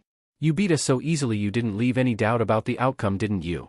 Naruto sighed. If it was a real fight instead of a spar you would have all attacked me when the fight started instead of underestimating me, and that would have made the bout more interesting and closer. I'm not saying you would have won, but this still helped me out. From experience, S-rank ninja are somewhat arrogant, even to other S-rank ninja, and they probably would have done the same thing that you did. Whoa! Mr. 9, I have to say, that battle of yours sure made my day. Naruto involuntarily twitched as a familiar voice from yesterday rang out from the peaks surrounding their ring. Naruto turned to Samui with a slightly perturbed look. Ugh. I knew he was watching this the entire time, I could feel him. Why is he here? Samui raised an eyebrow at the actions of the one who had just defeated her entire team. Omoi already told you. Kurabi-sensei lives here. It's not that hard to believe that he saw the fight. His home is right there. Samui pointed up at the house that was seemingly dangling from one of the peaks. Kurabi shunshine next to all of the younger ninja and clapped Naruto on the shoulder. I had to pinch myself like some kind of dream. I thought there was no way that you'd beat my team. Naruto's twitch became more pronounced. Please stop rhyming. Kurabi ignored him, grinning the entire time. No can do, Mr. 9. The killer, be can't fight the rhyme. He turned to his team. Now that you all saw how this kid came to play, what did we all learn today? They all took this as a normal occurrence, while Naruto wanted to bash his head in with something blunt. Don't start a war, don't start a war, don't start a war. Omoi looked at his sensei. Don't judge a book by its cover. We all thought that because he was younger than us we were stronger. We didn't even care that he was a Jinchuriki like we found out yesterday, just that he was a kid. Naruto grumbled. I'm not strong because I'm a Jinchuriki, you know. It helps, but I'm strong because I damn near killed myself, almost literally, for years to get this good. I'm not even that good at using my Biju's chakra. That was all me just now. The QB always said he wouldn't tolerate a weak container. Naruto looked up at Kurabi. The Kyuubi also said to stay the hell away from you in a fight, because you would completely smash me the second I turned it into a biju pissing contest. You have unrivaled control over yours. I can only handle 3 taels worth of Kyuubis without going insane. Sigh, why did I say that out loud? Kurabi's grin widened when Naruto admitted that, to admit that kid, your balls area made of brass. Acknowledging that I can kick your ass. Naruto frowned at him. You're older than me by like 20 years. You have at least 30 years of experience with yours. You may have unrivaled control over the Hachibi, but I make up for that in my own way. He clenched his fists at his side. I try to do as much fighting as I can without relying on anything from Kyuubi. I only bring any of my skills that it provides out into the open when I truly have no other choice. Most of the other Jinchuriki on record just use their demons to flat out annihilate anyone in their way without developing their own skills too much. Soon as Jinchuriki is like that, I beat him in his fully transformed state without even really tapping into Kyuubi's chakra, and I had other disadvantages too that I'm not going to get into. Karui looked at Naruto strangely. Beating a Jinchuriki is no joke, even for another Jinchuriki. This kid did it without even using his demon to match power. They all knew how soon as Jinchuriki was repelled during the invasion of Konoha, but information on how it happened was scarce, and now, looking at the kid that was claiming to be the one that stopped him single-handedly, she realized just how far out of their league they really were when they challenged him. How are you still a Chunin? With power like that you should be a Jounin like Kurabi-sensei or Yujito. Naruto shrugged. That's what I've been saying for months, but Tsunade-bachan seems to think I need to stop and smell the flowers so to speak because she didn't fast-track me after I beat all of best genin into the dirt without taking a shot. Hopefully I can get some serious missions to convince her to promote me. Samui bowed to Naruto, making the boy sweat drop in discomfort. Thank you for sparring with our team Uzumaki-san, you've showed us how much further we need to go. Naruto rubbed the back of his head as he looked away from the bowing girl, as the urge to stare down her shirt was nagging at the back of his mind, or was that the Kyuubi? You don't need to bow to me, Samui. And please just call me Naruto, honorifics kind of piss me off. Samui rose back up, whatever you want Naruto-san. His sweat drop got more pronounced. It's a start I guess. Naruto looked at all of the Kumo ninja. So are we going back to Kumo now? Because my squad leader Gunma is going to be pissed when he can't find me. I can already smell the reprimands that I'll be getting when this mission is over. Nothing like getting your butt chewed out to make you feel like a kid. Naruto looked around in order to get his bearings and took off in the direction that he figured was Kumo. Omoi walked up to his sensei as they all watched the blonde boy leave the vicinity. Kurabi-sensei, why didn't you ask to fight Naruto? I thought you would have been all over that. Kurabi looked at his student and ruffled his hair. There was no need, little Omoi. I already knew I could beat that boy. He said it himself, with my experience and power, he'd have been in the hospital in half an hour. Karui held her ribs. Man, that guy hits hard. Are you sure, sensei? The only person that I remember ever hitting me any harder than him was you, and this was a spar between foreign ninja. I'd say he would have pasted my organs if we were fighting for real. Samui and Omoi moved to help her walk out of the valley while the blonde girl chipped in with her own input. Naruto-san stated it himself, he couldn't beat Kurabi-sensei in a real fight. Sensei has way more experience and raw power at his disposal. It was big of him to actually admit it. Though I am still confused as to why you didn't fight him, Kurabi-sensei. You were never one to turn down a potential challenge. It's because even your sensei isn't crazy enough to go against Reikage-sama, brother or not. Yujito appeared from behind one of the peaks to meet up with her fellow Kumo-nin. A fight between the Jinchuriki of different countries is not something that should be done outside of the battlefield. Even this small fight that you all had is somewhat pushing it. Jinchuriki are not only weapons, they are political tools, and with the Konoha delegate in town, a fight between either of us and Naruto could end badly for the relations of our villages regardless of the outcome. Kurabi acknowledged his fellow Jinchuriki. Yujito-chan, watching Mr. Nine's fight too? You do know that he could see you. Yujito blew off the large man. He could see you too. I was never hiding, I just wanted to see him fight. I'd been following since the others picked him up in town. A smirk came to her lips. He's very good. I do think he would have still had the energy to go a few rounds with one of us if he had stuck around or was allowed to fight. He fought a very conservative style. All things considered, he really didn't use that much chakra as far as Jinchuriki are concerned. Kurabi grinned. Looks like you've taken a shine to Mr. Nine. If that look on your face is any sign. Yujito narrowed her eyes at Kurabi. I just said he was strong. He's younger than me, I could never be into a kid like that. I don't know, kitten. 5 years isn't that much of an age difference, is it? Yujito blinked at the voice in her mind. Nibby, shut up. He's just a kid. A kid that could kill 3/5 of the people standing here, yes, but still just a kid. All Yujito got was a chuckle from the back of her mind. Whatever you say, kitten. Acting like his fight didn't turn you on just a bit. Yujito blushed and walked away before anyone could see it. Samui, however, caught it before she could get away and narrowed her eyes. XXX. In Konoha. Sakura stood with her hands hovering over a fish and glowing green. The focus on her face was intense as she attempted to bring it back to life through use of Shosen Jutsu, mystical palm technique, taught to her due to her training under Tsunade. Sakura had been confused at first after Team 7 had been for all intents and purposes disbanded following Naruto's promotion and downright distraught following Sasuke's defection to Orochimaru, so it gave her somewhat of a pickup when she was told that she was to be the first selected to train in the new medic nin program set up by Tsunade. This meant that she was trained and overseen directly by the legendary slug Sannin herself. A small smile came to her face as she recalled asking why she had been chosen, let alone the first chosen, to be in the program. She remembered the smirking face of her master telling her to credit it to Naruto. Hey Pinky! Sakura broke her concentration to look over at the Oto Kunoichi that was captured by Naruto during the retrieval mission. Tayuya, she was told her name was. What do you want? Sakura stated in a cold tone. She knew that the girl was under direct protection of Tsunade due to the copious amounts of information she handed out after being caught during the retrieval mission, and also that Tsunade told her that any attempts to cause physical harm to the girl would end with Naruto breaking his foot off in her ass. She had finally come to terms with the fact that Naruto was 100% willing and sure as hell able to go through with such a thing on his Sakura-chan. Not that he had even called her that since after the invasion. However, she also somewhat blamed her for getting Sasuke out of the country and into Orochimaru's hands. It was a useless grudge right then anyway. Even if Naruto wasn't around to beat her ass for harming Tayuya, she wasn't too sure she could pull it off herself anyway. Instead, she treated the girl with cold indifference, which suited Tayuya just fine anyway. If you didn't like her, she wasn't going to fall all over herself to change your mind.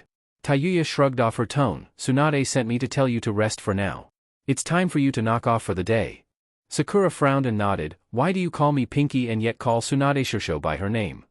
Tayuya smirked. I may be pretty vulgar and everything, but I know well enough to not piss off people that can kill me, and that Tsunade lady sure as hell can. The only reason I don't call Shithead by his real name is because he let me call him Shithead and get away with it. Sakura sweat dropped as she heard Tayuya's name for Naruto, although calling him a baka as if it were his given name for roughly 4 years and trying to wail on him didn't really seem better. Kami, why didn't he ever kill her with his bare hands again? XXX. Elsewhere in Konoha, Team Guy was still hard at work training their skills, even during the waning light of sundown. Tenten and Niji were seated off to the side as the brown-eyed Kunoichi was starting to lose her patience. Lee. Guy-sensei. Can we please go home now? Maybe you two can train until you can't even see your nose in front of your face, but both me and Niji have things to do back home. Guy halted the ongoing spar between him and his clone-like pupil. My dear student Tenten, our flames of youth will light the darkness of the night. I am simply instructing Lee on how to defeat his eternal rival, a struggle that I myself can understand and respect. Niji rolled his pupilless eyes. Yes, I understand he wants to beat me, but do I really have to be here to witness him training to do so? Lee, who was stuck in his stance waiting on Guy, blinked blankly and stood straight up. I am sorry Niji-kun, but despite my desire to overcome you in battle, you are no longer my rival. Niji almost dropped his jaw in shock, but his Hyuga stoicism kept him from breaking into joyous dance and jinxing himself. Really? Who is your rival now then? Do I know him? Lee's eyes burned with literal fiery intensity. Naruto-kun. The way he simply defeated you all effortlessly, and dispatched an opponent that I myself was being overwhelmed by when he interfered. He even made defeating Sasuke-kun look easy even while he was under the cursed seal's influence. He is truly the measuring stick of which I will need to compare my flames if I ever want to achieve my goal of being a splendid taijutsu using ninja. Niji nodded outwardly while on the inside he had already started making plans to build a small shrine to the blonde destroyer of men. Naruto Uzumaki, you have already freed me from one burden, one that I was sure would follow me even beyond death, unlike my seal. I now have no doubts about your ability to change the Hyuga clan in time. Tenten sweat dropped and then began worrying for her blonde friend's future sanity. Lee. Just don't bug him too much. I don't want Naruto-kun to kill you to get the voices out of his head. Niji smirked at hearing Tenten call Naruto-kun and was about to call her on it before Lee broke into a youthful rant. However, it was too late. Lee had gone off on a tangent. Yash. I will challenge Naruto-kun to a challenge of his choice upon his return to Konoha just to prove that I can defeat him. And if I cannot win, I will carry each of my teammates up and down the Hokage monument 100 times each, and if I can't do that, I will dash. While Guy stood alongside him crying tears of pride, Tenten and Niji simply walked off towards their homes. This could continue on for hours and it was already getting dark. XXX. Back in Kumogakure, nightfall. Gunma stood over Naruto, who was seated on his bed with a firm gaze affixed on his displeased superior. Rolling his sanban in his mouth he sighed heavily. Kid, you seriously need to let us know when you're going to go somewhere and you don't think you'll beat us back to the hotel. We almost had a mini freak out about where you were until you came ambling back in. Naruto knew he deserved this. In his defense, he didn't know he was actually leaving the village altogether when he decided to take up Team Samui on their invitation to spar, but still, that was no excuse. Naruto sat through Gunma's half-hearted tirade. Honestly, he knew it really wasn't Naruto's fault, fully, but he still had to get it into the kid's head that things like this couldn't happen on missions. What if there were people actively trying to kill them? Naruto took the lecture with a grain of salt. He wasn't mad at Gunma, he was the leader of the mission, and what do leaders do when easily preventable mistakes are made? You chew someone's butt out. Naruto could now see why he wasn't ready to be a jounin, he was still working like was flying solo. Sure, he spoke to his team, and was on good terms with them all. He listened to them, seeing as how they were his seniors and wouldn't go against orders from them, but he was still used to being left to his own devices, doing things at his own pace and in his own way, things like that. When it came to actual team situations, not even his dope self had much experience. When Team 7 had missions, things ended up with them usually doing their own thing, and doing their own thing usually ended up with Naruto being by himself, very little teamwork utilized. Oh well, he had plenty of time to fix that now that he was in a situation where he could learn about it. Gunma sat down on his bed and sighed, Kid, you are just a massive headache. This whole thing was supposed to be like a giant vacation, and now I'm playing den mother to your twisted ass. Naruto rolled his eyes, sorry for being different, Gunma. I suppose you'd rather I be a cookie-cutter design ninja, aka cannon fodder, or a loud punk with more mouth than skill. The Tokubetsu Jounin smirked at Naruto, I don't know, kid, you seem to have a lot of mouth to me. In return, Naruto grinned at him, I never said I didn't. But the comparison was more mouth than skill, I'm pretty sure that if I talk about something I can back it up. XXX. Omoi, Karui, and Samui, following the spar with Naruto, were escorted by Yujito to the hospital for the beating that they took from Naruto. Omoi ended up with a mild concussion, a cracked jaw, and a nasty shiner. Karui had bruised ribs, a few marks on her face that would take a few days to fully fade, and an injured wrist. Samui had light internal injuries and a mark on her torso in the shape of a 13-year-old boy's fist. Karui was limping lightly as they all walked with one another towards each of their respective homes for the night. That guy beat the crap out of us. I haven't been beaten like that by anyone our age ever. Omoi mumbled a response, he did tell us to take him seriously, it's not like he didn't warn us. Karui glared at him, but couldn't physically do anything because they were both pretty hurt, I know that dumbass. Hindsight is 20/20, isn't it? I still can't believe Naruto is a Jinchuriki. He doesn't fight anything like Kurabi-sensei or Yujito. Samui nodded, Kurabi-sensei is more of an overwhelming force of nature in battle. Naruto-san is something more akin to a skill fighter, he only engaged us directly when he had determined exactly how much effort was required to defeat us all with minimum damage. According to the people at the hospital, he never showed up there, that means a few shallow cuts in his body that weren't even worth healing were all we inflicted on him. Karui let out an incredulous noise, that's so cool though. He's our age and he's just like Kurabi-sensei, without the lame-ass rapping. Omoi mumbled through his jaw, he's still not stronger than Kurabi-sensei though. Do you think he could put up a fight against Yujito? Samui smiled lightly, I don't know. He's pretty cool though. Karui's jaw went slack at her female teammate's statement, Samui, he's 2 years younger than us. And he's not even from this country, he's from Konoha. How can you think anything like that about him? She shrugged and rolled her shoulders, I can think what I want about him. Who cares how old he is? That kind of thinking is what got us beaten so thoroughly in the first place, remember? As they arrived at her house, she started to walk towards her front door, I wonder if he's any good at giving massages. Karui stared at Samui as she went inside, she's not serious, right? She's joking, isn't she? Omoi shook his head and patted her on the shoulder to get her to move along. Nearby, however, a middle-aged man with black hair wearing a Kumo Hideate stopped and looked at the young ninja, having eavesdropped on their conversations, and clenched his fists in anger. XXX. Several hours later. Due to a lull in the meetings, Hamura instructed his guards that they were free to do as they wished until he called for them, be it in a few hours or a few days. Well, Kotetsu and Izumo were banking on a few days, seeing as how they bragged loudly to Gunma, who decided to join them, and Naruto about how they were going to go get loaded and laid later that night. Naruto simply gave them a simple glance and stated in a deadpan voice that if they had to brag to a 13-year-old kid about possibly getting some, then there was something wrong with them. The two Chunin slinked out of the room with a proverbial raincloud over their heads, amid much laughter from their squad leader. This however did not prevent them from heading out and making an attempt, but Naruto had to make one more crack. Going shopping for the gift that keeps on giving, are we? Well, just remember, soak your balls in rubbing alcohol at the end of the night. It kills stuff like that. And stay the hell away from me for a week. If I catch something out of simply being in your presence, I'll kill you both. Gunma waited for the two to leave before raising a questioning eyebrow to Naruto. Will that shit really work? Naruto snorted in amusement. Fuck no, but I guarantee that their drunk asses will try it later, and we'll know when they do, trust me. But I digress. Naruto had long since retired for the night, without imbibing in the alcoholic influences of nighttime living the way his teammates were out and about in an attempt to do. After fighting an entire team, no matter how little damage you take, the adrenaline from the fight will end up making you somewhat tired after the fight, and thus the young blonde had no qualms about heading straight to sleep after being left alone for the evening. XXX. Kenta Marekio had to watch as Kumo backed down from war with Konoha during the Hyuga incident 8 years ago. While a lot of Kumo's higher-ups were upset that the plan failed, and most of the general population were pissed off at the higher-ups for almost forcing another war. However, this held different water when it came to Kenta, as it was his older brother that had been sent over to go through with the plan. Kenta had accompanied him and had been promised that it would be a cakewalk, as he didn't have to actually bring down a full-grown Hyuga. All he had to do was kidnap one of the little girls to bring back and, for lack of a better term, breed. Too bad for him, the little girl he took was the daughter of the clan head, and the clan head came looking for him, and he kicked his ass and killed him. So when Kumo pushed for Hayashi Hyuga's death and his body to be sent over to Kumo, he felt his brother had actually died for something, until he realized that Kumo had been gypped and that they were sent a branch Hyuga, Hayashi's brother, instead. Kenta was enraged that Konoha had fleeced the village that way.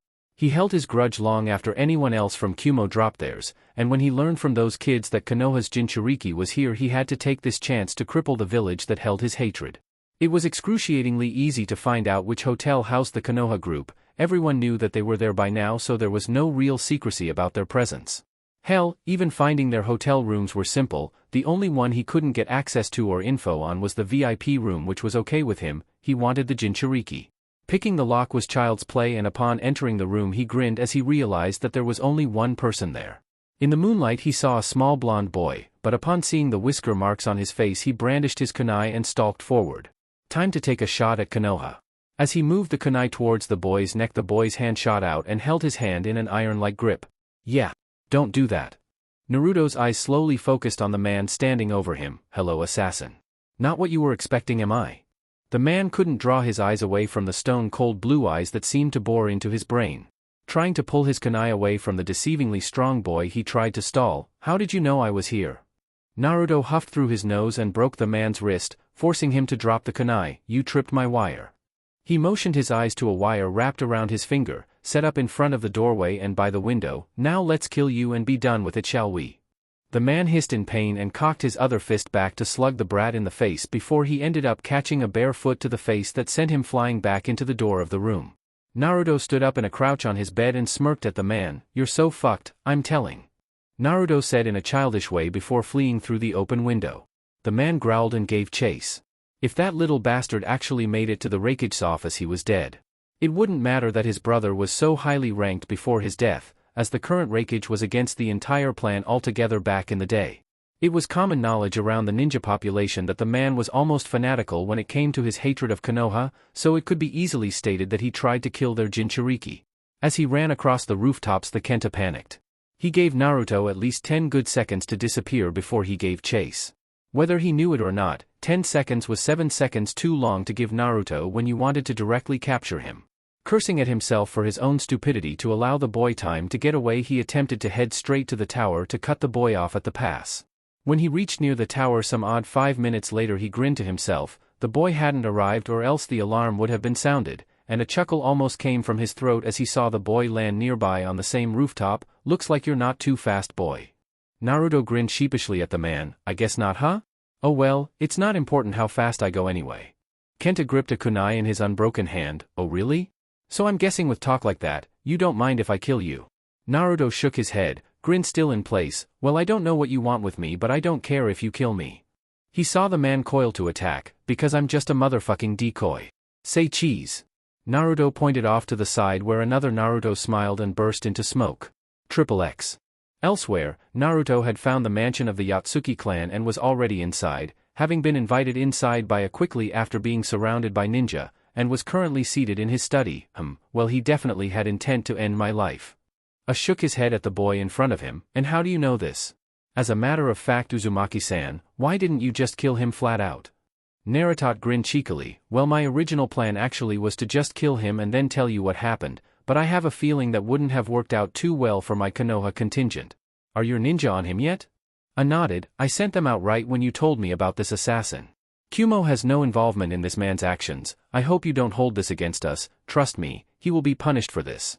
His hatred for Konoha has gone on for too long. This could have been seen as an act of war if he had succeeded. He'll be executed. Good riddance, the last remnants of an outdated era. Naruto waved it off. I get it. It's no big deal, Raikage-sama. If people in Konoha try to kill me, I guess I should expect it elsewhere too, huh? Hey, could I handle his punishment? I nodded and sweat dropped as an evil smirk came to Naruto's face. Man, this kid is weird, and not the weird that I'm used to. Now if he burst out into rhyme, that would be familiar. XXX. The next morning. Ah! As a loud pair of screams ripped through the hotel, Naruto awoke from his slumber with a smile on his face and looked over at Gunma, who was looking out the window with a cup of coffee in his hand. Good morning, Gunma. Have a good night last night? Gunma looked over at Naruto and frowned somewhat. I'm nursing a bit of a hangover, kid. So what did you do when we left last night? Naruto sat up and rubbed his eyes. Oh, not much. Meditated for a bit. I went to bed, got attacked by an assassin, and went back to bed. Yeah, it was pretty boring. Gunma looked over in surprise but simply ended up shaking his head. I swear to Kami, kid, the shit that you get into just by being around. I can't even reprimand you because you don't do anything. Naruto scratched his head as he walked to the bathroom. Tell me about it. Naruto poked his head out back through the door with a grin. Oh, and clear your schedule for today, I've got something for you guys to see. Chapter 16, One Bad Little Boy. Kid, have I ever mentioned that you're my favorite container ever? The QB stated with a grin. Ever since it had found out what Naruto had planned for his would-be assassin's execution, he was all smiles. Naruto rolled his eyes once again as he made his way towards the Raikage Tower. I'm pretty sure that I'm your only container. And seriously, this is why you think I'm great? Not because I took you out of that musty cage, not because I gave you free rein to run roughshod over my mindscape village, and not because I let you see what I see, feel what I feel, and all the 9 yards. No, the reason you think I'm awesome is because of my preferred method of execution. A vulpine grin that Naruto could just feel inside of his head pulled across the demon lord's lips. Exactly. The QB chuckled upon hearing Naruto scoff. And you would think that you were my only container, wouldn't you? Naruto let a look of surprise cross over his face as he almost stopped walking. Wait, what? You're saying you've had a Jinchuriki before? Who was it? Were they better than me?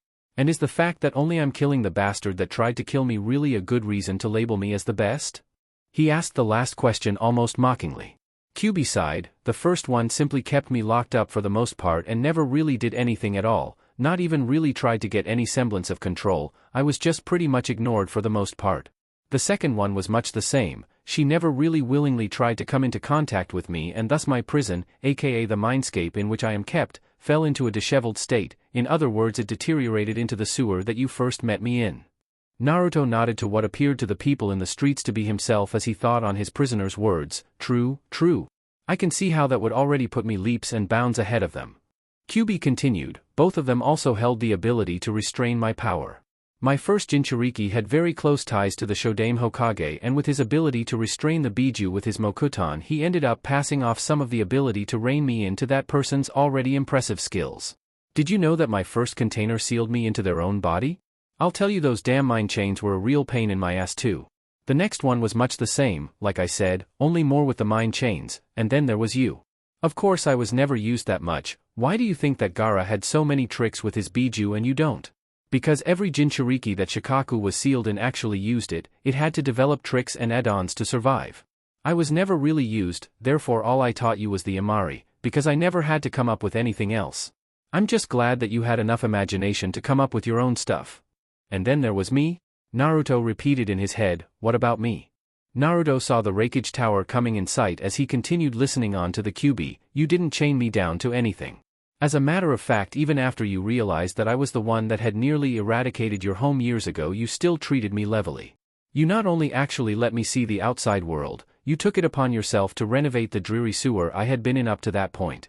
And you have little to no problem giving into your natural bloodlust that comes with the territory of possessing me, even if you do only venture to that damned forest of death to indulge me. Naruto rolled his eyes. Well, I can't exactly go around killing random people whenever I want now, can I? You'd better love me for what I'm about to do then, because this is going to suck for this guy. Naruto saw his team standing outside of the tower, two with angry looks on their faces, and the other with a simple bored look on it with a sunban for added effect. Naruto grinned as he walked up, so I assume the old man had some dealings to work out with Kumo's brass. How's everybody feeling today? Kotetsu glared down at the shorter Chunin. You're so lucky that beating the crap out of you would get me thrown in jail, kid. You're a right bastard, you know that? Naruto waved it off. Hey, I'll bet the alcohol burned the hangover right out of you, didn't it? Now you're fit for service today, and you're going to see something cool in a bit. Well, not so much cool as terrifying. Izumo looked at the boy who was being very cryptic as to why they were there. What are you talking about, Naruto? Naruto chuckled. I was attacked by an assassin last night. The Raikage's going to let me publicly execute him today. Gunma looked at the stunned faces of his older team members. Naruto, I should have known you were so chipper about something today. No wonder you wanted us to come. What are you going to do to the guy? Naruto walked up to Gunma and whispered in his ear. The Tokubetsu Jounin looked at the boy and shook his head. You're crazy, kid, I swear. Naruto grinned up at him. Being crazy is the only thing that's kept me from going insane. With that, Naruto walked inside the tower and left his team on the outside to ponder amongst themselves. XXX. Sat at his desk with the now recovered, for the most part, Team Samui standing in front of him. The girl that was the team's namesake stood straight and composed, Team Samui reporting for a mission. Raikage-sama.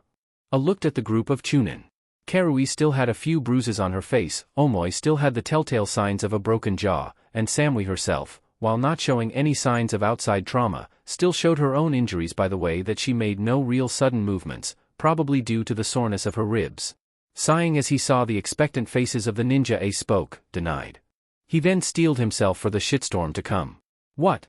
Karui, predictably, was the first one to explode. What do you mean we can't take any missions? Why? What did we do? Rolled his eyes. If you want to take a D-ranked mission, feel free, but I'm not sending you on a mission where there is implied combat. Not in the condition that you're all in, or did you think that I wouldn't find out about your little challenge to Uzumaki? It's kind of hard to hide the existence of the battle when said battle ends up putting you in the hospital. All of the team had the decency to look sheepish. Before the conversation could continue, the Raikage secretary knocked on the door and upon hearing a booming enter, made her way into the room. Raikage-sama, you have a Naruto Uzumaki here that says you told him to show up today. Nodded to the woman. Go ahead and send him in. His secretary left to fetch Naruto while he turned his attention back to his team of Chunin. Speak of the devil, he's here. Samui voiced a question. Raikage-sama, why is Naruto-san coming to see you today? Decided to inform his ninja on what the boy was doing there, seeing as how he had somewhat established some sort of relationship with them. Uzumaki was attacked last night by one of our ninja in his hotel room. Instead of attempting to deal with the man himself, he avoided international incident and came directly to me. I have ordered the man be executed, and Uzumaki has asked to perform the service. Karui gave Naruto a somewhat appalled look. You volunteered to perform an execution? Naruto shrugged. It was either kill him last night and get into some village relation nightmare scandal, or kill him today. No one tries to assassinate Naruto Uzumaki for personal reasons and lives. If it was a mission, I'd still be pissed off about it, but I would have understood. You've gotta do what you've gotta do. This guy was simply related to the guy that tried to kidnap the Hyuga heiress a bunch of years ago, had a gripe against Konoha ever since, and decided to try and put down their Jinchuriki to cripple our strength. Personal revenge against me is fine, you just better make sure that you finish me off when you try it, or else you'll have hell to pay. Karui looked at the boy that had just broken into an entire explanation over her question. Did you know that you are extremely mentally unbalanced? What kind of kid just up and opts to execute people like that? Naruto raised an eyebrow. In the last year alone I've met a kid whose entire life mission is to kill his older brother who killed his entire clan when he was no older than we are now, a kid that had suppressed aggression issues that he took out on his younger female cousin, a kid that randomly crushed people with sand and called the demon inside of him mother, and a kid that walks around outdoors in broad daylight in green spandex, a bowl-cut haircut, and routinely shouts at the top of his lungs about youth while hugging and crying a man that looks like his father only with bigger eyebrows.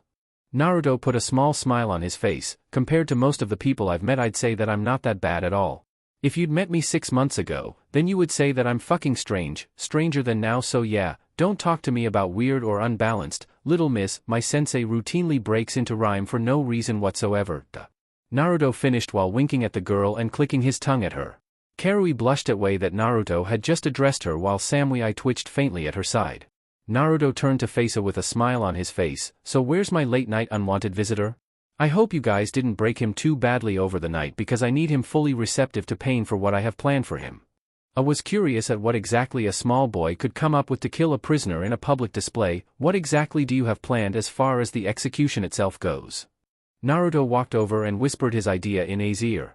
I pulled away from him. What kind of kid comes up with that kind of thing? Naruto again shrugged. All I need is something to hide my identity while I do it, because I don't need people from your village hating me for killing one of its ninja, even if it was warranted. Naruto looked around the office blankly. You wouldn't happen to have a cloak or something that could cover my appearance, would you? I made a face and noticed the team that was standing in his office. Alright, if you kids want a mission, I have one for you. Go get Uzumaki here something to cover his identity with before the execution in a bit. Naruto stood gaping at A. Naruto wasn't dumb. He was well aware of the majority of things that went on around him, and by listening to the mission that had just been assigned to a team with 2 women, he had come to a conclusion that he confirmed when he looked over at Team Samui's lone male member looking downtrodden. Did he just fucking give them free rein to play dress up with me? Naruto opened his mouth to dispute how he didn't need any help, that just a really long cloak would be adequate, when Samui laid a hand on his shoulder and spoke. Of course, Raikage-sama, we'll complete this mission to the best of our ability.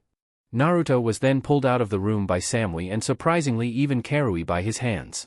Turning back, he saw the smirking face of the Raikage and began cursing him out under his breath as the deep-seated chuckles came from the massive man. XXX. 2 hours later. Arriving back in the tower, Naruto's eyes were well hidden by his new apparel that his female companions so readily picked out for him. Omoi was simply standing in the background with an amused look on his face. Naruto stood in front of the Raikage while the women stood back with satisfied looks on their faces. Samui because she got to see what the new guy looked like underneath his shirt by accident, and Karui because she had just spent the last 2 hours more or less ordering around the guy that had thrashed her soundly the other day. Naruto's new look was a sleeveless hooded gray vest that draped far enough over his face to cover all of his features, except for his mouth, in shadow. His pants were black and taped off at the ankles. He kept the black bracers on his forearms, and had black shinobi sandals on his feet. Naruto smirked as he formed a cross symbol with his fingers. One last touch to my identity, Kage Bunshin no Jutsu, Shadow Clone Jutsu.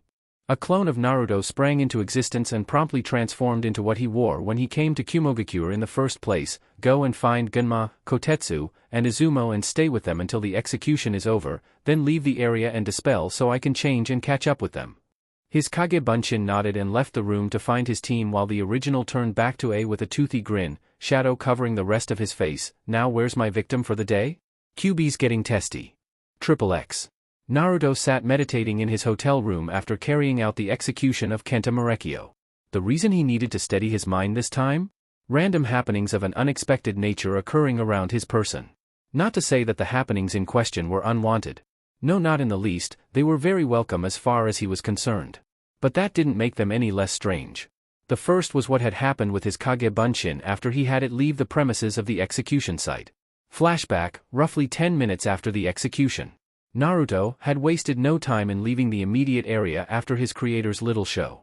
Dispelling in front of the Kumo shinobi might have blown his cover, which could lead to some ill will from them and maybe even retaliation somewhere down the line at a later time from angry nationalists that might have been thinking that Konoha was trying to push around some political weight that it didn't have. Clone Naruto went as far as he could, heading into the residential area of the village where he was positive that no one would see him dispel. In an alley he figured that he was as well concealed as he was going to be when a shadow blocked the alley entrance. Sighing to himself, the clone focused to see that Samui and Karui had followed him to the alley. What are you guys doing here? I need to dispel before boss gets caught. People can't realize that I was the one that did all of that yet. Samui looked down for a moment before steeling herself somewhat and walking closer to the clone. So anything that you know, Naruto will learn after you dispel? She asked, getting a nod in response. Well then, when does he leave Kumo? The clone thought about it for a moment. I have no clue. I was never told how long we would be staying, so your guess is as good as mine. Why do you want to know? And where is Omoi? Did you guys ditch him? Karui walked up. Omoi said he didn't need to be here for what we wanted to say to you. Say, if you don't have anything to do while you're still in the village, why don't you come and find one of us? We can do something with you. Clone Naruto blinked. Are they hitting on me? Sweet. Boss himself never even gets hit on and I'm just his freaking clone and 2 girls are trying it. Giving the girls $1 million smile, he gave them an answer. Sure thing, girls, and if you want to talk to me while I'm still here, then you know where to find me, right? Both girls nodded as Karui gave him a smile. That's great. I guess we'll see you around then? Naruto nodded. Sure thing. You two shouldn't be that hard to find, right? I'll see you girls later. Karui waved to him and left the alley. Samui lagged behind, however, waiting until her teammate was out of sight before turning back to Naruto. Naruto-san. The clone held up his hand to stop her. Samui, I'm sorry, but I can't take the san stuff. You don't have to use any honorifics with me. Just call me Naruto, it's alright, I won't mind. Samui nodded and took a breath, looking somewhat nervous, a sharp contrast to what Naruto had come to expect from her personality. Quickly moving up close to him, she planted a kiss on his cheek. I hope to see you soon, Naruto-kun. As he watched the girl sway her hips somewhat as she left him in the alley, a stupid grin rolled onto his face. Chuckling to himself, Naruto clone dispelled himself. End flashback. Yeah, he didn't see that coming. How the hell was he going to work that one out in the end? Who knows? But the ride down promised to be super fun if he would have his way with it. That seemed like enough to fill his day with suggestive thoughts of potential situations, and the silence that he was receiving from his inner Fuzzy was much appreciated. He didn't need any perverted jokes or lewd suggestions from the QB today, thank you. Unfortunately, or very fortunately in the view of the certain others, Naruto included himself in this line of thinking, his day didn't end like that. Flashback, a few hours ago.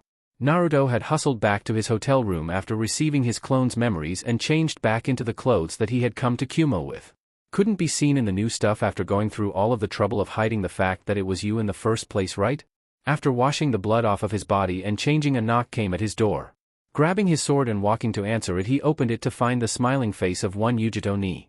This confused Naruto, as he hadn't really interacted with the girl at all since he had been in the village, save for the few minutes when they first met. Hi there, Yujito, how are you doing? Can I help you? Yujito nodded and Naruto motioned for her to enter the room. Yujito took a seat on one of the beds in the room and patted the spot next to her for Naruto to sit on.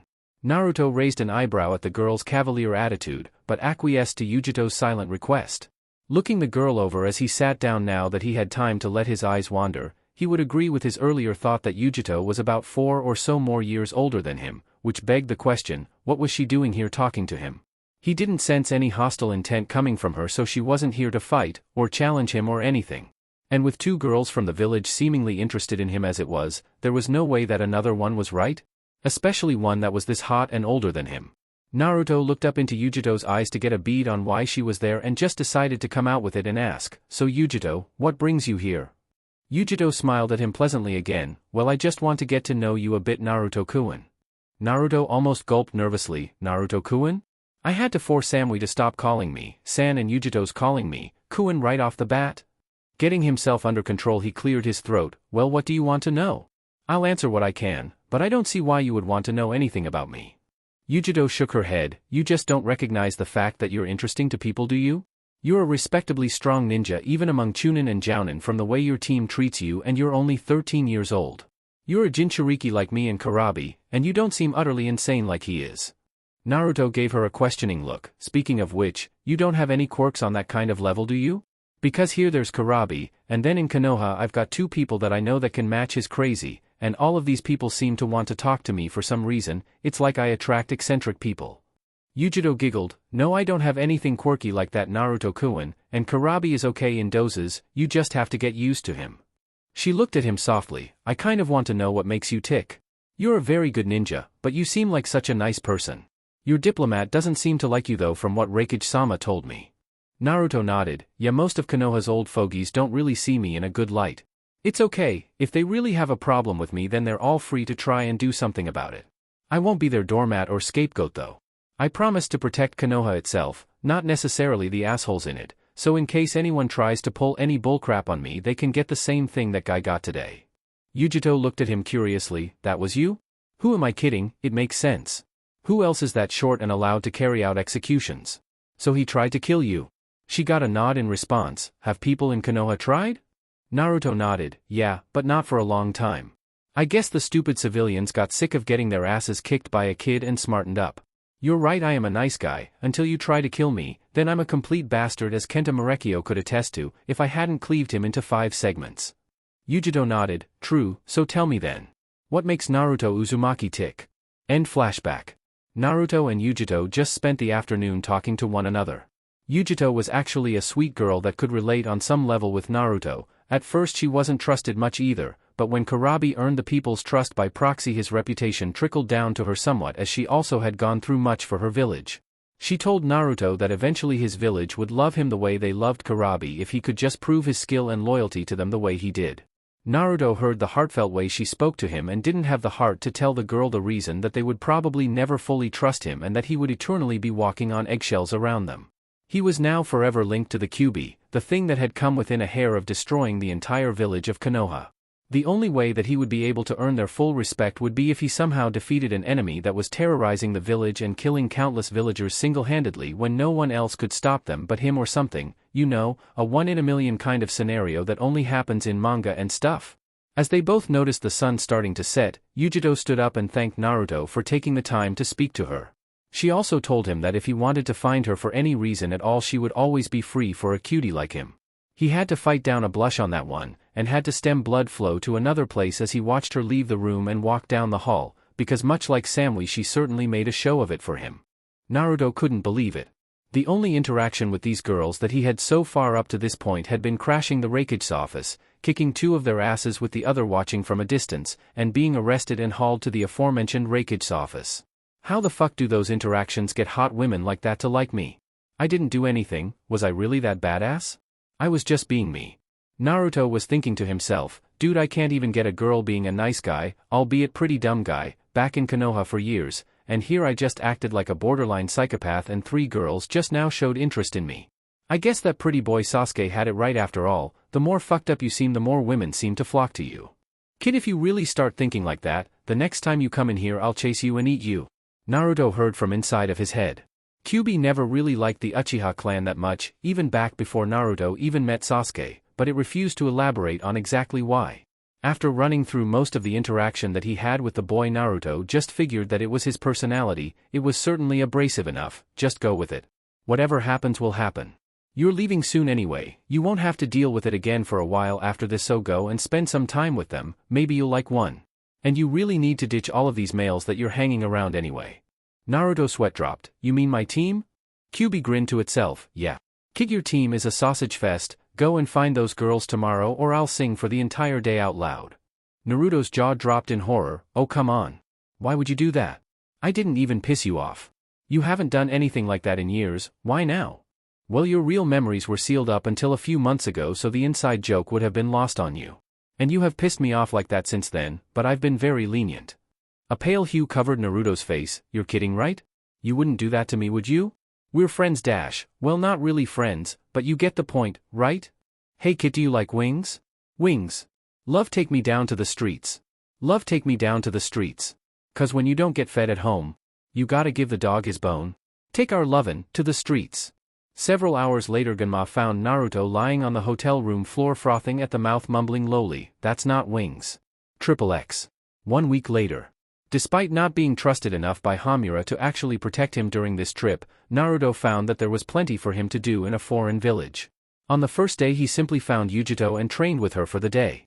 The girl was at first surprised that the boy was able to keep up with her, but remembered that he was no slouch and that the Kyuubi could pick up his slack if need be. Yujito even took it upon herself to teach him a lightning jutsu or two when he stated that the ones that he knew were very specialized.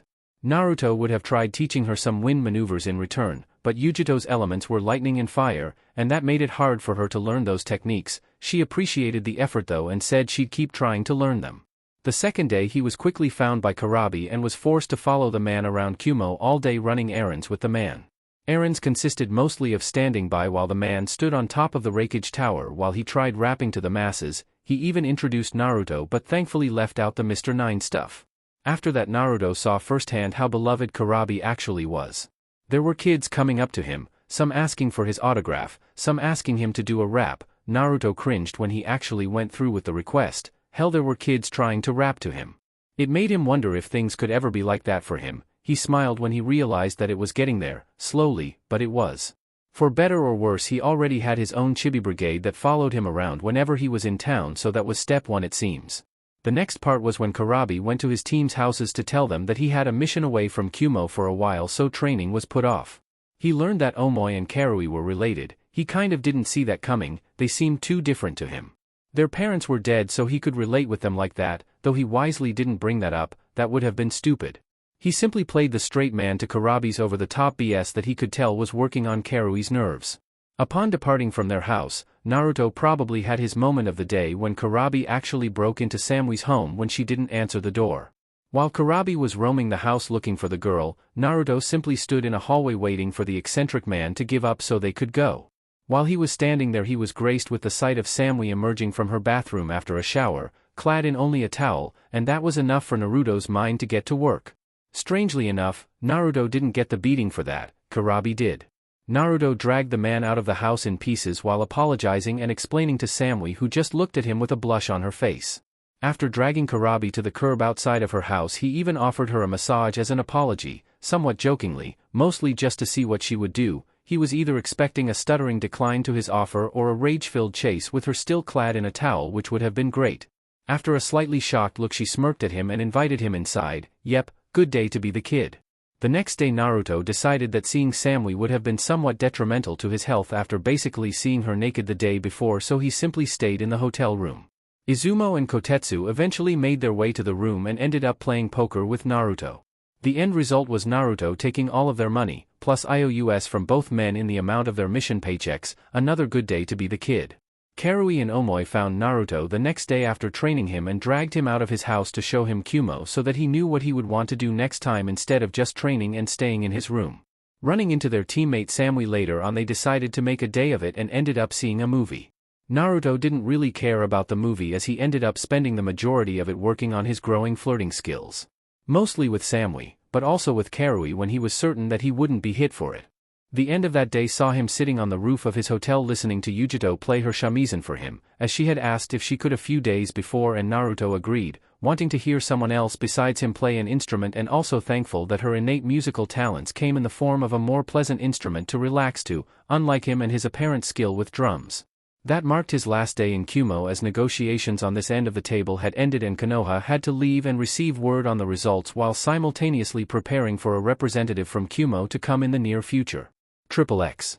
After hunting down all of the people that he had ended up getting on good terms with during his stay in Kumo and saying goodbye, Naruto and his team set out for home, with Hamura once again in a carriage that was steered by Gunma. Kotetsu yawned as he kept in pace with the carriage rolling down the paths. Man, I can't believe I'm saying this, but I miss gate duty.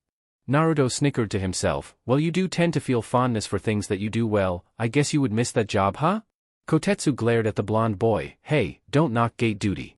It's a steady, easy job. Your friends can come and talk to you when they want to. You get the gossip from all of the good missions firsthand and before anyone else, and the people watching is amazing. Izumo looked over at Naruto. So Naruto, are you going to try and join Umbu? From what I've heard and from what I've seen, you might not be too bad at it. Naruto held back the urge to roll his eyes. Bachan won't let me do it. Oh well, it's not like I need to jump back into the direct murdering of people yet. As long as I keep getting strong enough for those Akatsuki losers, then I'll be fine.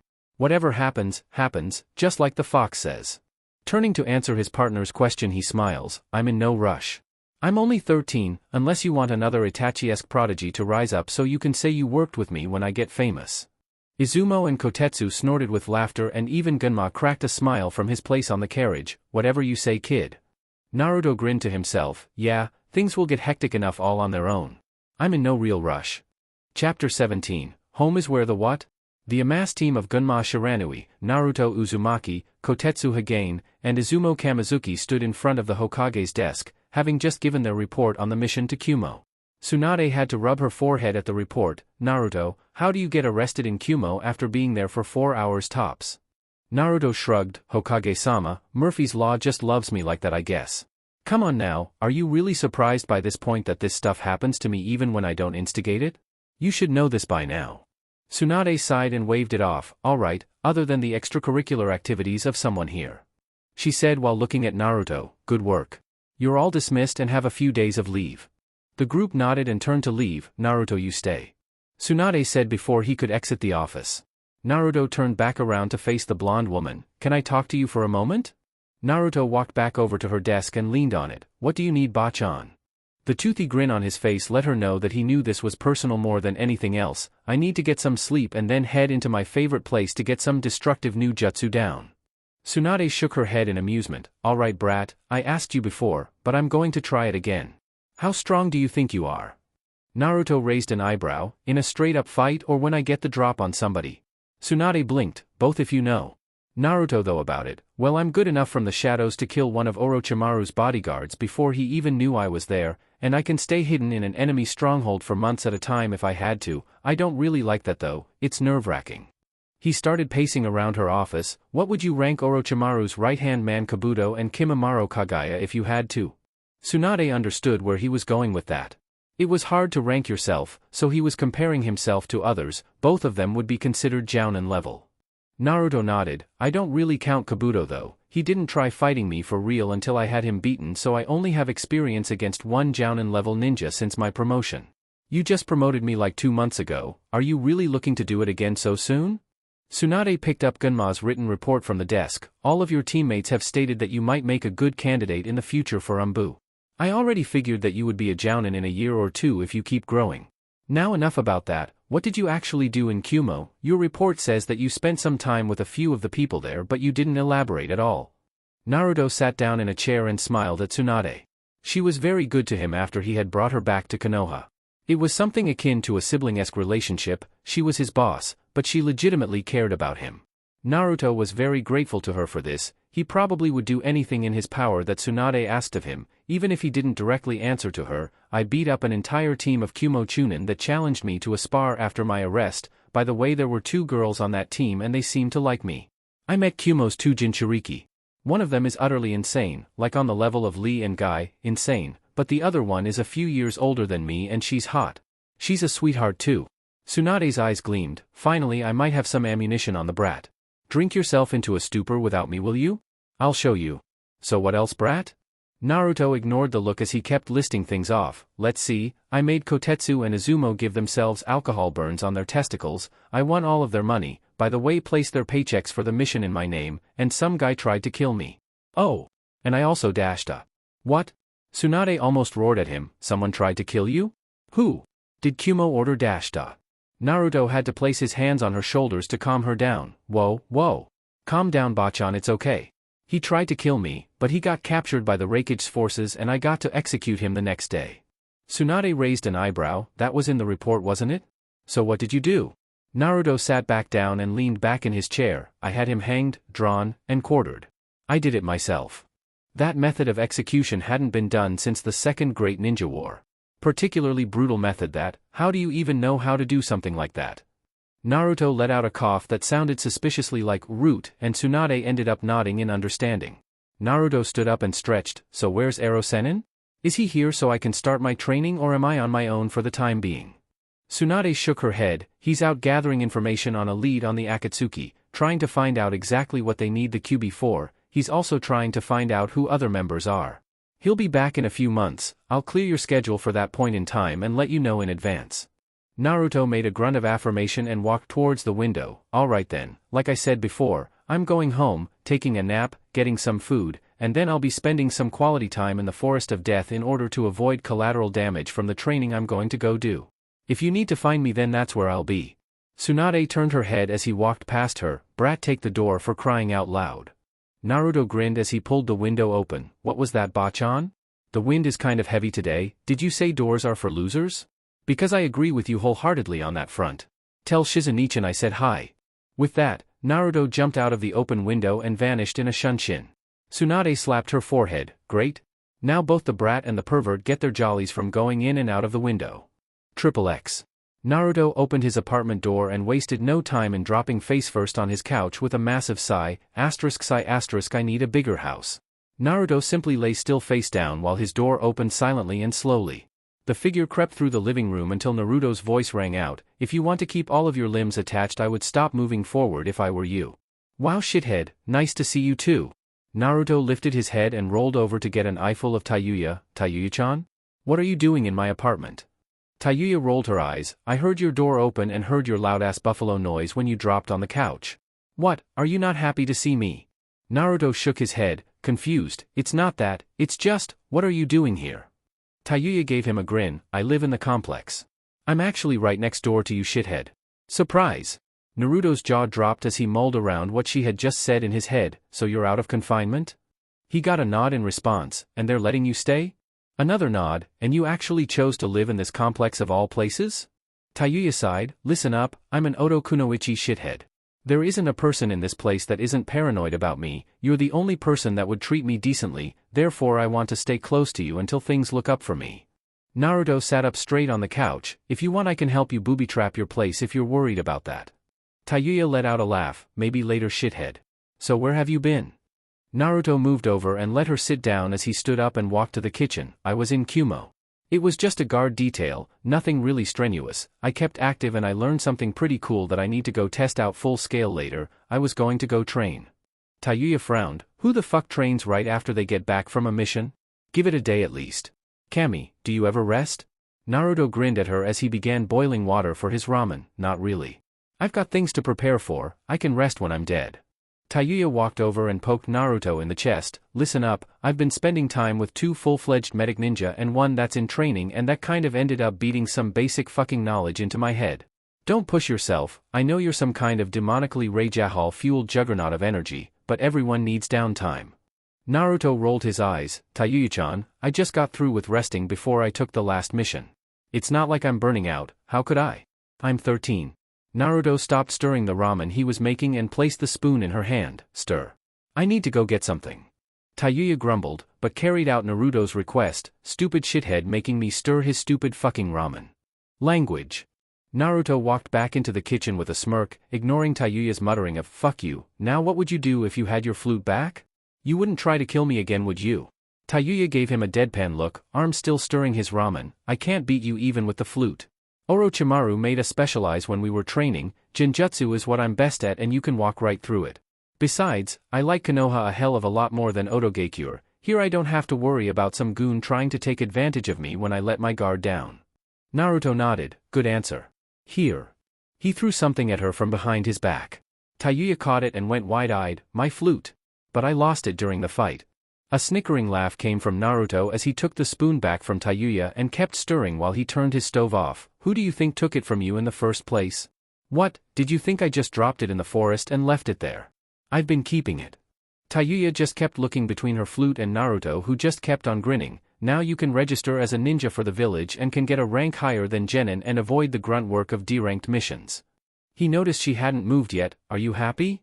She nodded. Good. You can go on home and start cataloging your jutsu for tomorrow. Tayuya nodded and walked out of Naruto's apartment almost zombie-like, eliciting laughter from the boy as she shut the door behind her. Grabbing a bowl for his ramen, he smiled to himself, glad to help Tayuya-chan. XXX. The next day. Naruto's personal obstacle course of death that had used to hone his reflexes and increase his speed since he had gotten his memories back wasn't really an obstacle course at all. Naruto would make a random number of Kage Bunshin and send them out into the heavily wooded areas of the Forest of Death and have them set traps, hide themselves in order to attack him during his dash, attract animals that had the potential to harm him, and anything else his twisted clones could think of to hurt him. He would make the clones, meditate for 3 hours, then he would begin his deadly game. Naruto would traverse the rugged terrain back and forth 5 times each. Each time was a length of 5 kilometers from a starting point in the forest to the gate leading to the outside and was fraught with peril. His clones were utterly ruthless in their attack, and despite their one-hit limit that they could all take, they were more of hit-and-run type attackers, engaging Naruto himself when he was not expecting attack and fighting to kill. En route they would do the same, only with real people, so it was never as many as it was when Naruto used Kage Bunshin. It was also done in a long corridor that Danzo manipulated to his liking for whatever situation you were training for. This training was twofold. Not only did it allow Naruto to train himself on speed, evasion, and trap detection, it also worked on Naruto's ability to set traps and ambushes. Being able to see both sides of the conflict, both from his own view and from the memories of his Kage Bunshin, allowed him to analyze what he did right and wrong on both fronts, and to adjust for using the traps on other ninja in real-life combat situations. After finishing his warm-up, Naruto called his remaining Kage Bunshin out into a clearing and made even more, around 300 or so. Looking at them all, he began barking orders, split into 5 even groups. The clones scrambled to follow his orders, breaking off into 5 groups in even rows. First set of you, find a spot and get to splitting leaves. Any review work is still very much needed. Also, I want you to work on kunai balancing. Pointing to the next group, he continued, you all will go back through our jutsu catalog and start getting down the ones that we still can't do. He looked at the last group, you all will be on stealth detail. You will be following people of interest and shadowing them. Do not get caught, this is on my reputation here. I expect some cool memories upon your dispelling at sunset. Now go. Naruto cracked his neck and made his way deep inside the forest for some live-fire combat training. Oh spiders, you and I still have a gripe. XXX. Team 8's training for the day was driven to say the least. Ever since Kiba and Shino's humiliating one-sided losses at the hands of Naruto, both had been training hard to catch up to the boy that had blown right past them. Kiba worked on his speed and combination tactics with Akamaru and was also trying to teach the puppy how to better defend himself in case they ended up being separated or one of them went down in battle. After hearing how Naruto dealt with the majority of the Sound Four with little to no effort in the least and how he himself instead had to be saved at the last second by Neji and Kankuro, Kiba resolved to somehow get to the blonde's level. Shino was inspired by a combination of his crushing defeat by Naruto and the knowledge of the Sasuke retrieval mission that had failed. It was almost a prerequisite by this point for all Jounin Sensei to venture to the site of Naruto's battle with Kimimaro with their genin cells in order to either inspire them to work harder, or to let them know just how powerful Naruto was. The sight of the countless bone spires sticking out of the ground, and the knowledge that Naruto was able to outlast such an enemy on his own planted a seed into Shino's head that if he didn't want to be left behind even more than he already had been, then he needed to improve and fast. Kunai watched as her 2 students stood at opposite ends of the training ground with her lone female charge standing between them. In a blur, Kiba and Akamaru charged the blue-haired girl and launched the Getsuga directly at her. On her other side, Shino unleashed a torrent of insects at her. Opening her eyes with her Byakugan active, she began spinning and directing her hands in precise and exact locations all around her. A field of chakra as precise as lasers surrounded her body, bouncing Kiba off and actually shredding Shino's Kikai insects on contact. Kunai had to smile as her most timid student had come up with her own technique on par with the Hyuga clan's Hakushokaten. The Shugohaku Rokujion Sho, protection of the 8 trigram 64 palms, was more tailored towards Hinata's flexibility than the rigid form that the Katen required from its users. The fact that she came up with the technique on her own without help, except to test its development, was incredible to Kunai. Kiba stood up from where he was launched off, holding his head that had a gash on it, but with a smile on his face as his Ninken came bounding up to him. Wow Hinata, that was rough. And you're saying that it's not finished yet?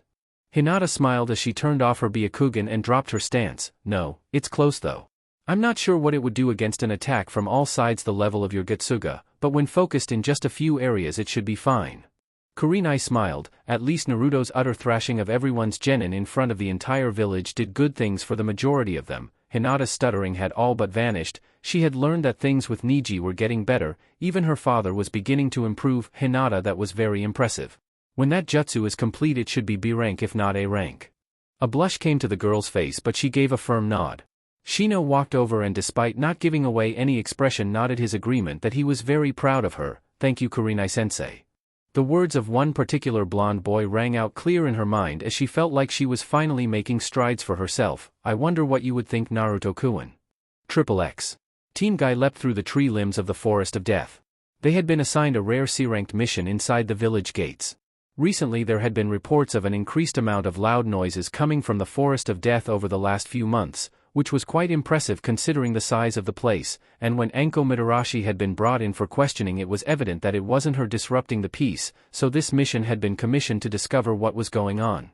Now Team Guy had no idea, seeing as how Tsunade, the only other person besides Anko that knew who liked to frequent that place, wasn't forthcoming with the info that everyone's favorite blonde kid had a habit of raising Cain within the gates of the dangerous forest. Thus the team lead by the green-clad taijutsu ace had next to no idea what they were getting into.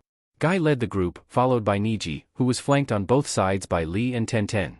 Lee had never even heard of a C-rank mission inside of the village, thus why he was excited, more excited than usual. Yash. What do you think could be causing such a ruckus in the forest? I have heard of all kinds of amazing animals within the forest, but did not get to see any during our first foray within with the exception of my youthful squirrel friend. I wonder how he is doing. Tenten tried to calm the hyper-Gyclone down. Lee, please be quiet. We didn't come across any of the weird things in here last time because we were careful. Don't go screaming your head off in here or who knows what you'll bring down on us. Lee opened his mouth to retort in a youthful fashion, but Guy turned his head to give Lee a firm look. Lee, 1010 is right. You may have made your way through the woods before, but you should count yourself lucky that you didn't come across any of the creatures in this place. I don't care if we are inside of the village, treat this like a hostile environment because it is. Even Jounin are somewhat wary of entering this place. Lee gulped and nodded after being reprimanded by Guy. Niji squinted and spoke up, Guy-sensei, I am seeing countless human life forms in an upcoming clearing. Guy nodded and looked back at his genin once more, prepare yourselves, when we enter the area who knows what will be here. Getting a nod from his students, Guy turned back ahead. The group's mojo was disrupted however when Niji face fell onto one of the branches, forcing his team to halt. 1010 jumped back and helped the boy stand up. Niji-kun, what's wrong? Are you okay? Niji nodded as he stood up and started jumping forward, ahead of the rest of the team, ignoring Guy's cries to come back. Pushing his way into the clearing he found a mass of Naruto clones, diligently at work spamming jutsu all over the place, some dispelling from lack of chakra, but otherwise it was something that the young Hyuga genius had never seen before. His team came up right behind him and were stuck staring at the scene before them much like Niji was. 1010 looked at the clones wide-eyed. What is going on? Naruto-kun? He's everywhere. Lee's eyes were ablaze with youth. Yosh, such a youthful training program. I must spar with Naruto-kun. Lee took off into the mass of hard-at-work clones, stopping in front of the first one, scaring the hell out of it and forcing it to electrocute itself with one of the jutsu Naruto had learned in Kumo and blow up in a puff of smoke. This forced all of the other Naruto replications to take notice of just who it was that intruded on their session. Lee ran up to another one and dropped into his stance. Naruto-kun, my eternal rival, I request a spar with you to stoke both of our flames of youth. The clones all looked at each other until one spoke up, We're all clones. Boss just told us to work on his jutsus until we dispelled from lack of chakra. He's out further in the forest getting even with those stupid spiders. The clones all broke into a smattering of chatter, mostly circulating around how the original Naruto was going to go medieval on those spiders' asses and how they all wished they could be there to fight too. Guy listened into what was being said. So you're saying that Naruto-kun is deeper in the forest? Getting a collective yep from the clones he continued, and he's actively trying to provoke the more dangerous wildlife just for training? They all nodded as one clone spoke up, yeah, I mean you're saying that like it's a bad thing. Sure, there's a shitload of spiders in this forest, but they have to realize that they can't win after he slaughters like a few dozen of them, right? Guy paled. Concerning his genin, Clone-kun, no one knows exactly how many of certain creatures this forest has. Especially the spiders, there are reports from Umbu of nests under the ground with countless amounts of them, and they're highly aggressive in nature. The clone scoffed, well, we could have told you that. Those eight-legged fucks mess with us every time we come in here to train. We have to divert clones just to keep a lookout and as extermination squads in case the bastards get too close. Guy palmed his forehead. Clone-kun, you're not getting it. These spiders mature at an absurd rate, and they reproduce far too quickly. If your original is out there killing them for sport, then he is in grave danger. Which way did he go? The clones all pointed northeast, to the bad spot where we know the spiders hang out. Like I said, we have a gripe with those bastards. Knock over 2 barrels of my sake, will they? Guy turned to his team. We have to go get Naruto-kun out of there. Prepare for a battle, be fast and precise against the enemy. Those spiders are fast, strong, and ruthless. Kill them and move on. Niji and 1010 nodded while Lee was fired up. Yosh. Let's go save Naruto-kun. XXX. Elsewhere in Konoha. Sakura smiled as the fish on her table flopped back into the water. Her skill with the Shaozen Jutsu was growing every day. Soon Tsunade said she would be able to begin working on creatures with bones closer to humans. The last few months since her training began had been great for Sakura. Despite being harder than anything she had done before, she could now see a reason why Rock Lee and others trained so hard. The feeling of succeeding after working on something for so long was well worth the effort put in. Good work, Sakura. Sakura turned to see Tsunade had been overseeing her work with a smile. You're getting better and better at the basic techniques. After you master most of the medical techniques, I can begin teaching you my strength amplifying technique. Now let's work on your taijutsu. You need to be able to keep yourself in one piece and defeat your opponents quickly as a medic ninja. For now we'll begin working on your elusiveness and I'll teach you form later. Sakura nodded with a determined look on her face. She wouldn't be the weakest link ever again if she had any say in her own skill. XXX. Team Asuma had just returned to the village after a B-ranked mission. Ino was groaning loudly while rolling her neck. I'm so glad we're done with that mission. I need a hot shower and some rest. Asum smirked as he took a drag of his cigarette. Good work with those bandits team. Shikamaru, good work with the plan, it went off without a hitch. Choji, you're coming along nicely with your family techniques. Ino looked at her sensei expectantly, who looked at her for a moment before speaking up. Ino, that was a good use of Shitenshin no Jutsu to scout out the camp. I was sure that you wouldn't use that jutsu again for quite some time after what happened the last time. All of you, take the rest of the day off and meet me at our training field tomorrow. With that, the bearded Jounin walked towards the Hokage Tower to give his report to Tsunade about the mission. Choji looked between his teammates. Hey, do you guys want to get some barbecue before we go home? Shikamaru chuckled and patted his friend on the shoulder. Sure thing, Choji, let's go, Ino. The group found their way and ended up in a booth shortly. After placing their orders, the team started to converse, with Shikamaru launching out the first question. Ino, you never told us why you stopped using Shitenshin no Jutsu after the fight with Naruto in the first place. Did he have some kind of defense like Sakura had that actually hurt you? Ino hugged herself slightly. Yeah, but it wasn't really a straightforward kind of thing. Naruto's mind is strange. It looked just like Konoha, every inch of it was to scale. No one had a mind that extensive. Choji squealed happily as the beef was placed in front of him. He wasted no time in throwing the meat on the grill while Shikamaru kept asking Ino his questions. So just being in Konoha in the guy's mind freaked you out? That's kind of weak, Ino. The platinum blonde growled at him as she placed her own meat onto the grill. That's not all that happened. I was wandering around for a bit when I felt the presence of something chasing me. I remembered what happened with Sakura and took off running. It corralled me to Naruto's apartment and left me there. I never saw it, but I could feel its presence the entire time. Shikamaru raised an eyebrow. His apartment? You're not telling me everything, Ino. Ino shook her fist at him. I'm trying to tell a story here, you blockhead. She glared at him when a troublesome slipped from the pineapple-haired boy. His TV was on in the apartment, and I thought that was central control, the thing in everyone's mind that allows you to gain control after you use the jutsu, but it was his memories, or what seemed like memories. It had to be some kind of trick. It was already queued up to one in particular. It had Naruto running through an entire ballroom full of people like a hot knife through butter. It was the single most terrible thing I had ever seen, and when I started watching it I felt like I was actually there. I could hear the directions of the screams, the panic of the people trying to escape, I could smell the blood that spilled out on the ground and everything. Choji paused in his eating for a minute before shrugging off that mental image and continuing to chow down. Ino continued her description of Naruto's memories. That was just the first one, and I couldn't turn it off. I was in his body while this strange silent man in a mask just beat him while he was tied to a chair. He never spoke, he just kept hitting him for hours until all I could see through his view was blood. All of the memories I saw were just like that. I finally had enough and cancelled the jutsu. Shikamaru just stared at the girl. Wow, that's kind of hardcore. You felt everything happen as if you were there?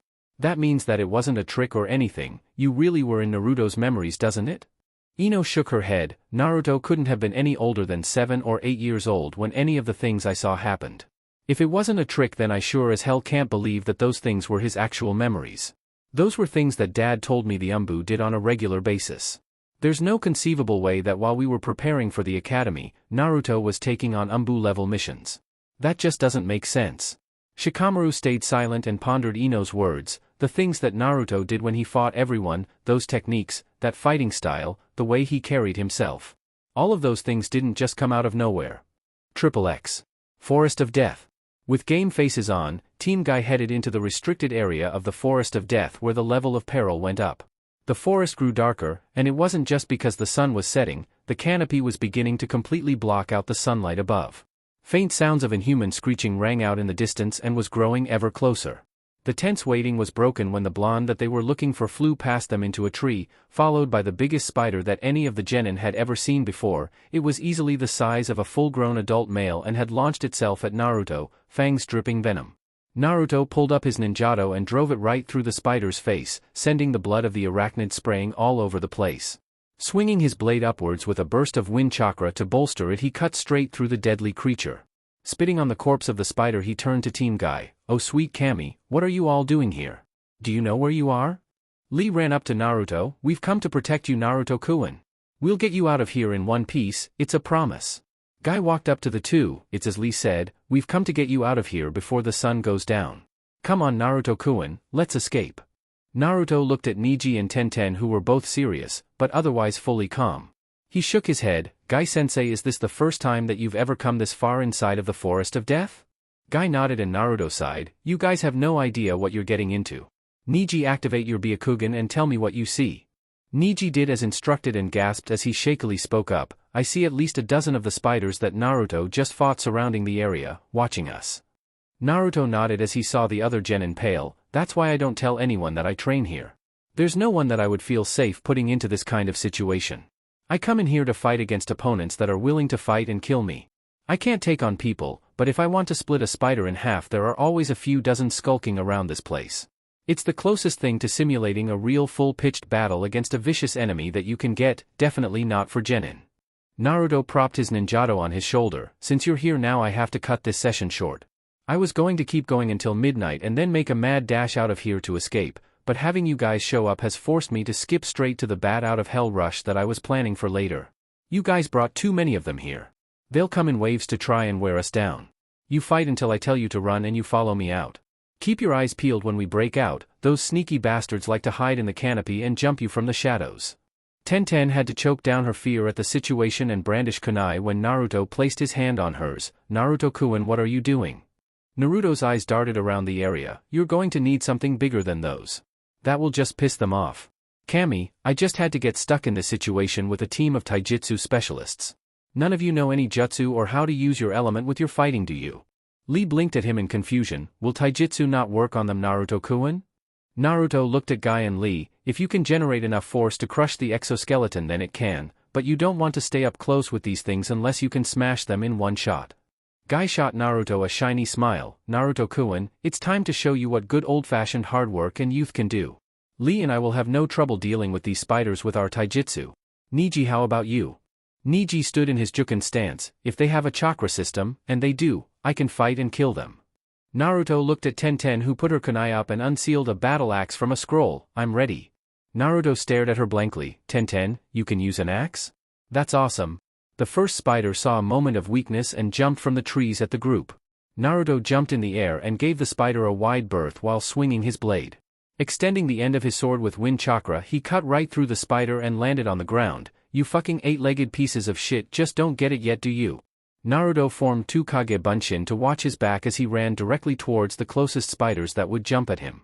He cut out one of the spider's legs from under it using a one-handed swing while simultaneously driving a Rasengan into the torso of another, carving into it with the force of a drill, sending guts all over the place. I'm not trapped in here with you. You're trapped in here with me. Naruto's clones ran to back him up as three more spiders emerged from the surrounding area to attack. The giant arachnids were now extremely wary of Naruto's sword, seeing as how it had been his weapon of choice for the entire day's events. Getting sick of how the spiders were avoiding him, he ripped a sword from one of his Kage Bunshin's hands and threw it at one while enhancing it with wind chakra, impaling it against a tree and killing it. Hey! That was mine! Was the indignant cry from the victim clone. The original just shrugged before the three Narutos scattered due to being double-teamed by the two other spiders. The original and the clone that still had his blade engaged the spiders, with the clone being far more conservative with its way of fighting as one bad shot could dispel it. The original simply ran some misdirection and cleaved all four legs on one side of his spider off. Before running off to assist some of Team Guy, he planted an explosive note on the nearly helpless spider, forcing it to explode in a shower of guts. While he was judging which one of the team required assistance, he ended up being blindsided by the spider that had dispelled his Kage Bunshin and sent sprawling along the ground by the powerful creature. The giant spider skittered closer to the boy before one of the more sizable tree limbs from above came crashing down on top of it, killing not only that one spider, but two more hiding in the background. Naruto's other Kage Bunshin landed on top of the tree limb with his sword that Naruto had thrown in hand. Hey boss. I found my sword. Naruto nodded, good work. I'm going to help the others. You wait for an opening to escape. Dispel when you see an opportunity to leave. The clone nodded and went off to stay out of the fight while the original Naruto headed into Team Guy's melee to assist. Niji was not having much of a problem keeping the spiders off of him. He would use Kaiten whenever he started getting swarmed, but he was finding it hard to finish them off. The spiders seemed to have so many tenketsu in their legs that it would take too many shots just to incapacitate one, and when he attempted to just hit it straight on somewhere vital, they would use their incredible agility to simply dodge and avoid a fatal strike. Futon, Fujin Seiken, Wind Release, Divine Fist of the Wind God. To Niji's shock, two spiders were sent flying. One off into the distance, deep into the forest, the other hit a tree with crushing force, turning it into a stain before the tree itself cracked and fell over. Naruto ran over to him, sword drawn, giving the boy a slight nod. Neji eyed the one remaining spider of this pack. Naruto, I can finish this one off. Go help Tenten or Lee. Naruto heard his tone of voice and figured arguing or pulling rank on him would have just earned him some of the Hyuga boy's ire. When Naruto left, Neji ran at the spider that backed up to get some spring into its legs for a pounce. Neji saw this coming, and when it launched itself at him he slid underneath the spider's belly, hitting it in the spots that were harder to get, but were guaranteed to finish the monster spider off. The spider tripped over its own legs and onto its back, kicking for a moment before crinkling its legs inward and dying. Neji smirked to himself before going off to find one of his superiors. Tenten was having an easier time with her fighting. The spiders were knowledgeable about human weaponry and about the differences between male and female humans. Well, the sight of a girl with an axe did not compute for most of the spiders that saw Tenten as an easy kill swinging that giant thing around. Too bad for them they didn't figure that she could actually swing that damn thing pretty fast, and was very good at timing their attacks. Each swing from the girl took out something. Good thing it did too. That heavy axe was an energy sapper. Naruto stood in a pile of 4 or 5 spiders, so I guess you're doing okay for the time being? Tenten gave him a tired smile and a thumbs up while leaning on the handle of her weapon. I was scared at first, but these spiders are kind of weak. But there are so many of them. Naruto nodded while watching out for her, giving her some time to rest for a moment. They aren't supposed to cause any ninja better than an academy fresh gen in any trouble one-on-one, but they're persistent, ruthless, and they just keep coming. Hell, I make a game out of counting them as I kill them. Tenten raised a delicate eyebrow at that. What's the highest you've ever gotten? Naruto thought about it as he watched Neji finish off a spider. Well, I got started earlier than usual in the day this time, and I could swear that I was bearing down on some kind of record when you guys showed up. I lost count though. I think it was getting up past 200 of them. Tenten's jaw dropped. 200 of these things? There are really that many that you can kill 200 before we even get here and still be worried about us attracting too many to you? Both noticed Neji coming to their side, and all 3 of them looked at what the 2 more eccentric members of Team Guy were getting into. Yash! Guy-sensei, who knew that this mission would turn into such a splendid battle. For Naruto-kun to seek out a challenge such as this, I truly have selected the appropriate choice for my eternal rival. Lee ducked under the pounce of one of the spiders before launching himself at 2 more. Konoha Daizenpu, Leaf Great Whirlwind. Lee unleashed a torrent of high-speed kicks at the oversized arachnids, smashing them into a nearby massive tree. Guy cracked one of the spiders with an axe kick that simply made it collapse in a heap. Lee used this as an exercise. Naruto-kun, how many of these creatures did you fell? Naruto watched the 2 identical taijutsu users seemingly having a blast fighting these damn things. You mean since you've shown up, or since noon? Because that's when I started. Guy sent Naruto a gleaming smile. I believe in my Lee. Let's go with this afternoon. Naruto, Tenten, and Neji looked at each other before Neji and Naruto shrugged. Tenten sighed and answered him. Guy-sensei, Naruto-kun says that he's killed around 200 of them since he came in here. Guy stood seemingly shaking in place. Naruto thought that the number of spiders he killed had pissed Guy off. He didn't know Guy was all for arachnid rights. How was he supposed to know? Guy turned to Naruto with flaming, tearful eyes. However impossible that seems, such a youthful, combat-filled day. Lee, in order to defeat your rival you have to defeat more than 200 of our 8-legged enemies. Lee's eyes blazed over in a similar fashion. Yes, Guy-sensei. And if I cannot best my rival Naruto's number of spiders slain, then I will do 500 push-ups on my thumbs. With one last battle cry, Lee ran into an area where spiders were waiting for an ambush. Naruto palmed his head as he watched Lee begin ripping into the spiders with fists and feet. You guys are going to bring the whole damn population of the things on us. Look, we need to get out of here. The more you kill, the more show up. If it was this easy, then don't you think it would be recommended for ninja to train in here? It's actually frowned upon, because you can't take them on forever. You'll run out of energy and chakra before they run out of bodies to throw at you. Kill all you want as we get the hell out of here. Naruto ran in and grabbed Lee by his collar before dragging him off, with everyone else following close behind. As they started to go back through the thick of the woods, a spider tried to come from behind a tree to sneak attack them. Guy saw it coming and flipped at the massive thing with punches and kicks. Dynamic action. Turning the spider into goo as they didn't break their stride. Naruto-kun, what is the best course of action to escape? Naruto moved back. Guy-sensei, watch the front, I'll keep them off of our backs. Neji, Tenten, and Lee, stay between us. Neji, keep your Byakugan on. Tenten, prepare some kunai with explosive notes. Take to the trees, it narrows down the angles that they can attack from. Team Guy listened to their Chunin tagalong and got themselves into position as they leapt into the branches of the forest. Naruto's knowledge of the terrain by now was second only to Anko. He knew where the majority of things of interest in the forest were, and the current thing of interest was the closest exit that wouldn't take them straight into the nest of the spiders. We need to get further south. If we head straight north or east from here, we'll have to go straight through the nest to escape. That would be suicide even for me. Guy nodded and led the group further south. During their run, Naruto held his head in pain and fell down on a branch. Lee jumped back to help the boy to his feet. Naruto-kun, what is wrong? Are you hurt? Naruto cursed to himself as he grimaced in pain. A bunch of my clones actually fully lasted for their time limit and dispelled all at once. It's like the worst headache you've ever had hitting you all at once. Thanking Lee as he stood back up, they were distracted by Niji's shouts. There are more coming. Naruto turned around to see 5 of the spiders jumping from branch to branch, getting ever closer. Naruto threw Lee off of his branch at his team. Stay back. There's something I need to test out anyway. They all watched as Naruto let the spiders in close before making a set of hand signs and crossing his arms in an X motion while crouching. Futon, Senpu Kakusui, Wind Release, Whirlwind Pyramid. Standing up and stiffening all of his appendages straight out, a vicious crosswind surrounded the area around Naruto's body, catching the spiders within and sending them flying into the air, some of them cut into pieces, others missing legs, all of the survivors hissing in anger and pain. The jutsu faded after a few seconds and he turned back to Team Guy, getting everyone moving again to stay ahead of the spiders attempting to prey on them. The genin were pretty stunned by the use of Naruto's new jutsu, but were too occupied with staying in one piece at the moment to ask anything. After another half hour of random spider attacks and running, they escaped the forest of death and collapsed a good distance away from the gates that cut it off from everything else in the village. Naruto laughed to himself as he looked up at the night sky. Well, that was fun? You guys alright? Guy looked back at the forest of death. We're fine. Naruto-kun, what was the inspiration for going so far into the forest of death? You know how dangerous that place is, don't you? Naruto stood up and dusted himself off. Of course I do. That's why I went in there, for a challenging fight. I'm training to kill my opponents, Guy-sensei, not just defeat them.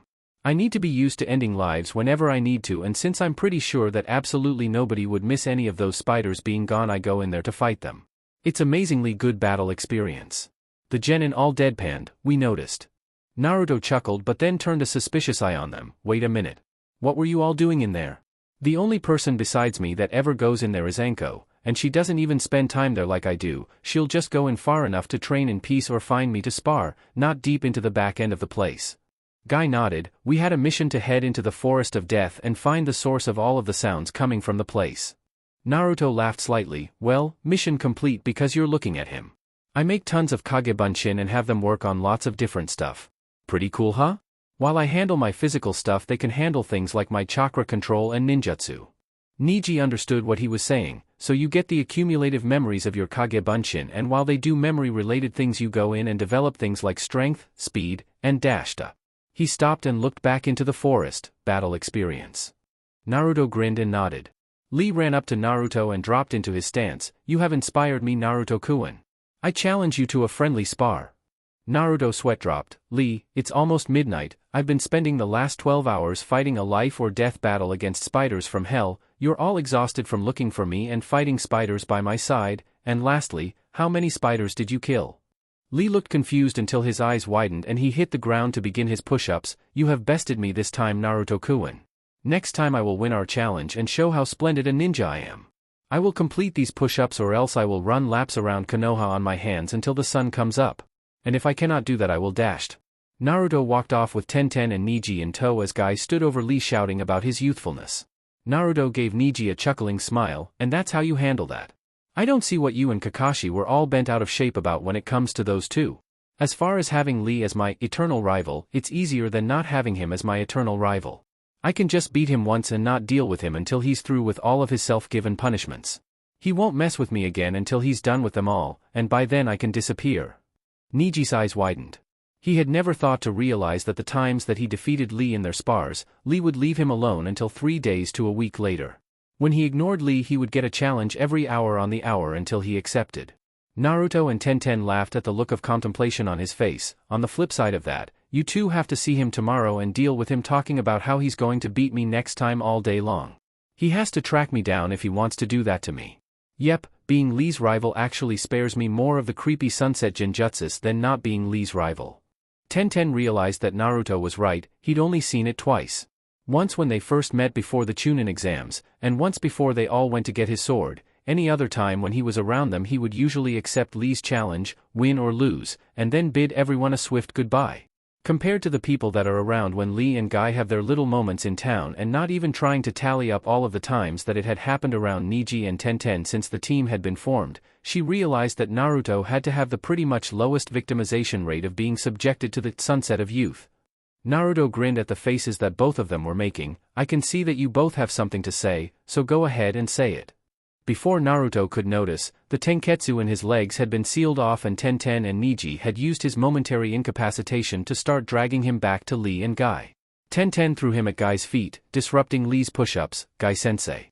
Naruto was just telling me and Niji that he thought he needed more youth after all of the youth that he exuded during his last mission and during his training today. Niji nodded in agreement. Naruto looked at the girl with a strange look. Really? That was the best you've got? That was the stupidest thing I've ever heard anyone say about anything, ever. There's no way they're going to fall for that. He noticed that his words didn't deter the evil grins on the faces of the normal members of Team Guy who pointed behind him. Tenten waved to him. I'll see you when my team meets up tomorrow, Naruto-kun. Before he could say anything, Guy and Lee had placed their hands on Naruto's shoulders and had hoisted him to his feet with tears pouring from their eyes. Do not worry, Naruto-kun. Lee and I always have time for a comrade in youth. Lee nodded vigorously. If need be, Guy-sensei and I will stay up all night with you, making sure that your fires of youth are fully replenished. Naruto resigned to his fate and turned back to the still smiling Niji and Tenten with a dark look. I hope you enjoy this. Because you both know that you're getting fucked for this, right? He never got their response as Lee and Guy had dragged him off to their usual training ground. Naruto-kun, in order to build your flames back up I want 1,000 punches with each arm and 1,000 kicks with each leg. After that we'll go for an invigorating run around Konoha, on our hands. 10 times. Naruto's cries of protest could be heard throughout the night. A few particularly familiar screams of genjutsu-induced horror may have woken the majority of the village's citizens, but in the case of one bun-haired girl and one young branch Hyuga, it was just what they needed to lull themselves to sleep.